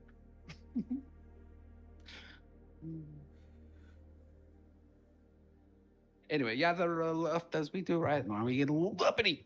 Oh yeah, I'm running to the bathroom, and then there's like the panel thing soon on conspiracies or something. I'm not sure. Yeah, horseradish. But you're going on a panel? I think so. That's why I haven't crashed out yet. I agreed to go on the horseradish panel. Something about What are you guys talking about? conspiracies. Conspiracies? I assume he's gonna pull it into alien bill. Unfortunately, a little bit. Oh I man, I know who you're talking talking about. I conspiracies totally on- forgot about that guy. Yeah, okay. Is it gonna be like I don't- He's a you? nice guy, but that conspiracy shit kills me. Speaking of I don't like the conspiracy alien shit, one. I actually have a debate on Tuesday with Admiral Gibbs. That'll be fun. Oh, and Where? Whose channel are you On guys his on? channel. Oh, on his channel? Oh, I okay. wanted to watch out. It's a 1v1, me versus him. He didn't want to do it Oh. on his Topic. debate show. Nice. topic. You know, a topic or There probably is, but he's focused. He's trying to pwn in this game here. Yeah. Oh, so who else is going to be there? Just me and Admiral Gibbs, 1v1. No. I know that. I'm talking about Casey's horseradish panel. Who else is going to I'm be not there? sure. He might Is, be. I have no idea. is Non-Fawn going to be there? I hope not. probably not. Oh don't think he man, should go you guys are talking about conspiracies. Dude, Casey versus Non-Fawn Part 2. Let's fucking go, dude. Let's Yeah. fucking go. Non-Fawn wins that all the I'll- time. I will pop Non-Fawn some is popcorn, just too good dude. on economics. Non-Fawn is not great on most things, but on economics, he's infallible. He literally goes to school for this and spends 8 hours a day reading economics. He reads. The shit he reads isn't actually good stuff. So and it's usually flawed. But he does. He can just spout it off. So that's He the he real has he has like Destiny DNA. issue. Well, yeah, he's trying to be like the freaking reincarnation of Like when Destiny fell, he's trying to be the phoenix that rises out of the ashes. Don't get me wrong. The issue is- I think he's a nice guy. So I mean, I think I've only talked to him like once or twice, and it's always been totally fine. So I'm not saying anything in particular about him, but I know that like if it's like Casey, who has strong views on economics and strong views on geopolitics, and then you take somebody like Non-Fawn, who also has strong views on economics and strong views on geopolitics, and they just happen to be so fucking polar opposite that it's like a cage match every time they get together. And I like it, like if it is the case that Casey and Nonfon are in the same chat, I want to be there. I want to pop some popcorn and I want to fucking kick my feet up and watch the bloodbath unfold too. I mean, I've had 2 major debates with Nonfon, both of which you can find on his channel, and like, I don't know, I think they were both really good. I think that Nonfon lets himself get dragged down in a lot of the debates that he goes into, just because he does it for content. Oh Drag yeah, down? yeah. Like, Nonfon did a pseudo debate last night with PPG on Kick, and like, it was dog shit because it's a debate with PPG. He did a debate with PPG. I know, That's and I super no, moment I know, that's I know he did one a impossible. while ago on Boss's channel. But are you talking about he did one recently? Yeah, last night. Last night, Nonvon versus PPG. Yeah. Oh man, I have to catch the VOD of that one. It's on PPG's channel. Is it? Did Nonfon stream it? I'm trying to No. avoid supporting the worst person I've ever met in my life at any cost. So if I don't have to watch his VOD, you know. It was originally PPG, Nonfon, this other guy, and some fascist guy. And I don't say fascist like derogatory. He said he was a fascist. I don't know him, but it was Nonfon's friend, and some fascist in PPG that were debating. I joined in. Okay. And I started talking with them. Then that devolved into them leaving and it just being me versus PPG in like a 1v1. That sounds horrible. And PPG told me that he misses talking with people like me because like I'm a good faith person, and that he wanted to have another conversation with me soon. Oh my God, he's so. I mean, you are a good faith person, but he's so full of shit, dude. That's the worst person on the planet. And the next minute he'll turn around and say that you're bad faith and you're a piece of shit, Mida. And you're stupid and you don't know anything about politics. Yeah. Yeah, horse ride is still live yet. AFK though, I'm like fill up coffee. But yeah. Wait, so who else is going to be on the horseradish panel? I might show up. Horseradish told me Here I you have go. an open invitation to substitute anybody who leaves. So if Okay. anybody drops out, I might show up. That's Saturday, right? No, it's today, right?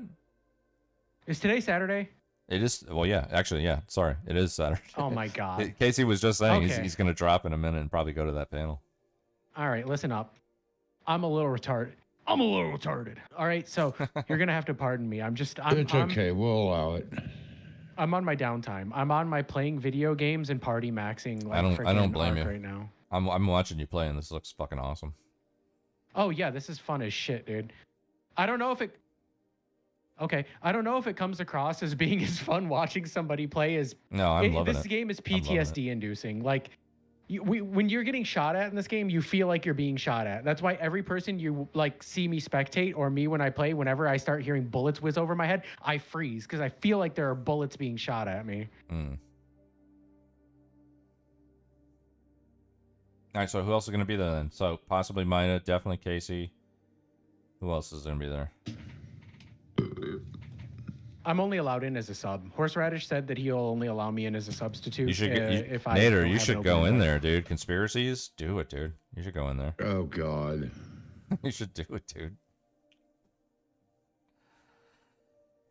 I'd lose my fucking mind. I know there are a couple people who are going to be there. I think Anoke is going to be there, right? Morally Superior Vegan's going to be there. Oh, really? I mean, don't get me wrong. I like horseradish, but if he's doing a panel on conspiracies, I'll stay away.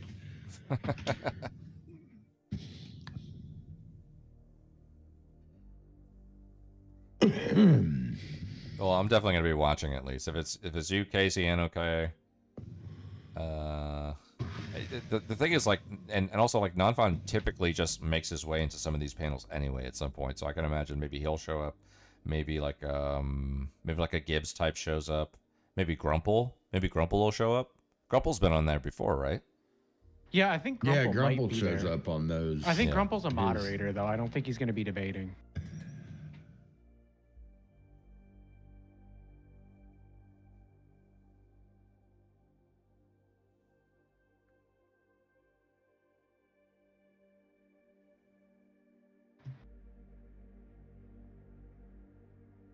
Also, if you're wondering, yes, I'm the best person in the current lobby in this game. All of my other, they're all scrubs, all dog shit. I'm just literally hard carrying this well. Is it like 4-on-4 and 5-on-5, or how many is it? Huh? Is it like 4-on-4 or 5-on-5? How many is on each team? Currently it is 1, 2, 3, 4, 5, 6, 7 versus 31. Okay, yeah, that seems balanced. Well, that's why we like have the ability to revive each other and resupply our stock and stuff, Yeah. because we're outnumbered like I think what 4.2 to 1 right now. Yeah. But that's what makes it fun.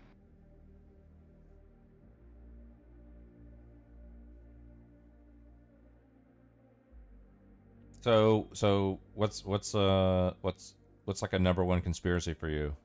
Are you guys talking about like what your favorite conspiracies are, or just like whether or not they exist in general? Oh.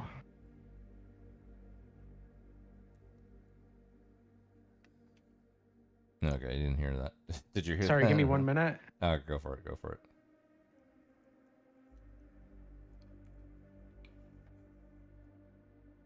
Shit. Okay, yeah. I think like the I only mean- conspiracy I've ever been fine with like is Epstein killing himself kind of thing. I don't think I've ever been enthusiastic about a conspiracy ever. I mean, there are conspiracies that are fun. I think that a lot of them are tinfoil hat type of conspiracies that are going to be discussed. Things like aliens, things like Bigfoot, cryptids, etc. I'm more into like the science fiction type stuff. Like I talked with Morally Superior Vegan about this the other night, like how to identify conspiracies, disprove them, affirmative and like contradictions. Like the two examples I gave him were the Boades Void and the Perrin case, which are two of my personal favorites. Whoa. And, Hold on, back up. Bochi's Void, what's the conspiracy there? The So- Bodhi's Void is like one of the most fascinating fucking things in the literally in the universe. But what's the conspiracy Yeah, I there? was gonna say, what's a conspiracy? So there's a lot of conspiracies about the Boades Void. One of which is like that the observable universe that we are capable of perceiving is much smaller than the totality of the universe, and suggesting that an infinitely expanding universe goes against current science. The idea that the Boades Void is allowed to exist completely devoid of any level of like matter in its like current state, like could potentially disprove the Big Bang, and it could also potentially disprove the idea of how we believe the Earth was made with equal distribution of matter across all of space. Alternatively, there's also many conspiracies about what the Boades Void is. There are people who believe it is a series of black holes, even though there's no evidence to suggest that. And there are also people who believe that it is like a technological, like they believe there are people who believe it is technological, but there are also people that believe it's an artificial gravitational anomaly. So, like, while we don't know what the Boades Void is, we do know that it is an anomaly that exists nowhere else in the observable universe. To that scale. I mean, there are voids, but nothing Correct. like that. Yeah. That's interesting. There was one thing that caught my attention there for a second there, where you were talking about this idea that there's an equal distribution of matter, or matter. Yes, that is yes. So the Big Bang proposed that there was an equal distribution of matter throughout the universe when the universe was created. The Boades Void potentially disproved this. So because everything... during like the initial, steps and stages, not overall. Because I think generally nothing could have been, if things would have been uniform, we wouldn't even be here right now. They would have been a much different place. But maybe like early on. Did you see the reports on some of the discoveries from the James Webb Space Telescope that show that we may be living in what was once a black hole? That our universe exists within what was once a black hole? That the Big Bang was the singularity rebounding and generating all of the matter that we know now? It's possible. So the thing is, it depends on what you believe in. Do you believe that the universe is finite, or do you believe that the universe is infinitely expanding? I don't know. I'm literally just basing it on. I'm not asking you what you know, obviously. yeah. Neither of us are astrophysicists. But if you were to lean one way or the other, where would you lean? I would lean that the material within the universe is finite in dimension, but the for lack of a better term, the space that matter can expand into is infinite. If that makes sense. Yeah, that makes sense. So it depends on how deep you want to get into this, because I went down a pretty deep astrophysics like rabbit hole. But like, there are ideas that the universe is finite, right? Like, you're not the only person to believe this, like, etc. But there's also ideas on how the universe works. Let's assume that there's a supermassive black hole and white hole at the center, where matter is compressed and then expanded upon. If you believe this to be true, supermassive black hole at the center of the galaxy. at the center of the galaxy, sure, but like, let's assume that that's the center of the universe. One of the propositions that a lot of people make, and that I also personally believe, is that the universe exists almost like a giant donut shape. So think of the universe as a giant donut, the supermassive black hole at the bottom and the supermassive white hole at the top. That matter is recycled infinitely through these two forces of being able to like cycle matter through these black holes and white holes. So the outer edges of the universe are likely believed to be so destabilized in terms of their total matter composition that they are like unlivable, or like matter can't stabilize itself to be able to make things like what are like planets, cosmic dust, etc. Now, obviously, there are other theories as well, but this is the one that I choose to believe because I think it makes the most logical sense as to how matter typically works. So when matter gets a certain distance away from the point of creation, it's destabilized. Everything turns into space dust. Then what happens is, as it goes around that rotary track back towards the black hole at the bottom, it is re-centralized and restabilized and then spit out the top, in which it would create a new Big Bang. The Big Bang isn't a singular event. It is the event horizon that spawns what is concentrated matter that can be created into things like life. Alternatively, there are a lot of different theories as to how the universe works and how it recycles matter. But this one, in my opinion, is the most valid. Again, in my opinion, you can believe whatever you want. Like, obviously, I think, you're entitled to that opinion. There's no way of possibly knowing. But I think the Earth is flat and it was built 2,000 years ago. So you're wrong. I'm willing to admit I might be wrong. It's entirely possible. I'm definitely kidding. Like, that's the thing. I'm not an astrophysicist. I'm not. I would have to go back and watch the video, but there's this whole thing that I'm talking about is actually there's evidence for it from the observations from the James Webb Space Telescope.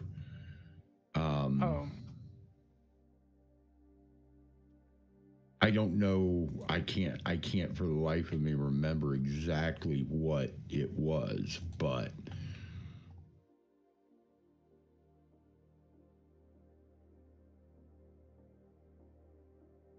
that's fair.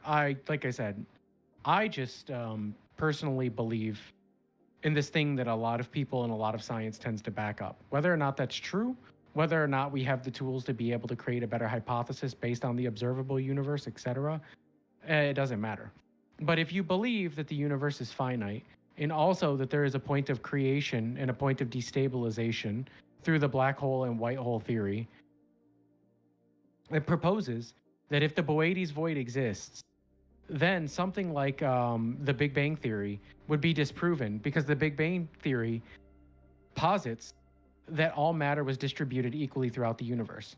Either that is not true, or we lack the tools necessary to be able to expand our perceptions of the universe to see a larger percentage of it. Well, which this is entirely actually possible. very.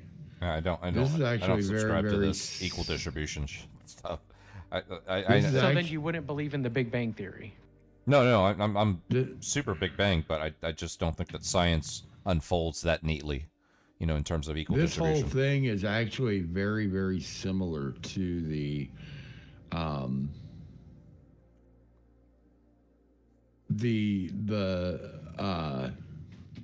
I'm having a brain fart. Very similar to what you just said about the white hole, black hole. But the difference is that this is that the universe is our universe that we exist in was created within a black hole from matter that fell into the black hole until it reached a certain point of amount of matter, at which point the singularity, the black hole, bounced back, and became basically a white hole and spewed all of that matter still within the black hole, but it spewed all that matter into what is our universe. And that is what the Big Bang was, is that rebound of the singularity. I'm actually catching myself here for a second. So, in terms of the equal, so the argument is equal distribution of mass. That's the argument. No, not what I'm talking about. No. I was talking to Bromida. No, it's equal distribution of matter. Matter. Like okay. the black hole I theory think posits that matter or mass. I think I was confusing that with the idea of uniformity, and that's where I was getting something wrong. I think post Big Bang, how equal would that distribution of manifest matter itself? totally makes sense, but it wasn't uniform. Right. It wasn't like coordinates on, whatever side of the Big Bang. If it expanded spherically infinitely, then coordinate -2 7 5 was not 2 -7 -5 for everything that did result from the Big Bang. Literally the largest explosion in the universe ever known. Yeah, it's not going to be all nice or whatever. Right, that's what I'm saying. Like, I think some people Thing that happened that's some people still shock waves from it. Yeah, some people confuse this idea of equal distribution of matter with uniformity, and I know that I'm a big proponent of it not being uniform because it just didn't make sense in terms of just neatness. If everything had been super coordinated and neat, then the universe wouldn't have ended up the way it did. Now, yeah, absolutely. Right. So now how that to put that in the context of the Voity's Void, that's interesting. I've never thought about that in terms of whether or not that would disprove the Big Bang. But I'm curious. It's an interesting idea. Yeah, so the idea that it would disprove the Big Bang Theory is that the Big Bang Theory posits the idea that all matter was distributed equally throughout the universe. If the Voidy's Void exists, this either means that the universe is significantly larger than we had previously thought, even if the observable makes only a small percentage of it, or alternatively, that all matter was not equally distributed throughout the universe. Why is it that I care about the void? You ever seen the Voity's Void? I can't say that I have. It's a marvel. If you just type in BOOTES void in Google, you'll see an image that's like really awe-inspiring. It's one of my favorite pictures ever perceived. I don't know if that picture was that picture taken, or is that like an artist rendition? There's many different. It's a fascinating picture because there's just nothing there. And then, Yeah. but the thing is, like, there's nothing there, and then when you dig into how big it is, it's ridiculously. It's hundreds of millions of light years in either direction. It's huge, and there's just there's nothing there. Man. My Adderall riddled ADHD friends can't hold still and want to run around the objective and get themselves killed. If you ain't moving, you dying. Did you see a picture of it? Did you search it? I'm looking at I see only like BOOTES bad void. pictures. Yeah, first one is a really weird bad picture. I don't think you're. I see one. It should just be like a picture of like a gap in space that has nothing. It's just surrounded by galaxies and stars, and it's huge. And it's not spherical or anything. It's like kind of oblong. Yeah, kind of weird. I definitely see. It's shaped like a cracked egg if you just plopped it down into a pan full of butter. Yeah. I think that's like one of the most fascinating things ever. Just looking at that and being like, wow, there's all. I mean, there is stuff there. There is stuff there. In fact, I think there is actually galaxies there, but Yes, there's so few galaxies that it just, compared to everything else around it, it's just this weird anomaly that makes no sense. Yeah, It's like something this bad is- happened there. Yeah, it's the reason that a lot of people propose that if the universe is finite, that either the Boades void is an anomaly that disproves the Big Bang Theory, or that our perceivable universe, which expands, I believe, somewhere around 15 light years, is only a very, very marginal and small percentage of what we know. And there's like credibility to both, right?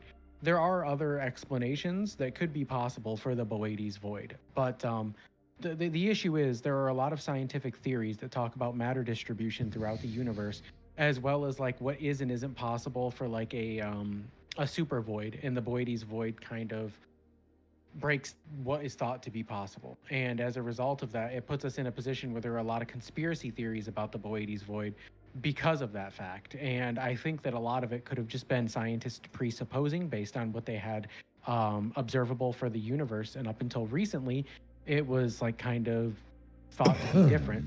But yeah, like there's there is a lot, and I mean a lot of conspiracy theories about the Boades void. So is that going I to have be a part of theory- what you guys are going to talk about, or? I No. don't. I hope not. Almost certainly not. I have a theory that every black hole is basically like a civilization that got a little bit further than us and then tried something. Shit went bad, and now there's a black hole there. Well, we know what forms black holes. We do not. Well, Yes, we do. yeah. We with, 100% know what forms imploding, them. can form. Stars above a certain mass when they collapse.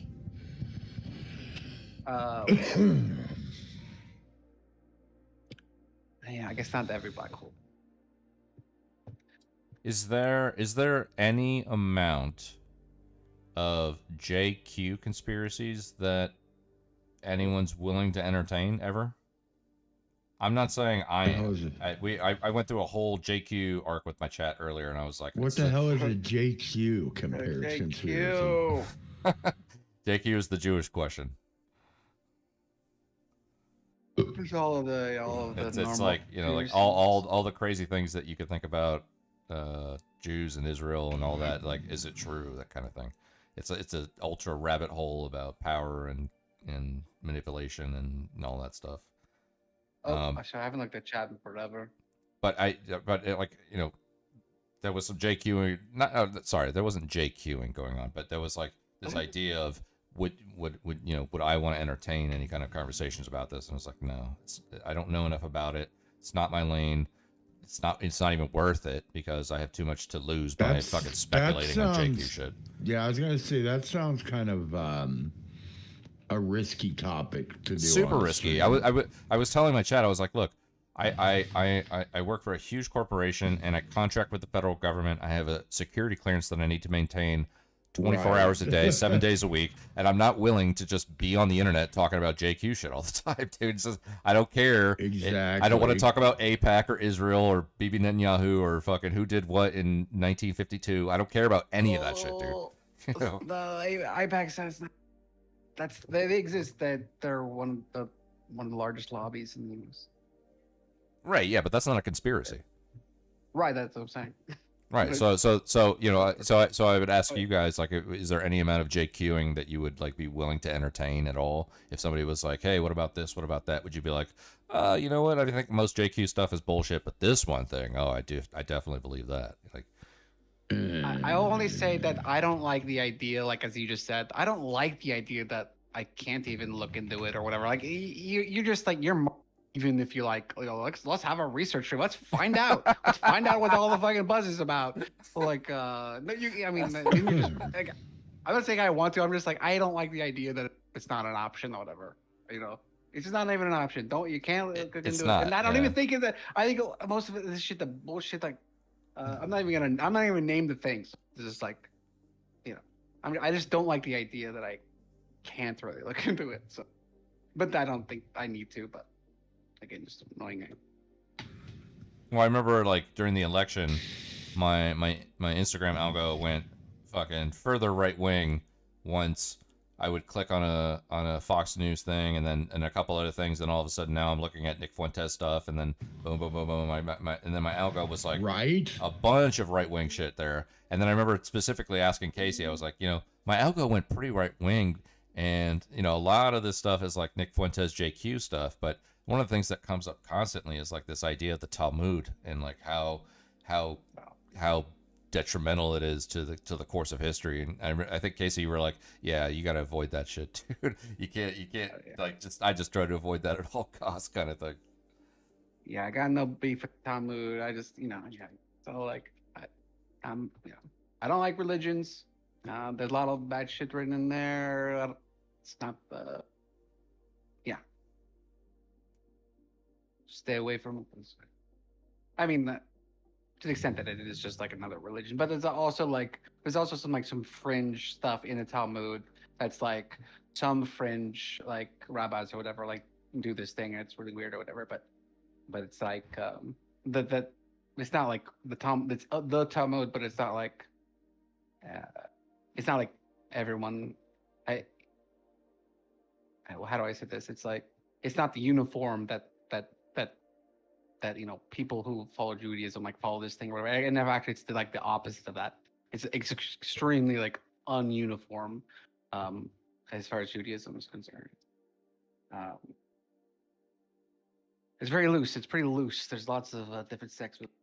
Well, what conspiracies are you gonna go in there talking about? Can I assume he's gonna bring up aliens because he likes to talk about the aliens? I should probably think of something to bring up, I guess. But everything that I believe, I don't like calling it the conspiracy. It's like like the COVID coronavirus was fucking made in a lab in Wuhan. That's not a conspiracy theory. That's just a fucking fact.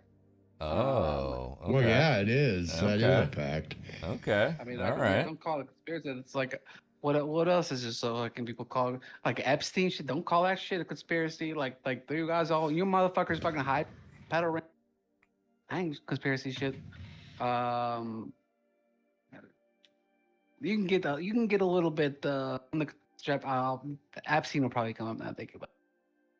Undoubtedly, it's the talk of the town right now. There was a huge right-wing panel about the Epstein files on the Crucible, and it caused a huge meltdown, like between Rob Noor, Grid One. I think Admiral Really? Gibbs was there. Yeah, it was Sadie and Tyler, the average debate enjoyer. But the meltdown of the panel more or less came from the jokes Tyler was making that were pretty god awful. Who's Tyler? Who is that? Average debate enjoyer. Oh, okay. Yeah. I've Sounds seen him, yeah. He's a person who is like a neo-conservative, but like claims he's a leftist for some reason because he advocates for Medicare for all. He claims he's a leftist? Yeah, he claims he's on the left. He Okay. like So he he, is was like- on the Crucible as opposition, basically. yeah, Okay. like he claims that he's on the left. He's really not. He is like someone who is like staunchly like open markets and like free market capitalism, which is not like a leftist thing.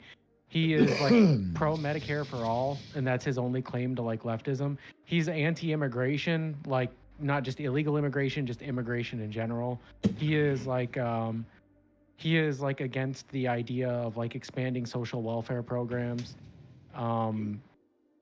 I don't know, like there's just no way to describe it. He's just not he's not a leftist. He just says he is. I think you could be a leftist and be against immigration. By the way. Can you be a leftist and be against immigration, against the expansion of social welfare programs, in favor of the welfare programs? That's the breaker. Like he's in favor of like laissez-faire capitalism. He wants unregulated like free market capitalism, but like he stands on the fact that like the Medicare for all is the bigger issue, and he's like in favor of Medicare for all. Unless he's like, hey, NOK's here. I need you to gatekeep for me, all right, bud?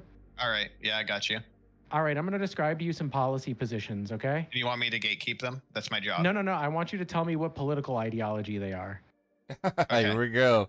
Let's go. All right. Laissez-faire, pro-free market capitalism with no regulations or restrictions. Next one. In Wait, favor of Medicare for all. Oh, can you give me my assignment again? I'm confused. That sounded like some man capture. I'm going to give you some policy positions, and at the end, I want you to tell me what political ideology you would place this person at. Okay, like so I put these all together and I place them. Correct. Okay, yeah. This is all one person.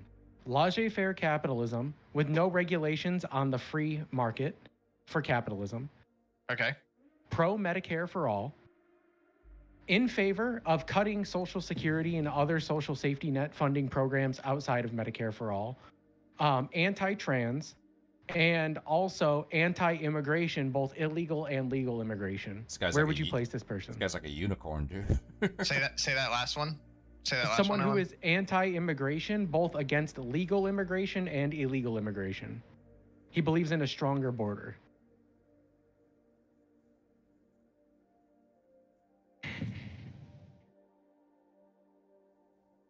It's got to be like a Hinkle kind of guy.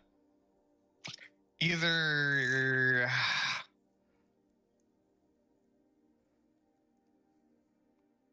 national libertarianist or national conservatist. Yeah, I said neoconservative. He claims that he's a leftist. Yeah. I wanted to go with neoconservative, but I feel like even a neoconservative wouldn't have had some of these. So I wanted to, I think the national conservatist, national libertarian, it's like on that line, But yeah, this person is not a leftist. He says that he's a leftist. He claims to be somebody who is staunchly like on the left. No. Yeah, in the Medicare for all thing, I mean, I think I've been saying that if you're like a fiscal conservative, like you should be on board. We're saving money. What's up? We're saving money. Yeah, the system, it sucks. Whatever you thinking about destroying everything, not gonna work. I mean, probably not gonna pass whatever people want to have it. Let's go ahead and save like 40% of like one of the largest bills that we have here. Oh, I forgot to mention, he's also pro-Israel and like pro like United States global hegemon, like through might equals right. Wow. Yes. Like he claims to be a leftist, by the way. If you don't know who we're talking about, it's somebody named Average Debate Enjoyer. He goes by Tyler. Oh, that's Average Debate Enjoyers, like political. I know of them. I didn't know their political philosophy though. Yeah, he went on the Crucible as opposition to right wingers a couple days ago, and like tried to claim that he was a leftist with those policy positions. I'm gonna also send in my favorite political compass for Legate and Casey here. That I use to place everybody. Here you go. Drop this bitch. Oh God, I hate this political compass. This one is one of my least favorites. One of the things that's missing from it Where is did that you drop that one? In the main convo, like little side chat where it says main the and there's a little chat. Yeah. The only thing that's missing, I think, is anarcho-frontierism. Holy shit. Where's anarcho-frontierism, bro? I need it. I hate this one so much. This one, I prefer this one. Jesus Christ. This is the one that I prefer. How do you even decipher this shit? Decipher it. It's not that hard to decipher it. It lays out every quadrant's political ideology if you land on a, No, it doesn't. No, it does. It has things like hive mind collectivism and fully automated luxury space gay communism. Buddhist theocracy. And also What the fuck is technological that? primitivism. This is literally an haven't met oxymoron. Wait, you haven't met a Buddhist theocracy? No.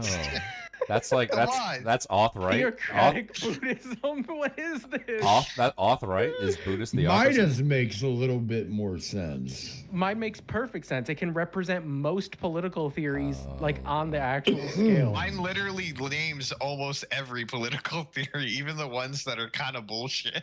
Yeah, these these are just ridiculous. Like, I like how there's theocratic Georgism and then Buddhism. there's. I like how there's Georgism and then there's a right George. Right Georgism. Also, what the hell is technological primitivism? That's an oxymoron.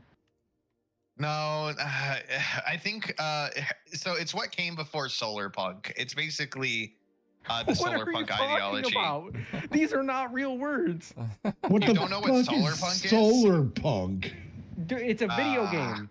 No, well, yes, somebody came up with a video game, but That is correct. before. Mida is correct that there is a video game that is recently coming out called Solar Punk based off of the ideology. But basically, Solar Punk is the counter to Cyberpunk. So, What the hell is situationism? Yeah, I depends on the saw that one. situation, bro. It's, This that is retarded. whole thing is completely asinine. There's one But called Solar Punk is an ideology that promotes using technology to create ecocentric, decentralized government. Or living, not government. That was This a is- lot of this fucking is- words. I hate this. I hate this political Dude. scale so much. Every time I see it, there's always What about something new queer I find wrong with it. anarchism? What about queer anarchism? Dude, I like no, soulism, dude, you're bro. not even looking at the craziest one. The craziest one is on the off left scale. Monarcho communism. What the fuck is that, dude? Monarcho communism, dude. Is that North North, Korea. like You a think North Korea kind of vibe? monarcho-communism is the craziest one, not technological primitivism or fully No. automated luxury gay space communism? No, That was I've heard of wrong. all of those. I've never heard of monarcho shit. communism. I've never heard of that Yeah, shit. me dude. neither, but it sounds like North Korea. And What- honestly, it's just the monarchy. What the hell I is don't know why I think it's soulism? independent. You don't know soulism either, huh? No, all of this shit is weird, dumb niches. None of this is real. This is this is a political compass for snowflakes. You might know its old name. It's anarcho-anti-realism. That's so stupid. This is a snowflake ass political scale for people who want to feel interesting and unique. That's what this is.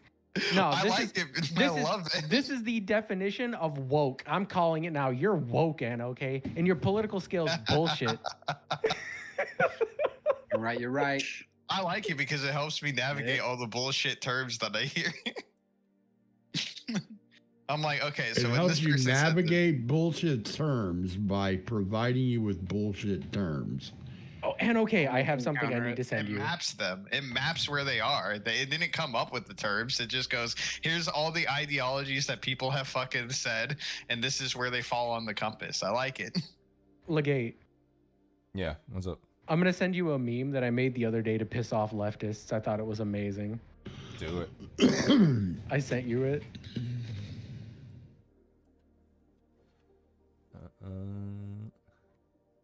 Let's see.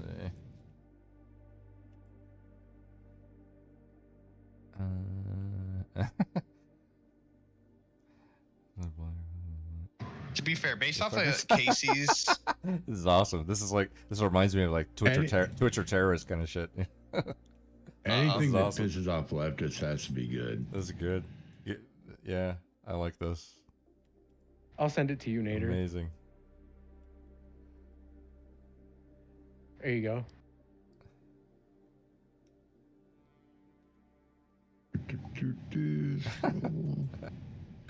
This is like You like that totally one? like a Twitcher terrorist vibe. I like it.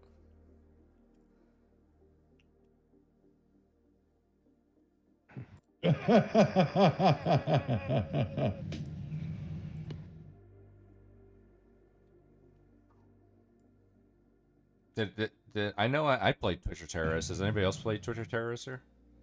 I have not. I have no idea what that is. Oh, Nader, you need It's to. like a Nader. Hassan quote or Osama bin Laden or something. Nader, you need to go get on Twitcher terrorist and play it, dude. It is fucking. It's. Trust me, it's an amazing experience. What is it? A website? Yeah, they literally built a website for it. Just like Pretty good.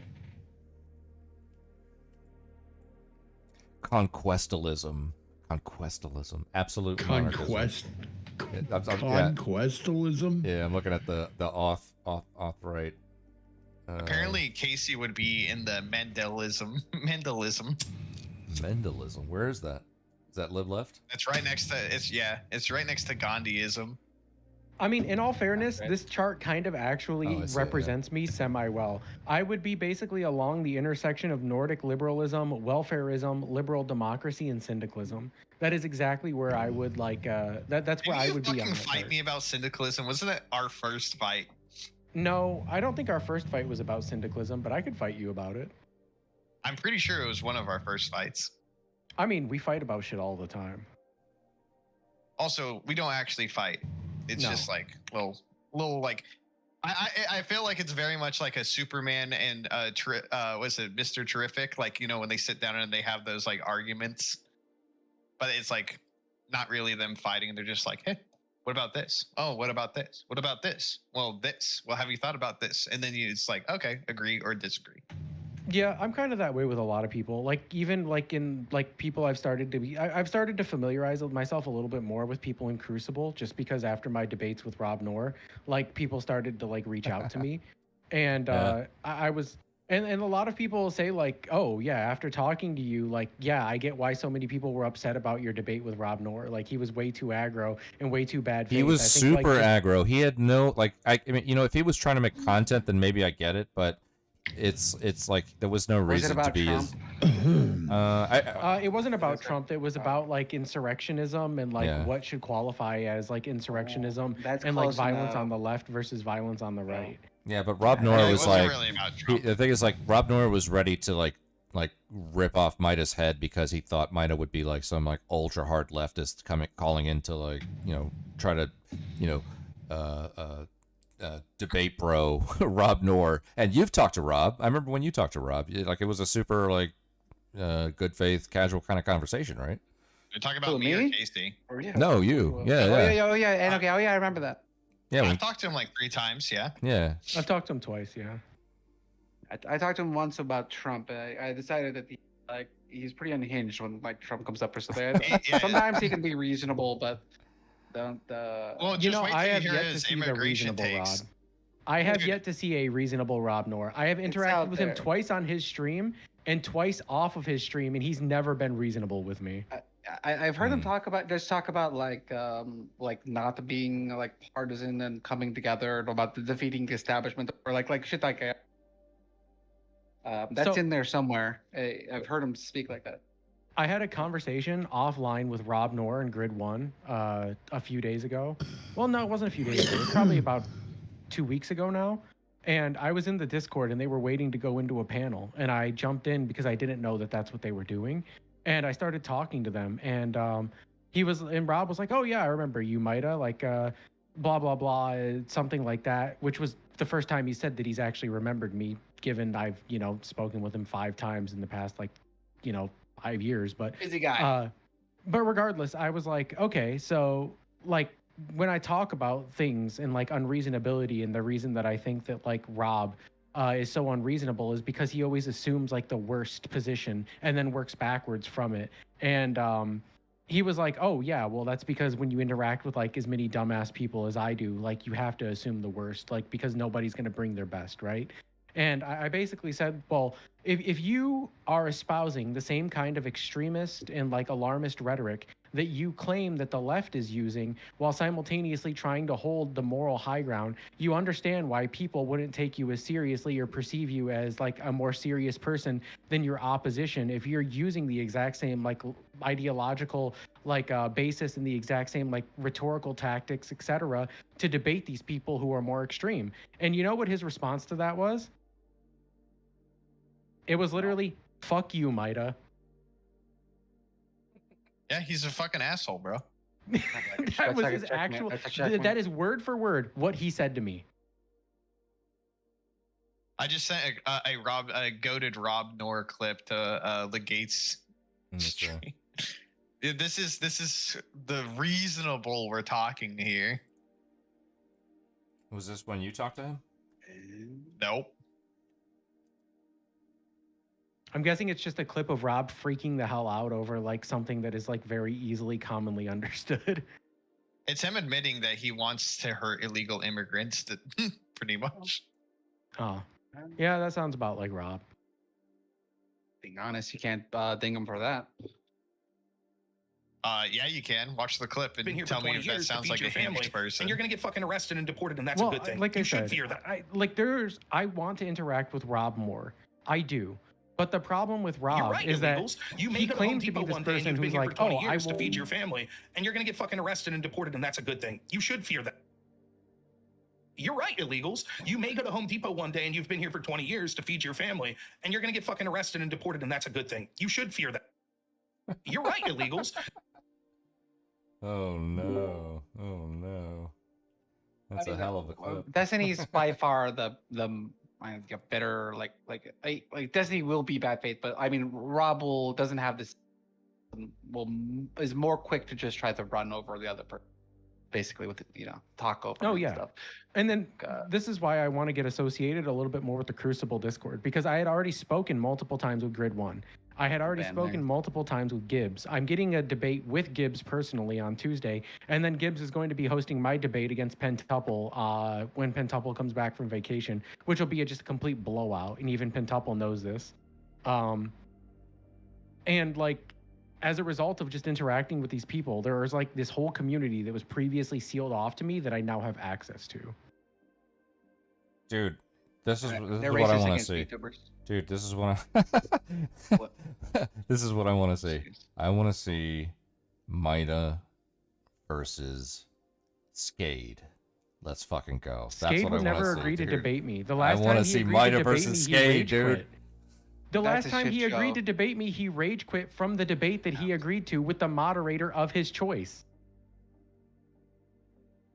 You realize these are like when you put the oil in the cup and then like you put the water, or then like they don't go together. Oil. And it's like these things just don't they will not go Yeah. together. You're absolutely right, Casey, because I agreed to a debate with Skade. I told him he was allowed to choose the topic. He was allowed to choose the moderator. He agreed to a time and on a channel where it would be hosted, and still rage quit from the debate 45 minutes in. Dude, I'll host it. I'm gonna DM him. I'm gonna be like, yo. If You know who the judge was, right? No, who was it? The moderator and the judge for the debate was Kairos. No way, really? It was Kairos. It was hosted on Kairos' channel. And Kairos backed me up on a point, and Skade got so mad he left. Oh wow, interesting. That is interesting.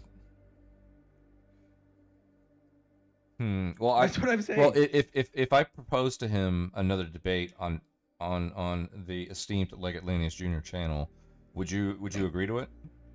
Depending on the topic and when, sure. Okay. What would you want to debate him on? There's a grocery list of things. Anything that he would bring up, it doesn't matter, because like we will fundamentally disagree. Like like I said, like Skade is someone who falls into like the Jackson Hinkle like MAGA communist memers. And like their ideology is just so inconsistent that it's like awful. That there's no like logical point that they can hold. Because when I would do debates with Turbo, right back when I used to hang out in PPG's community, Turbo would say he liked having me on because I wasn't as aggressive in bad faith as a lot of people in PPG's community were. Which is like, okay, that's a really low bar. But when I would speak with him, we would always, at the end, we would be like, okay, yeah, when do you want to like pick up the next conversation? With Skade, it was rage quit and block me instantly. And then a week later, block Kairos. Wow. I don't understand that. Speaking of debates, I found out Wick did upload the panel that I did a call-in debate with him, Casey. So I need to send that to you because you were asking for it like 2 weeks ago. Yeah. I finally found it because he fucking hides that shit, bro. What'd you talk about? Oh, so okay, this is essentially what happened. He was on his channel debating like conservatives, leftists, liberals, everybody that was calling in, and he made an accusation that the left is basically anti-Semitic, unhinged, and and that they're like radical policies are what's losing us. And I'm like, then I brought up like Madamni in chat, and he brought up. Like, he was just saying that they're so radical. And I was like, well, what's the radicalness that we're talking about here? Can you like point to an example? And he's like, well, wokeism and stuff. And I was like, well, can you give me an example?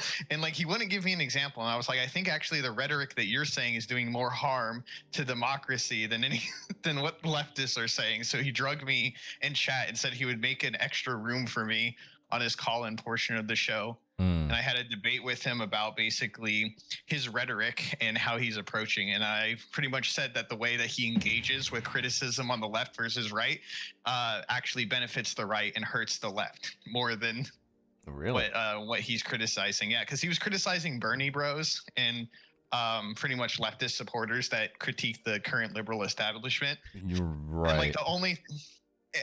And I apparently good enough that 2 of his mods reached out to me and congratulated me and fucking added me. So, like, but Wick is a retard though. Like he lost a debate to Pentuple. He lost a debate to Pentuple on a judged panel show where he was favored.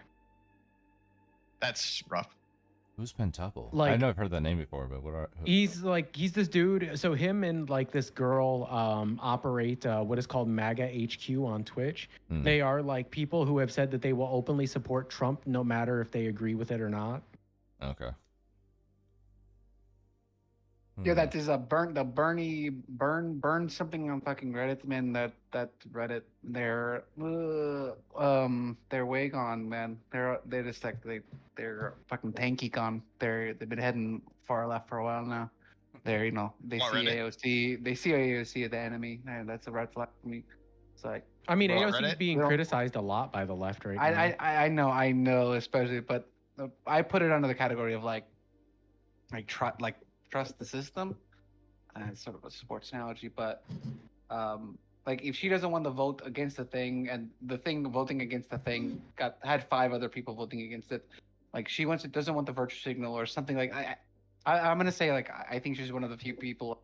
There's probably like 12 people in Congress that aren't just shills or whatever, and she's one of them. And I'm just like, like, you do your thing, AOC. I'm gonna, like just like virtue signal vote. I'm not gonna get upset about virtue signal vote. Please. She's the big booty Latina. Did when you talked to Wick, when you talked to Wick, did he bring up like third party kind of stuff or? Not too much, no. Okay.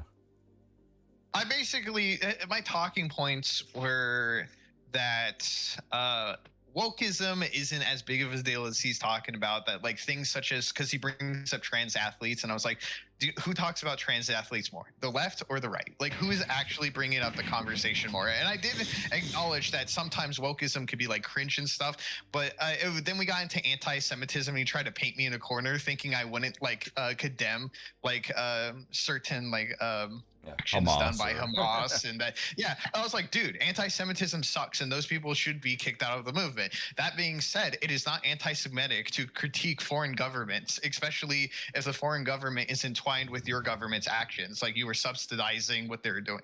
And I was just like, can you say that? Can you say that, Wick? That's not anti. Like,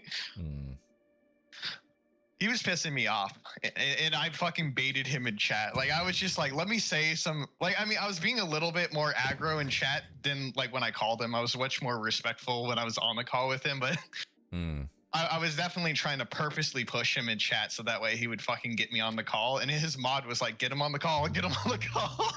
I do that shit as well, and okay, I'll literally come in. That's one of my favorite things to do, is be super aggro in chat, and then when people start talking to me, I'm super chill, and it just gives them like emotional whiplash. Yeah. Like I'll write some shit in chat, and I'll be like, "You're a dumb piece of shit. You're a retard. I hope you die." And then they'll be like, "Pull this guy in chat right now." And then I come in, and I'm like, "Hey, what's up, guys? How's it going?" Yeah. And they just don't know how to respond to it. I'll say I started weak, but as soon as I caught my footing, like that, it was fucking over for Wick. But like with you, I feel like it's good when you do it on a lot of, but I think it was not in your favor with Rob Noor, because I think he was just so tilted at you for saying he was afraid of you. That like he literally avoided me for 4 months straight. he fucking like that sentiment really put him against you in I- the entire. Unironically, there was a Twitch streamer by the name of Archer who was a libertarian on Twitch, who Rob Noor and Big Papa Fascist, before they like started Crucible, used to hang out in his chat. I was one of his moderators. He said that he needed a token leftist moderator, and he chose me because he said that he felt that I was like one of the few leftists who was like really good at like representing like left-leaning talking points and like whatever. And I spoke with Rob Noor and Big Papa Fascist in his Discord after I had the debate where it was me and Pisco versus Rob and Redneck on the Hippy Dippy. I reached out to Rob for 4 months. I reached out to him 3 times in 4 months after we debated, asking him if he hadn't wanted to have another conversation, and he didn't respond to a single one of my messages. Those messages are still public in that server, by the way. That's ignored. But you. Yeah, but I'm saying that set the tone of like him wanting to like just fucking annihilate you in that conversation. Like you could tell he was like pissed by that the entire time because he brought it up like 5 times. I don't I'm care saying whether that's or why- not. Yeah. You building up aggro over time, and then you Like want to I listen, I'm gonna be honest. I don't care if Rob's upset with me. Like, sure, is it a little bit petty of me to say like, oh, you don't remember me, Rob, after we've interacted like, you know, once a month for the past 3 months, and also like have had 2 debates in the past? Sure, he talks with a lot of people, I'm sure. Maybe it's me being a little bit egotistical in that regard. The problem that I have is that Rob is this person who, when he's not talking to me, claims that he tries to meet people with the same level of energy and aggression as they come to him, and that he is capable of being reasonable with reasonable people, but I have yet to see that side of Rob. No, it's getting less so and less so the more that like he's been streaming. When I first met Rob, I felt like he was a lot more reasonable, and I think that like the Trump derangement has like really just fucking rotted his brain, where like he has to defend everything that Trump does, so therefore he has to go down this fucking rabbit hole of like, you know.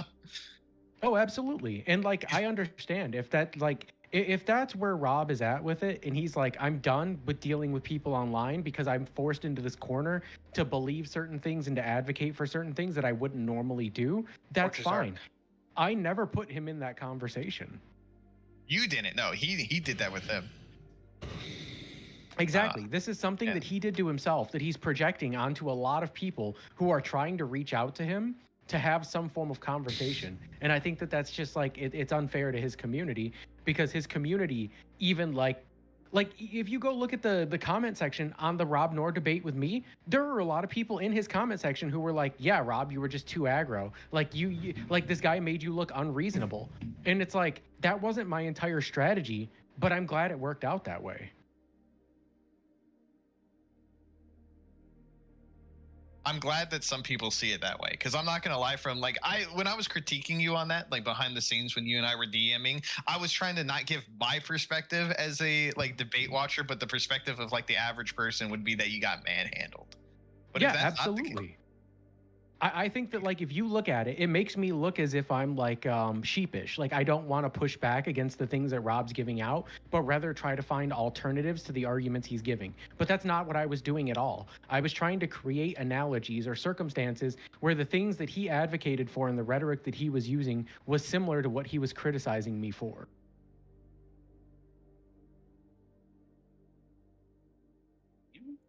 Casey, it's time for you to get a like major debate win. You need to call what's his name, Sam Cedar again. Oh, Sam. I only got the one little minor point. Did you it's talk always to- a little, did a you little talk to Sam finance thing Cedar? that is- Oh shit! You don't know the lore? No, Oh, I don't shit. know. I've never heard this. It's one of the more the video produces more video. It's on my channel. It's called The Mystery of the Mountain Pine Beetle. But basically, I call in financial markets. Something is inflation. It's Fed. It's the Fed. It's Fed. This is like we're talking inflation.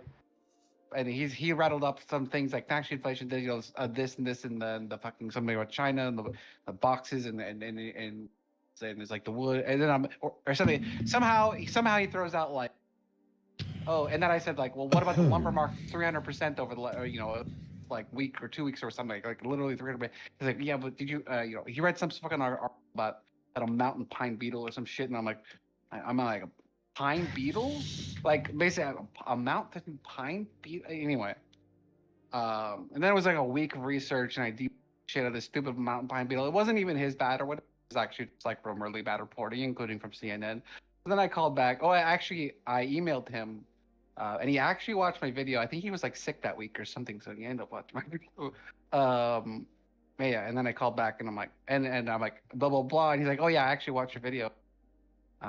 Anyway, so if you want to know more about the mountain pine epidemic of the 2010 to 2014, you let me know.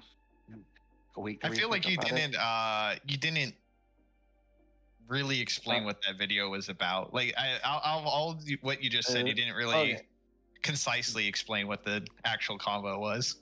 Okay. What combo? Okay, I will say it since you're not saying it. All right, so the conversation that Casey had with Sam Cedar was basically about lumber prices and whether a pine beetle invasion in Canada, an epidemic, was like the reason for the spike in wood prices. I don't remember what position you took, Casey. Did you say it was or wasn't? Is this like a topic that No, it you're wasn't. intimately familiar with? It wasn't. Like pine beetles and shit, or? No, I didn't know shit. I'm trying to point out that there's fuckery in the markets, and he's like ends up being, he's like, okay, well, what market specifically? And I'm like, any of them, they're all fucking going crazy. I'm like and then I brought up the been the craziest at like 300% or some shit like in like 2 weeks or whatever, and he apparently read something about actually it was over the last like 6 months. It was more, yeah. Anyway, he read something about a mountain pine beetle epidemic in Canada having ravaged the forest and lumber supply of Canada, and that we were reaping the 300% increase in the wood prices over like the last 6 months is because of the shortage, and of course 2020 because or whatever that, the shutdowns or whatever. Though they didn't really shut down production, so they didn't really fly. A lot of these stories about this is shutting down, that shutting down, right? Some of them is true. Some of them. Also, Horseradish just announced a conspiracy theory panel. He's doing like intros right now, isn't he? Oh, I know. Don't you Oh, two have shit. to be on there? Yeah, my plan is to get Satan in there, and I'm about to go in before me just for shits or something. I'm about 25 seconds from making that happen. Okay, yeah, because I just got the notification on the conspiracy theory panel. He's doing intros right now with Grumple. Yeah, don't watch that fucking mountain pine beetle for shit. I'm just research so that I could email him the fucking video and then yell him about it. It was back when Casey didn't make good videos as well. No offense, Casey, but like It's it was okay. like Don't very. watch my recent video with it. He like there's a period in Casey where he had like a static like looking VTuber character and he was monotone. He's not as emotional as he is now. He was like reading like this. This was Casey's old videos. If you look at the pine beetle epidemic, if you look at the numbers between, it was nothing like he's so much better now. That's a really good impression of me in that video. I thought it was me. You're actually so much better that actually my fiance watches Casey's like fucking drama videos. Oh, that's awesome. She watches them on she watched them on train rides. And in Japan, she was watching the Rev Desu. Oh fuck, Rev. She got into it. She got like real into it. Should be. Fucking lock that motherfucker up. Lock him up. Fucking legitimate psycho. I have like super trouble discerning this idea that there's these like right-wing anime VTubers that I didn't even know that. I did not know it was a thing. Of them. You want me to send you down a pipe? You want me to send you down a pipeline real quick? Are strangely right. Wait. So Grid One, like he hosts a panel, and there's this VTuber on there who has like a freaking pseudo Joker, like clown VTube avatar, who's like one of the most right-wing people on the panel, who debates with Nonfon all the time whenever he goes on there. Oh, what's that? Right, Who is that? Yeah, you have to send it. Yeah. Okay, yeah, I got you. There's a lot of right-wing VTubers though. They're equally as cringe as the last because all VTubers are but they're cringe. but they like this Rev person is like an ultra cutesy anime VTuber, right? I mean, like there's all kinds of Yes. Oh, VTubers that you God. could have, but Rev is like apparently right wing. Oh, And just the wait, just wait. only videos I've ever seen of Rev is the ones that Casey made. That's it. I didn't even know who Rev was until Casey made those videos. There you go. There's your pipeline to go down. I'm sorry for introducing you to what I just dropped in your chat. Yeah, I don't know. I don't like VTubers. I don't like anime. I think anime is terrible. I think VTubers are terrible. we don't need to attack anime here. Let's calm down. Listen, 90% of the weebs I know Anime are pedophile is apologists. Anime is just evidence that 2 wasn't enough. Wow. I don't know if I'd go that far. I'm offended. Listen, all I'm gonna say is 90% of the weebs I know are pedophile apologists. No, that's just because they're also libertarian.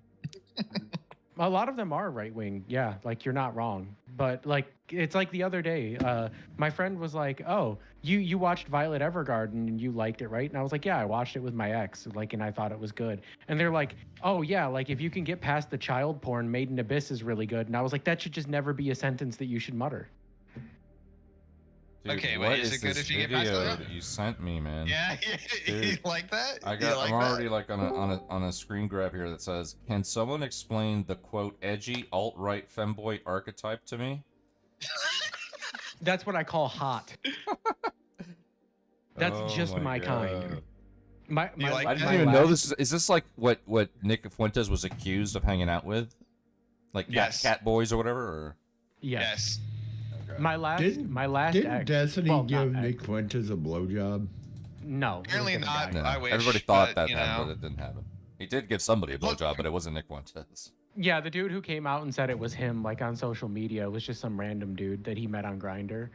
But no, like like this is gonna sound weird coming from me, but like the unironic like right wing like femboy catboy like ooh woo mushy type, that was literally the last dude I was talking to. I met him at the college I worked at. Okay.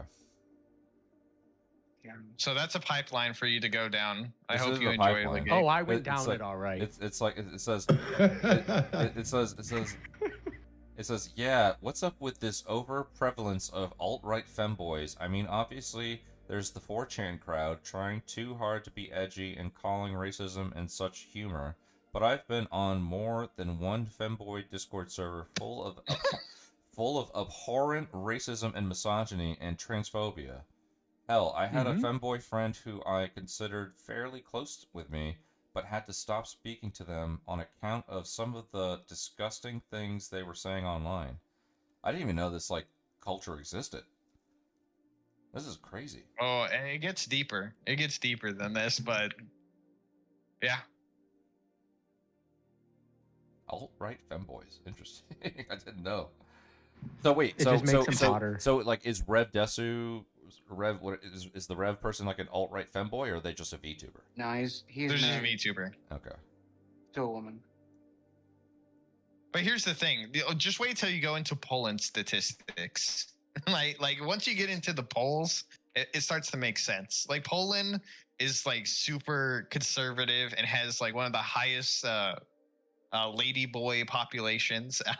Like it's That's up why there with I'm Thailand. going there. Yeah, boy.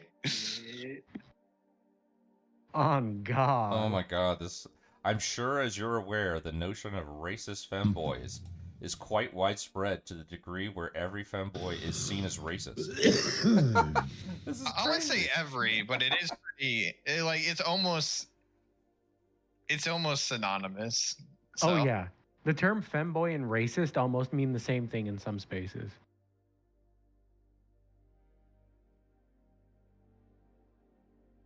But yeah, there's a lot of them. Like I've unironically met like some femboys who are like, you know, I approach them and I'm like, hey, you know, freaking let's talk about it.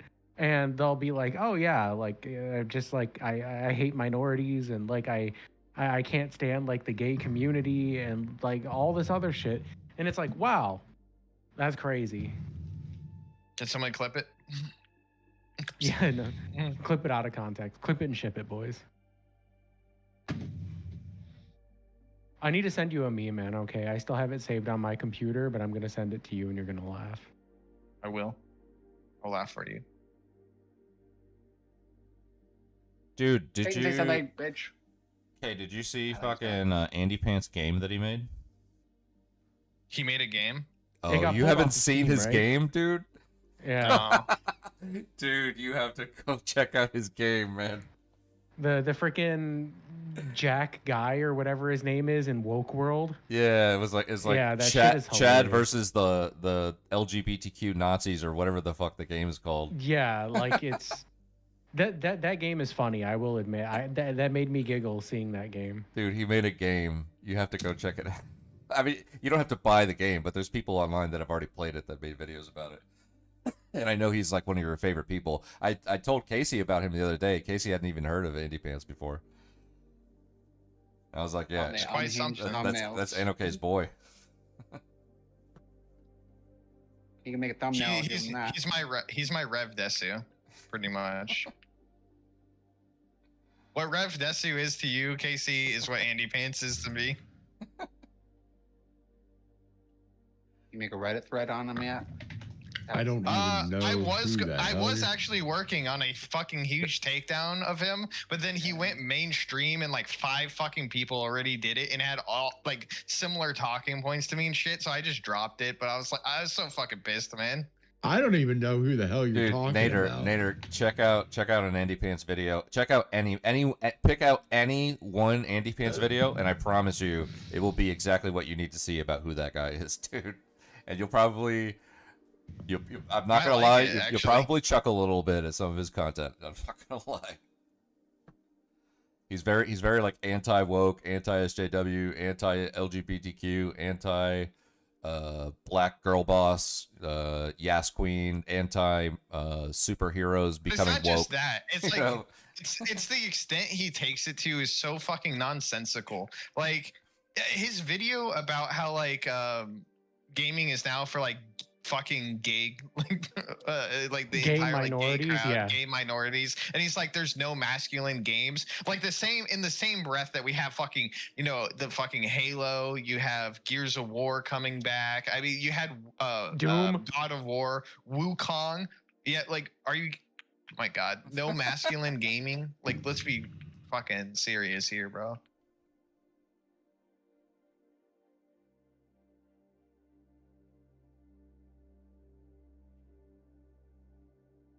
I sent you that meme, man, okay?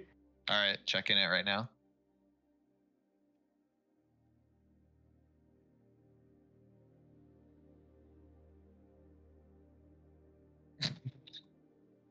Yeah, yeah.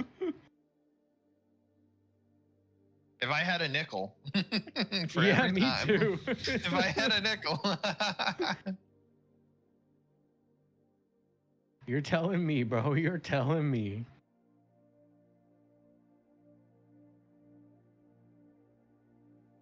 Who else is gonna be on this horseradish panel? I don't know. By the looks of it, nobody right now. Probably look at- oh shit! I'm saying like I want to see Casey versus Nonfon. I guarantee you Nonfon's gonna join. I guarantee it. Let's go.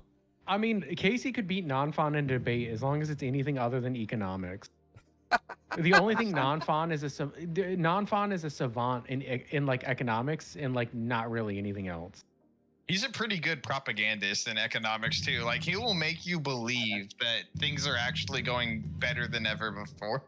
Like he somehow can work the statistics and make you sound like a dumbass for saying things that everybody holds true. Like anybody that can live in America can tell you right now that like the economic condition that Americans are in is worse than it was before. But somehow he'll pull out these statistics and talking points and he'll make it sound like this is the best shit ever and Joe Biden was an economic miracle. And I just don't know how he does it. And here's the thing, it doesn't sound bullshit too. Like Yeah, because he literally goes to school for this shit and spends 8 hours a day reading economics papers. You can't like you would literally have to do economics as a full-time job to be more literate in economics than he is.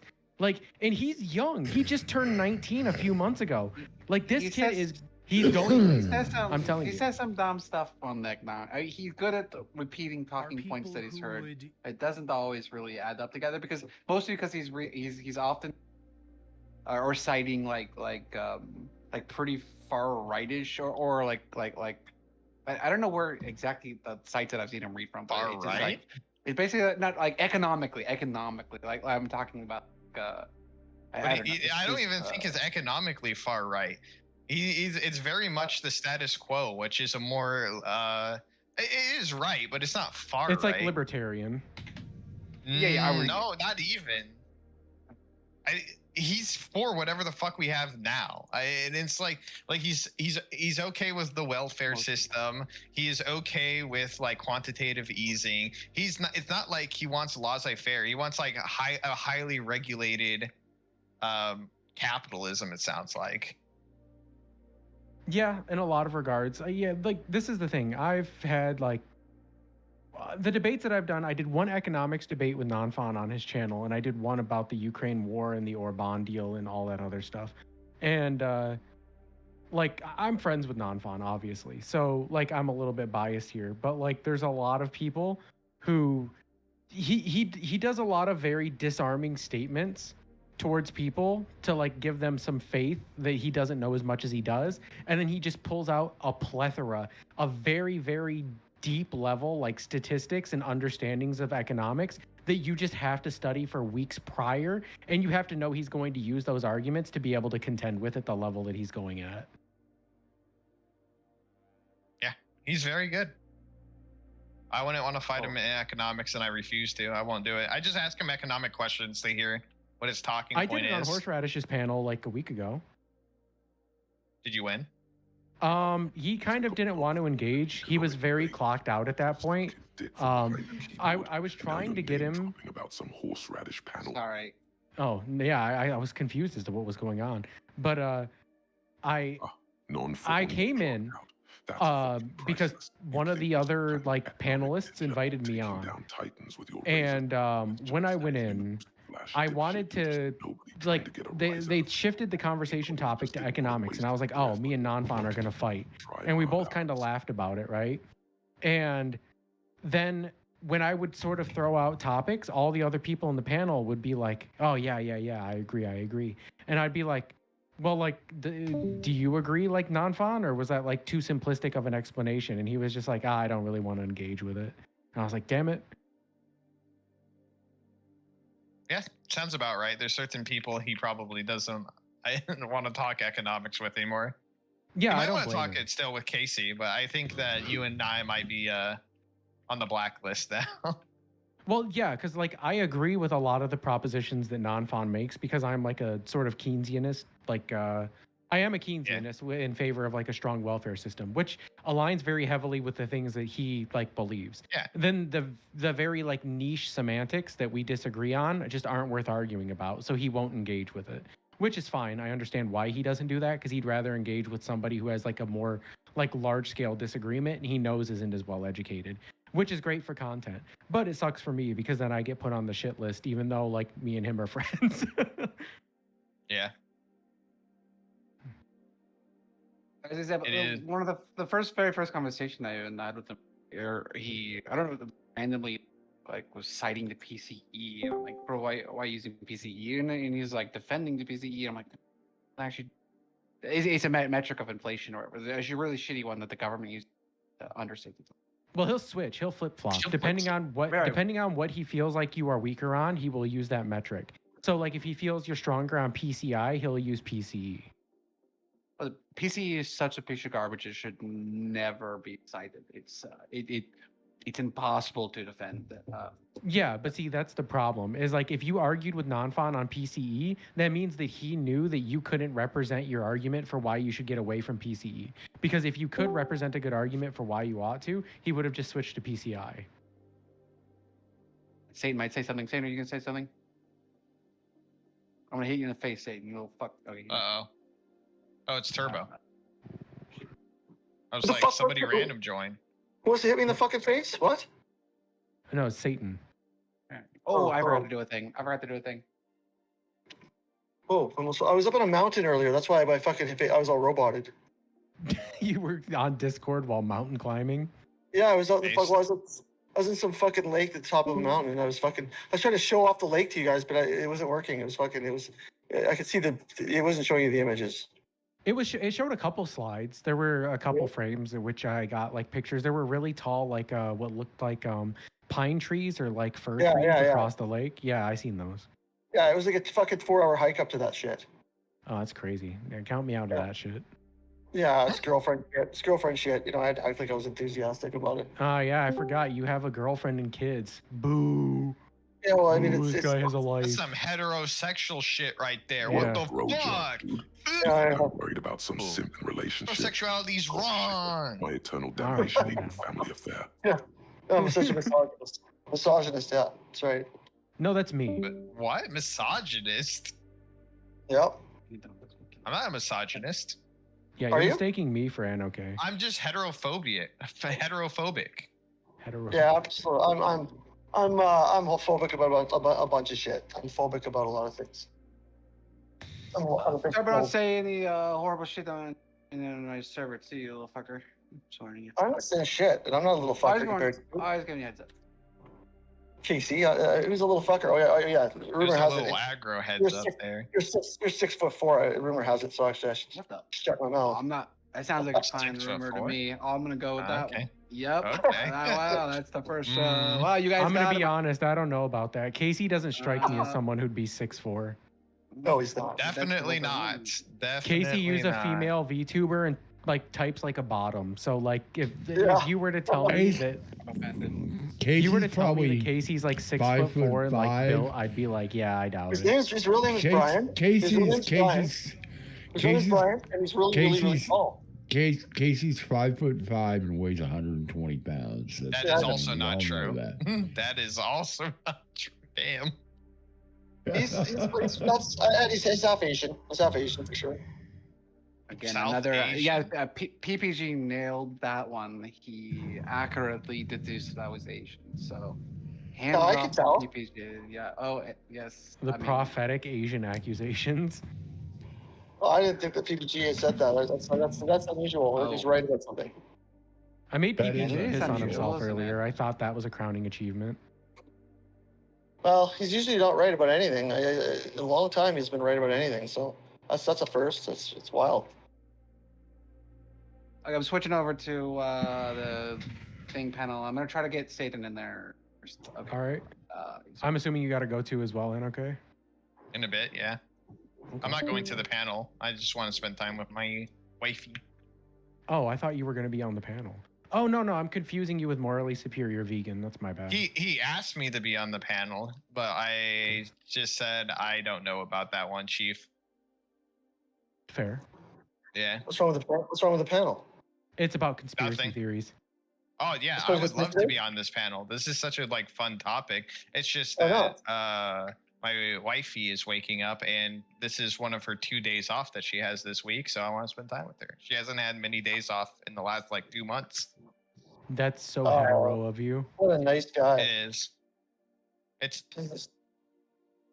I'm a Okay. self-hating hetero, you know? I'm not gonna I'm a comment on it. heterosexual. Hetero. Yeah. Hetero. You're just Heterosexual. you're just avoiding any kind of repercussions. What you're doing, which is probably smart. If you think about heterosexual desires, it's all just fucking chemicals, man. It's just all in your head. It's an illness trying to get you to reproduce. It's a chemical reaction that tries to just spawn new, it's a cancer. You just are trying to reproduce. Gay Yeah. love is the only pure love because it's one that's willing to self-sacrifice itself. There's no incentive it's to malignant. It's just a malig- reproduce. It's just a malignant fucking tumor is what it is. That's all. It's just malignant cancer. That's all. A cancer feeds off of others. Gay love doesn't feed off of Gays others. gays are usually fraudists. They're usually fraud. They're usually committing fraud. So that's cancer. That's true. I do just be committing fraud. Yeah, that's right. This is gonna be my new arc, Mida. The heterosexual relationships. The anti-hetero arc is crazy. Dude, I'm also anti-natalism now. There we go. Gays are, They have to kind of go together, you know. Gays are good for property value. What? And they're for good property value. That's a good one. Well, they make your property value go up. You know, they're not going to trash the neighborhood. Really? They're good neighbors, right? Yeah, they make your property value go up. No shit. That's awesome. I've never had a gay neighbor, so I'm just gonna take your word for it.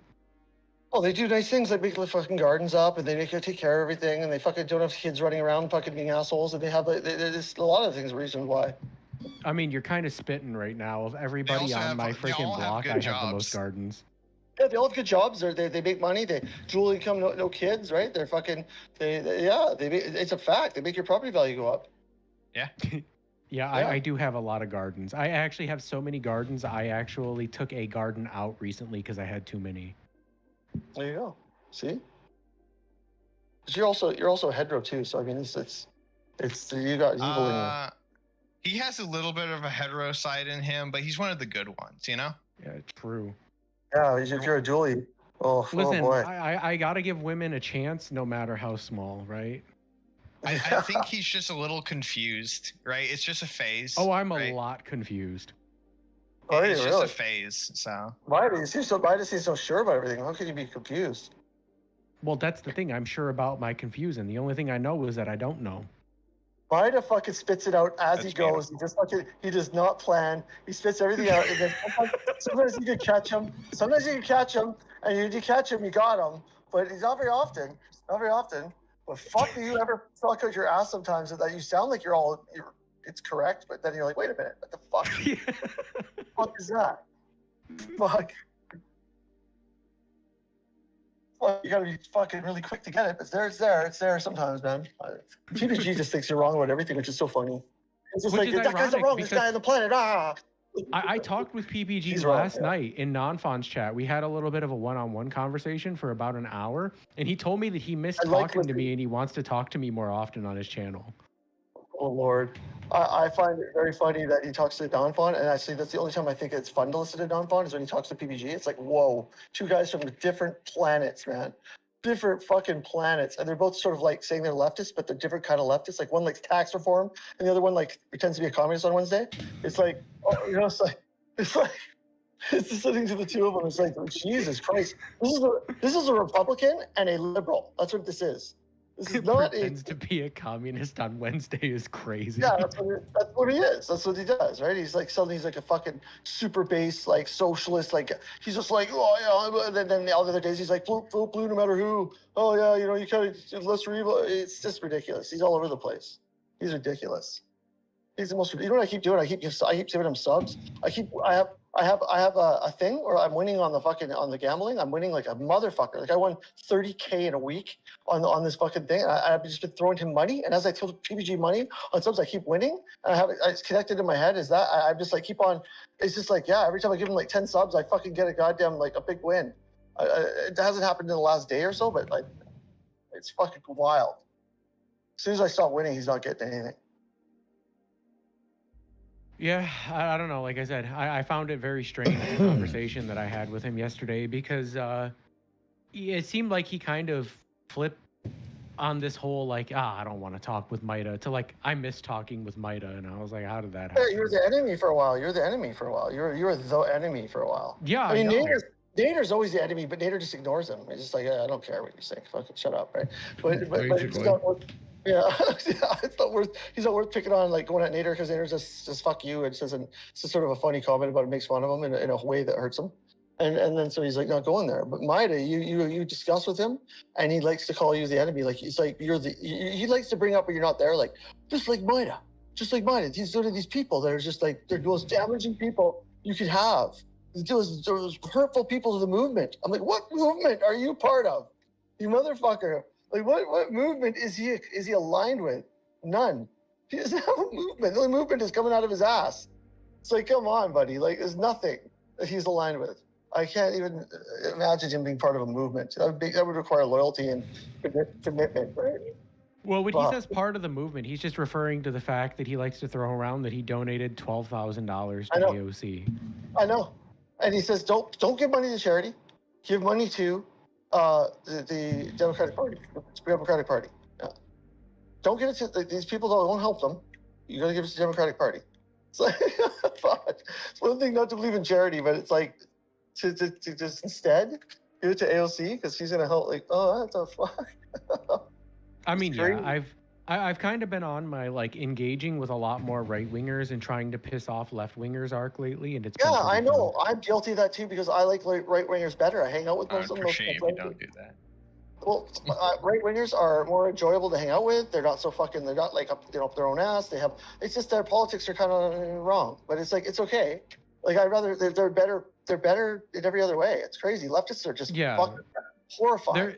They're better company. Like when I want to talk about guns and I want to talk about like playing military simulators and shit and like my history and like training and shit with like CQC, I don't get to talk with leftists about this because all leftists are pussies. They're like, there shouldn't be guns. You shouldn't be allowed to own what you own. I don't want to play a military simulator because I don't want to simulate killing brown people.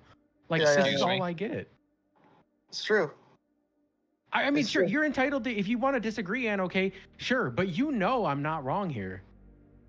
But you guys are centric. Left wingers. You guys are How centric. could you say such a thing in this chat right now? It's like 99% of them. Go find me a pro-gun left-winger who has any type of combat training and owns weapons. I'll have a conversation with them. You guys are centrists anyways. It's not really like you're not lefties. I mean, it's not. Come on. That's fine. I agree. I call myself someone who is on the left, but I don't call myself a leftist. I am a centrist.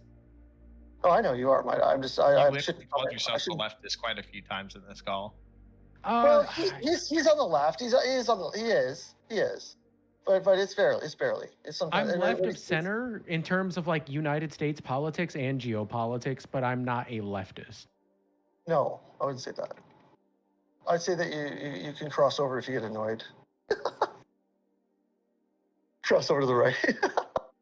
I mean, the only thing that I would say I'm right wing on is like my immigration. I think that immigration, like, I'm in favor of like cracking down on illegal immigration and like stronger border security. But I'm also in favor of making the avenues for like immigration to the United States more accessible and based on like income. Which is something that a lot of writers vetting though. Yeah, like my only form of vetting would be income. If you make more than like let's say like $3,200 like it depends if where they're coming from. Their income might not be much, but they might be super good at what they do. It depends. I think we could evaluate people in ways without income, but I think that definitely we should be evaluated for sure, man. Fuck yeah. But like this is like my global income stance. Like the global stance that I have is like countries should allow people in that are high value and high skill workers. And I think that if you climb the corporate ladder, right? Let's say you live in the middle of like nowhere in like Vietnam, right? And you want to become an American. I believe that if you are a high skill laborer in Vietnam, you should be able to immigrate to somewhere like China. Then if you want to move from China to America, you probably have the necessary income to be able to do so, and that should be an avenue for you. I don't like our immigration system the way it is. But we want manufacturing, so we want to have manufacturing here because it's based on nothing right now. So how do you get manufacturing fucking labor without bringing people over that are labor? You know what I mean? Like you have to do it. Yeah, you have to do it to some extent. And like the labor that we have to bring back to the United States for domestic manufacturing and domestic production has to be somewhat of high value or luxury goods because the price of our labor is so high relative to other countries. We need to produce things that offset our labor costs. And the only way to pull that high value labor into the United States is either to subsidize the education system, which I don't see happening, or make immigration a little bit more laxed, which I think is the much more like reasonable of the two outcomes. But I mean, yeah, you're going to get a whole bunch of workers in here, some roughneck motherfuckers. That's what you're going to get. You don't like it so much, Mida. I agree with Mida.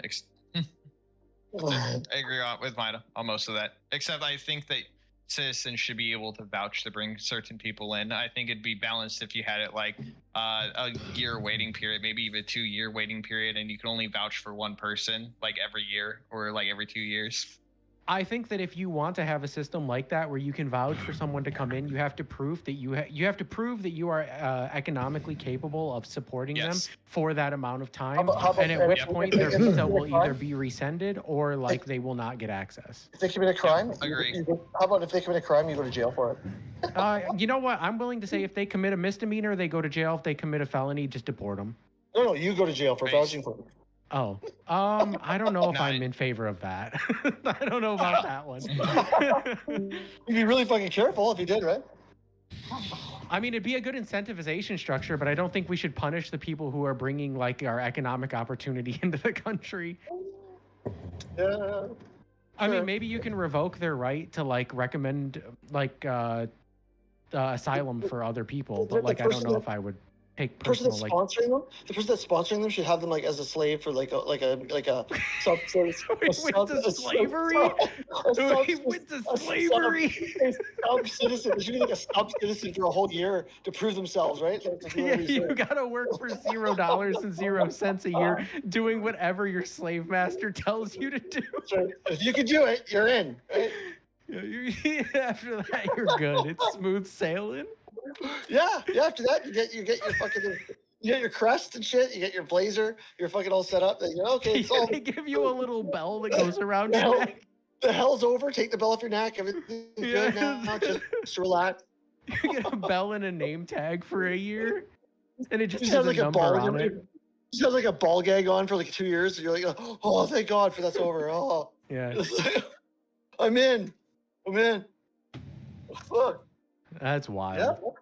But Yeah. no, like if you can vouch for somebody and you can prove that you have the economic means of being able to take care of them for like, let's say 2 to 4 years, and they come in on like a what I would call like a partnership visa, right? Once that visa has expired, if you can no longer prove that you can like take care of them financially, then they will either be deported, or if they have their own independent financial means of being able to support themselves, they can be naturalized. They can be given temporary residence, and then after a certain amount of time, they will be given permanent residence and then citizenship.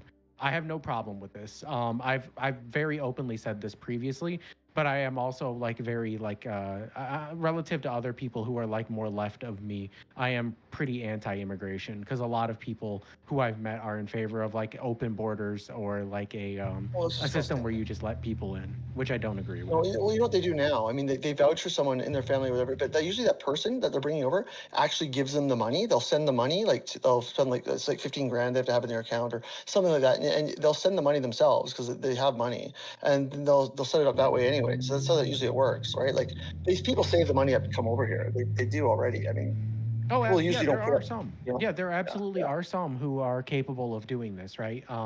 Whether or not like that's through legal means is up for debate. But I would say like if you can prove that you have the economic means of being able to have an income that can sustain 2 people in your current state or the state that the person intends to live in, then you should be allowed to vouch for them to be able to create a circumstance where they can get what I would call a partnership visa to come into the United States. And as a result of that, as long as you keep that job for a certain amount of time, they can be given temporary residency and then permanent residency and then citizenship based on an amount of time that they reside within the country. Yeah, and that's And how you make up a fucking good citizenship. Otherwise, you are fucking like people that come across the border, like just running across the border, like because they're not really rule followers.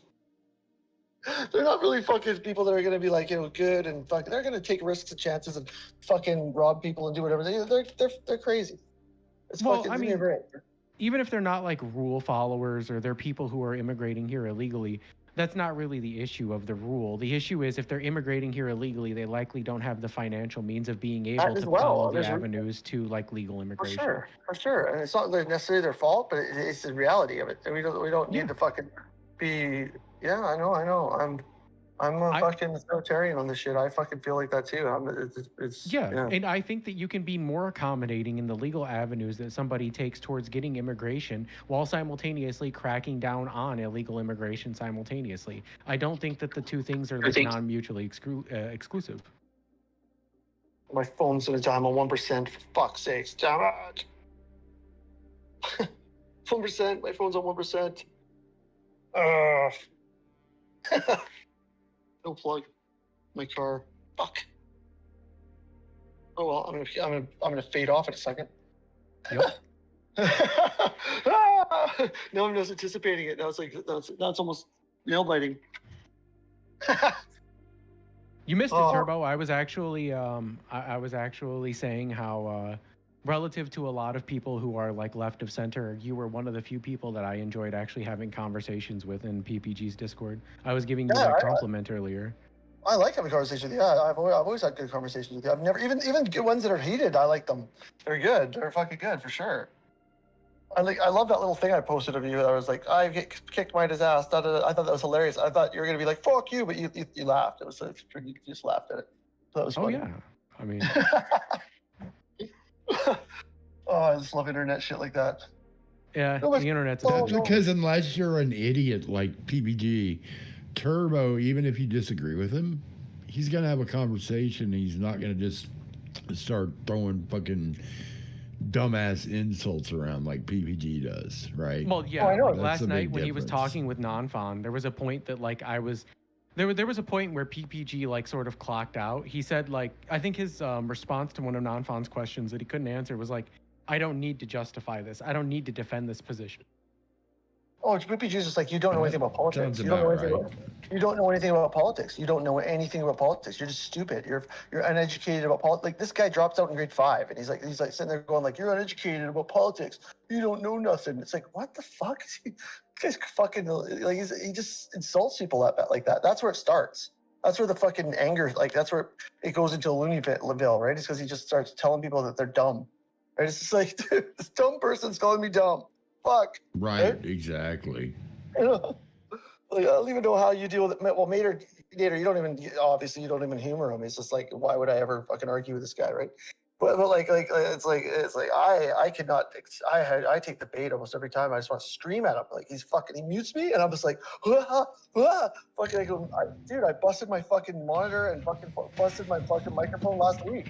I remember that stream where you threw your headset and like shattered it like glass. That shit was hilarious. I just went through another one just last weekend. I screamed at I remember that shit like it was yesterday. You spiked that shit into the corner of the room like it was a football after getting like the touchdown that like won the Super Bowl. I was like, fucking, just last week, I fucking smashed my mic, then I smashed my fucking monitor, and I threw it against the wall, and then there was like, I just heard this, like, all I heard was like sputtering out of my earphones. It was like, oh man, he just trashed his shit. Like, what the fuck? I was just like, fuck. I'd go to the store and fucking get new shit. It's like, fuck. One monitor down, a microphone down, like a nice brand new microphone, and a bunch of other shit. Yeah, my microphone's too expensive. If I destroyed this, I'd be pissed at myself for like. I bought a $300 microphone. I bought a new. Yeah, mine's a $300 microphone as well. It's like the Bluetooth. It's the Yeti, but it's like the super, like the one that lights up and it's all fucking like it's all G'd out. Oh, it's the Yeti XL. Yeah.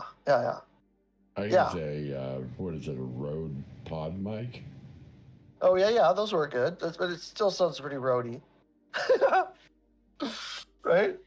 But the Yeti clips. The Yeti doesn't let you yell. The Yeti doesn't let you yell like the fucking Shure. Those ones are the Shure ones, you know. Yep, I have a Shure microphone. I can scream into this shit; it'll never pop. Yeah, it has great fucking. It adjusts for your fucking. That's what I gotta get. That's a I thought that was $400. So the Shure SM7B is $400, but if you get the Shure MV7 and you hook it up with the, so when you buy a Shure MV7 new, you can get a new one for like maybe like $200. And then what you do is you download the software that comes with the Shure microphone. You configure it, then you uninstall the software and save it to your microphone, so that way your software membership never runs out because it has an onboard like system settings. Oh really? Yep, that's what I did with mine. So it stays with it the whole time. That's pretty smart. Where told you to do that? I actually just figured it out myself. Yeah, because I can always hear you. It doesn't really fucking clip. My thing clips right the fuck out. Clips out. Yeah, the Shure MV7, great microphone. Oh, and there went his phone. It was on 1%. Yep. Legate still here? Nah, bro just walked away from his stream. He's just farming us for content.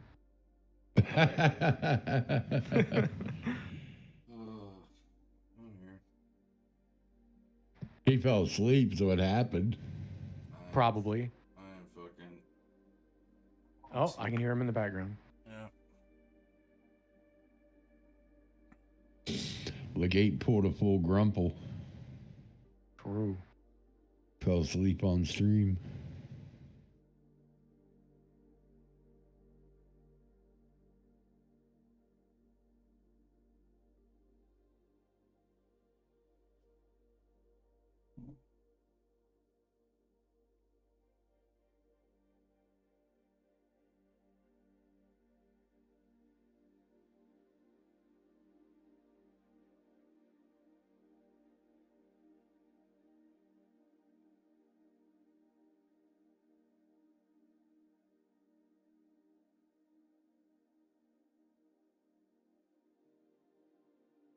Fantastic. The TLDR, all of those elites get dressed. So,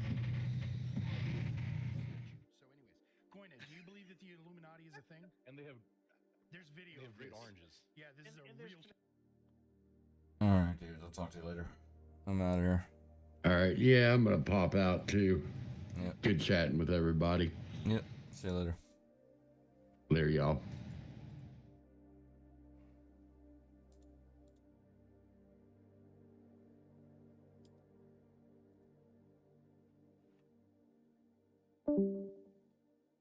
All right. Well, I'm gonna take off. Have a good one. Yep. You too, man.